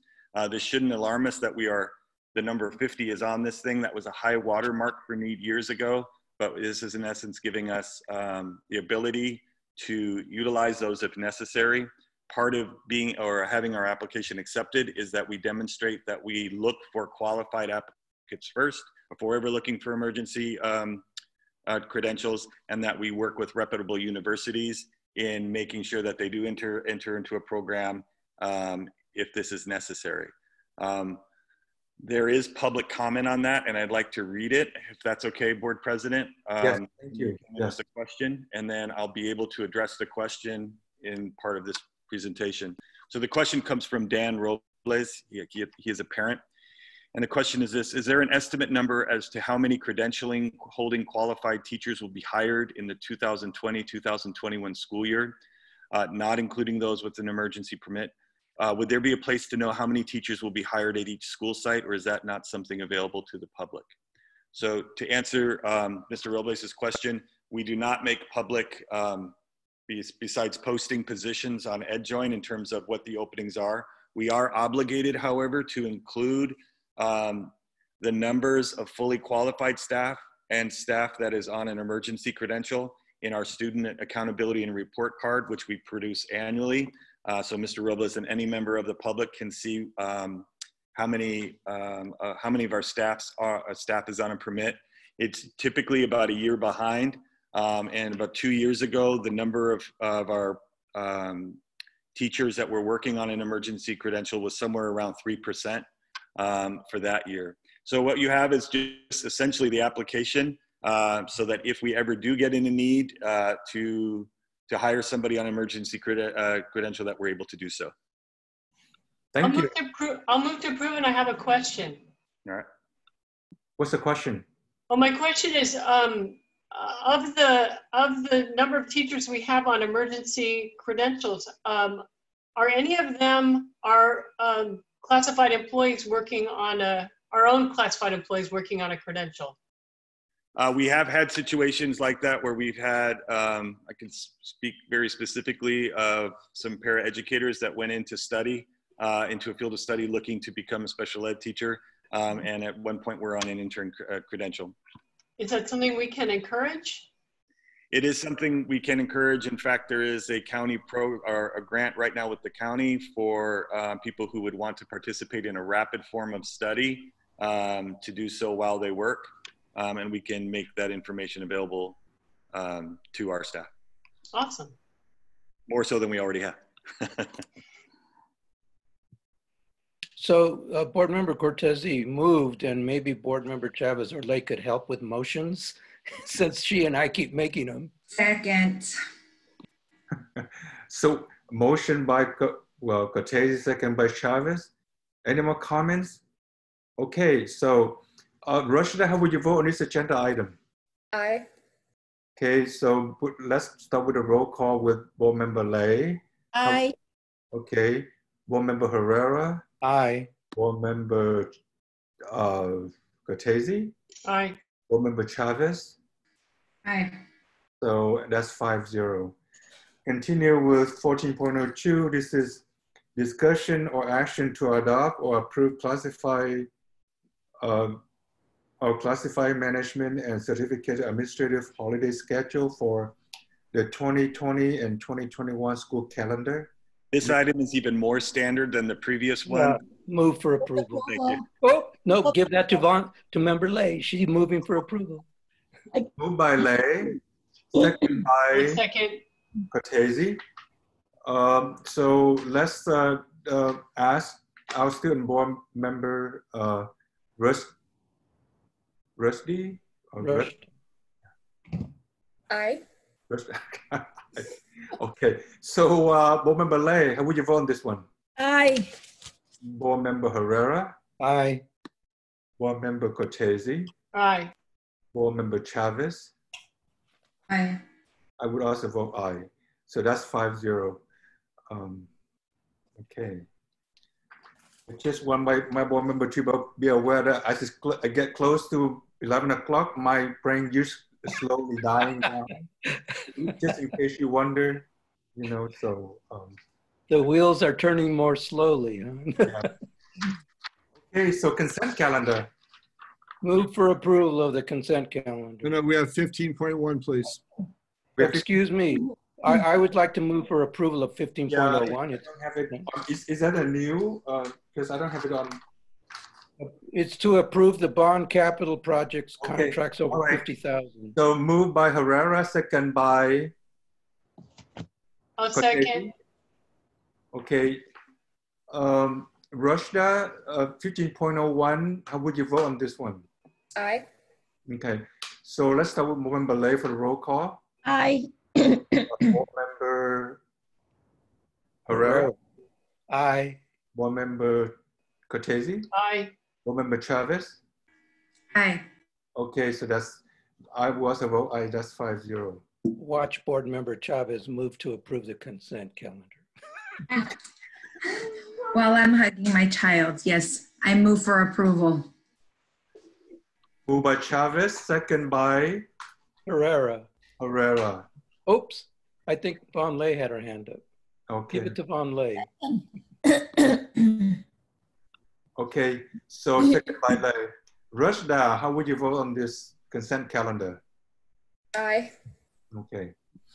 So let's do a roll call with Board Member Lay. Aye. Board Member Herrera. Aye. Board Member Cortese. Aye. Board Member Chavez. Aye. Lan Nguyen would also vote aye. Okay, so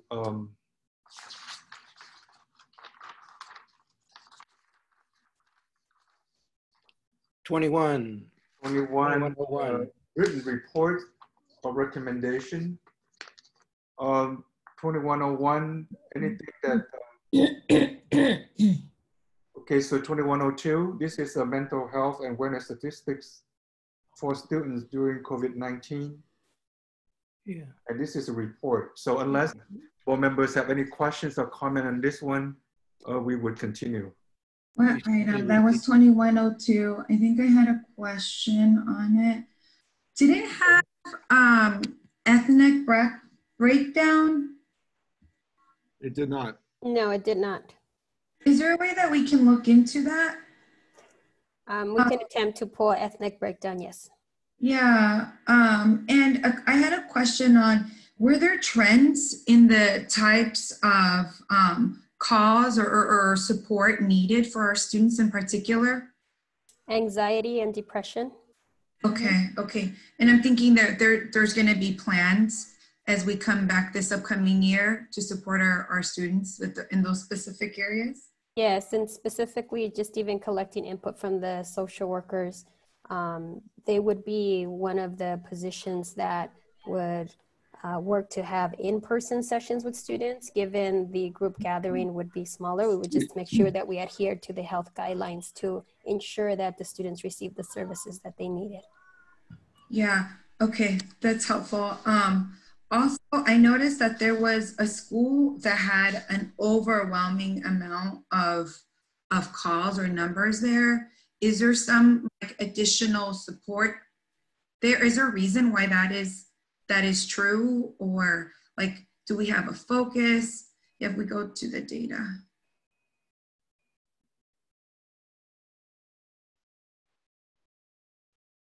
Yeah, there. Mm-hmm. Yeah. Santa Teresa stood out. Independence too. But Independence is like 3,000 students. How big is Santa Teresa? It's, I think, close to about maybe 2,500, I would say. Oh, okay. So similar. That's still a large amount. So those like really stand out. Is it because, you know, more students have access? Like, have they been doing a great job at really advertising, or is there something that's calling students to show up? Or yeah, Yeah, I mean, I think what the social workers have done is they did consistent messaging. So I don't think it was so much a matter of the messaging or the outreach. I think it may have to do more with just the student population. So to your point, maybe pulling ethnic breakdown or demographics would be a little bit more telling, knowing that being able to report anxiety and depression could sometimes be tied to culture and the openness of being able to actually report or to seek help for that. And so I think that would be important for us to look at.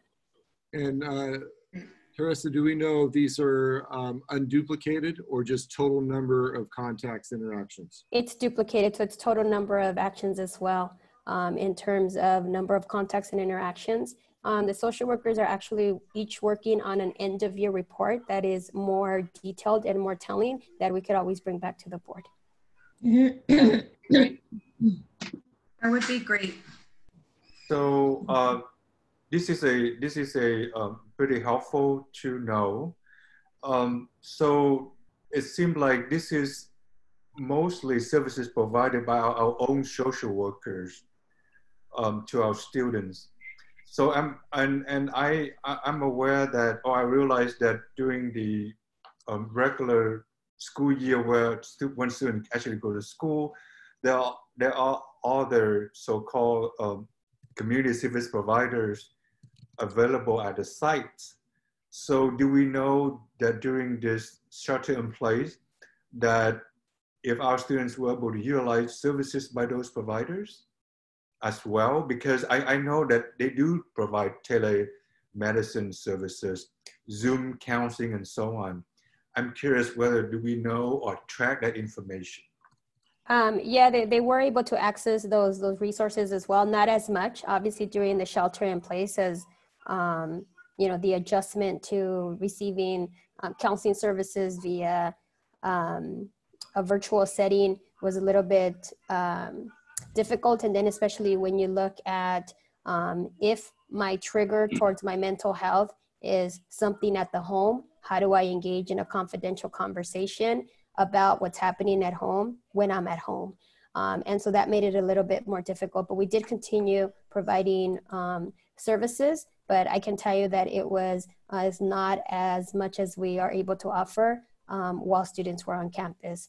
But we could definitely look at the numbers from our healthcare or mental health outside agency providers to be able to look at what were their trends. We've also committed to bringing back interns from San Jose State that need their hours and providing them a stipend so we don't lose them to any other districts. So when the fall comes back, we'll have our social worker overseeing interns at each of our sites. Mm-hmm.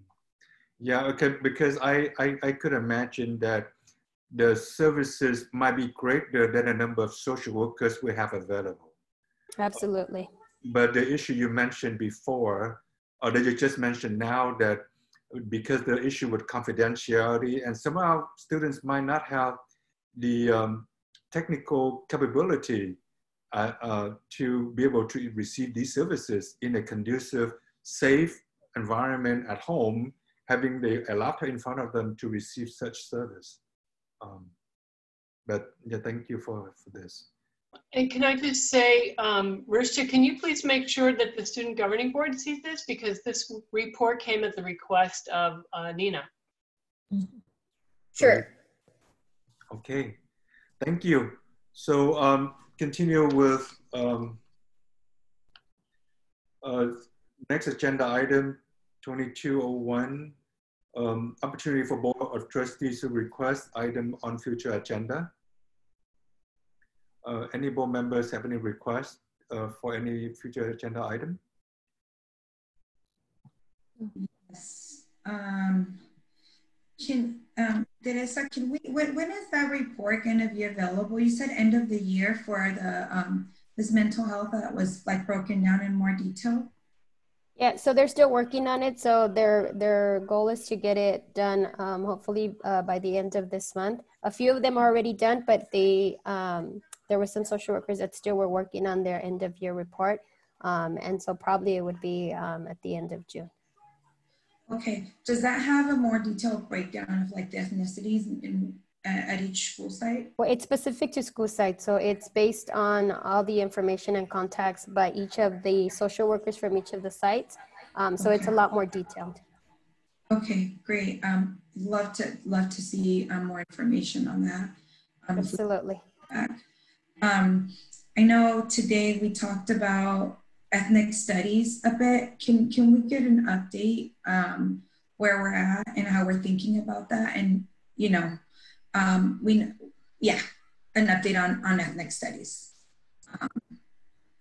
High level. I don't know how often this could be, but the stakeholder equity committee, how often do they meet? Prior to the shelter in place, and even before in the previous years, I believe they were meeting 3 times a year to review the data and to get updates on the work that we were doing. But with the shelter in place, that they didn't get to meet as they normally do. And actually just with the transition, with having the vacancy in the Director of Student Services, and then myself shifting to the role of Associate Superintendent, we need to make sure that we reconnect with the consultant who was leading, the outside consultant who was leading that group, and make sure that we bring them back to ensure that we continue to meet. Yeah, I think there's a huge opportunity with the Equity Stakeholder Committee before we start this upcoming school year to have something in place to just get going and not wait till the beginning of the school year to start work or start analyzing and then doing work.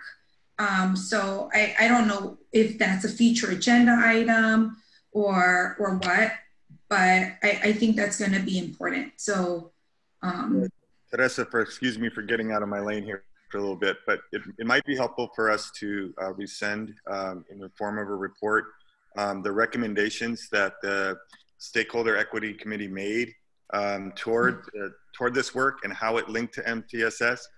Because I think if we look at it, you will be able to see how that data was analyzed in looking at the disproportionality in our district and coming up with a multi-year approach to addressing it, and that we could revisit that work to see really what we want to lift up and emphasize in this time.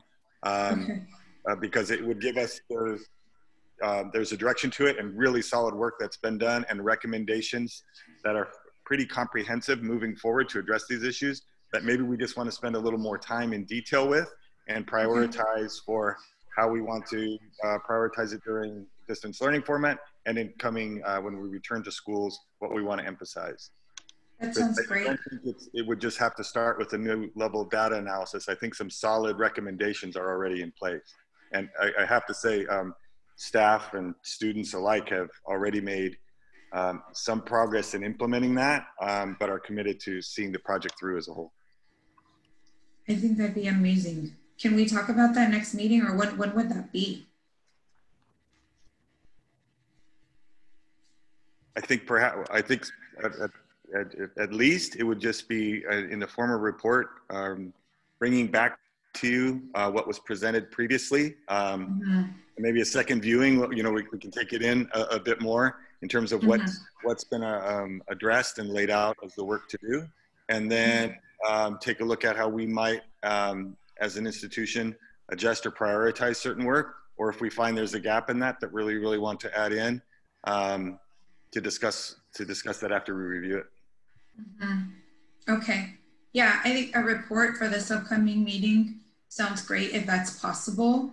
I know that there's a lot happening with the with figuring out how COVID is gonna pan out in the plan, but I think this is a priority. And once we start, you know, engaging with that, then we can get clear, given our structure that we would be committed to for at least the beginning of the school year, what that could look like. Yeah, in more detail beyond our report. So I just want to manage expectations, though. We are knee deep in preparing for opening of school. So we are developing the schedule. We have to negotiate an MOU with ESTA, with CSEA. We have stakeholder meetings that we've committed to get input on what does school look like in the fall. So I just want to manage expectations for a June 25th meeting that's already full of end of the year agenda items.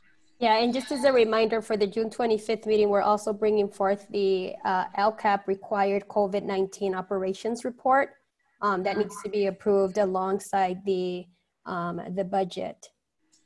What we can also think about, Ms. Chavez, is that if the board chooses to do polling, we're going to have to schedule a special board meeting in July to determine if we're going for a parcel tax. So that board meeting might be just 2 items, a parcel tax and then an update on the student equity team and what are the immediate goals for the fall. Yeah, just to be clear, what I was proposing for the 25th would not have been a new report. It would be a chance for you to revisit something that we looked at a previous board meeting, and just kind of refamiliarize yourself, bring it into our current context for later discussions of prioritization and action. And that was my understanding too. Okay. Yeah. But that sounds great. I just think it's important for us to be talking about this as we engage and figure out what the fall will look like. Yeah, I'm feeling urgency on that, but I think both of you are addressing it. This is reasonable. And something that is top of mind, I don't know that this is an item per se or where this would fit in the work that we're doing, but we talked a little bit here and there about eliminating police during the school day. I think we really need to interrogate the roles and responsibilities anytime the police is engaging with our students. And it could look different at different times, but we should get clear on that. Because I think it is the fact right now that a lot of students are feeling trauma. A lot of community members are feeling trauma, and how do we support our community while also balancing safety against like outside danger, right? In specific events. So that is top of mind for me. And while we're getting rid, like say we don't have police, you know, in the regular school day, we have to really rethink what does supervision mean to make sure that we support our staff and our students, right? I'm sure I've heard many of you talk. Chavez, are you thinking of an agenda item? Yes, I am getting there. Well, get there. Yeah, well, patience, okay? Because it's late. Important. You're gonna make me take longer. I'm just saying. Eres muy. Sí, exactly. I'm talking about social emotional learning competencies, right? And training on how do we have a wellness approach that is responsive, right? And just like we talked about the sexual harassment and, you know, supporting our students and, you know, engaging them across the district, what could this look like as well as we think about having a safe space and not having to be dependent on certain entities and building the skill from within. So I think one thing I can commit the district to is working with Californians for Justice and anyone else that wants to join that group along with the student governing board. We can form a task force. What does safety look like in the fall if we have no officers on campus? It means that, or at least when we're back, you know, to in-person schools, right? We actually have time to do this since we're going to start the school year in distance learning. But that requires all hands on deck, right? All ears, all eyes. And what I mean by that is we'll have more of our staff available for extra duty pay to supervise lunchtime, supervise before and after school.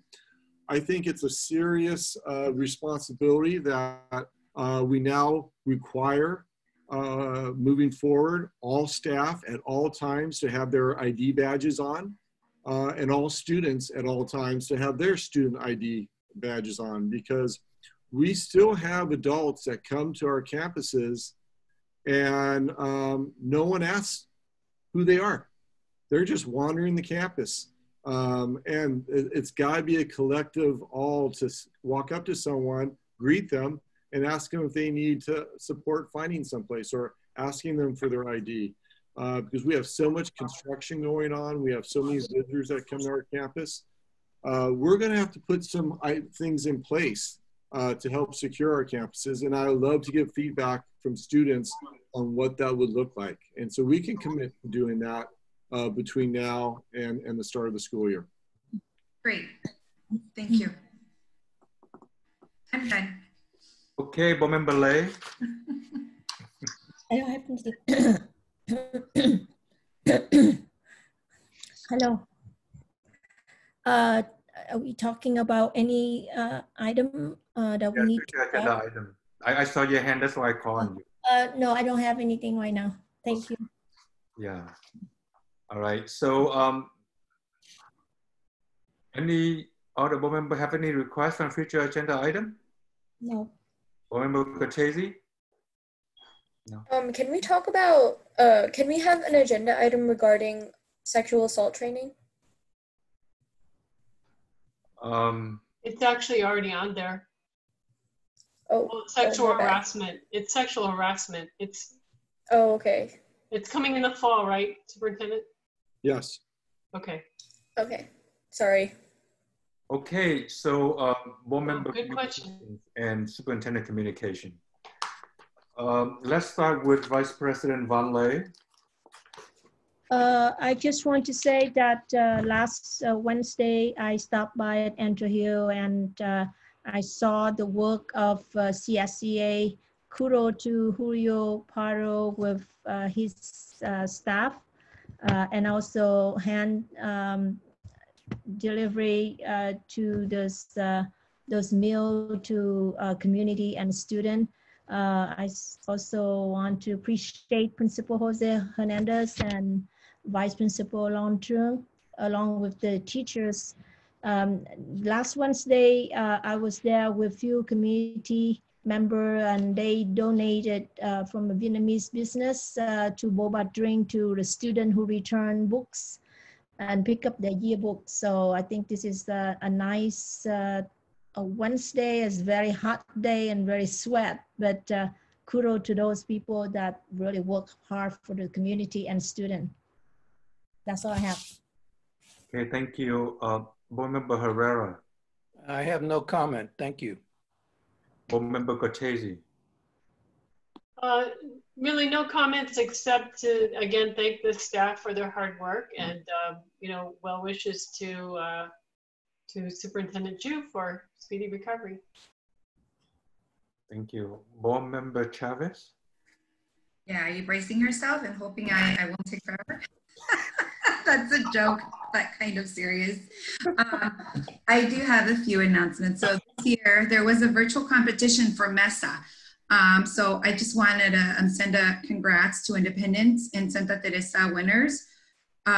We had 1, 2, 3, 4, 5, 6, 7, 8, 9, 10, 11, like 15 students that won. So that's amazing. So kudos, shout out to all of our students who continue to participate and engaged. I also wanted to thank our schools for presenting. I know it's not easy. There's a lot going on, and yet you know, still presented. Student Governing Board, want to give you all a shout out for your commitment. Y'all have two big focus areas, the sexual harassment piece and the Black Lives Matter, and figuring out what does that mean? How do we keep it alive? And I'm excited and committed to supporting y'all in those efforts. And personal note, happy anniversary to Mr. Chavez. We are Big 9 today. Congratulations. Congratulations. Congratulations, a big one. Okay, so for my part, I want to thank Superintendent and his team, including our new Associate Superintendent Marcus, as well as Mr. Chu, and also with Mr. Vanderzee. You've been doing such a wonderful job the last few months with so limited help and resources. I appreciate the academic plan, you know, even though without meeting and so on, but you've been providing the support to our students with distance learning, and with the extent with the work that you do, that's very commendable. I wanted to say thank you for the great work. At the same time, I felt like a huge part that was missing this year, because every year before, for me, at least the last 15 years, I've been able to attend graduation ceremony and so on. And it was wonderful to see our students graduating and able to shake their hands and hand them the diploma. And this year was just so different. And I really missed that. Yeah, so hopefully things will be back to normal next year. But yeah, thank you. Okay, so continue with Student Governing Board Representative Rushda. Is anything that you want to say? Nope, just thank you to everyone for hearing me out, and yeah. Yeah, I've appreciated your voice this evening, Rushda. Thank you. Superintendent. I'm going to pass so Ms. Chavez can begin celebrating her 9-year anniversary, but thank you for the kind words. Okay, thank you. So board meeting evaluation. Any comment from board member about this evening's board meeting? No. Okay, so seeing none, hearing none. Member Chavez, you're about to say something. Yeah, I think overall it went well. I felt like we had a significant amount of conversations around students and our work with students. And I think there was still an opportunity to dive deeper in the Black Lives Matter issue and equity. I think that's an area of growth. I get that we're pressed for time, it's late, and I think it's important for us to engage in that conversation at a deeper level. This is beyond this resolution. This is important work. And I think it needs to be given the space. And so with that, you know, maybe that I think we should continue the conversation, but that's just a reflection that I think there was a missed opportunity there. Okay, any other board member? Thank you. Report closed session. Legal counsel. Mr. Counsel, anything to report?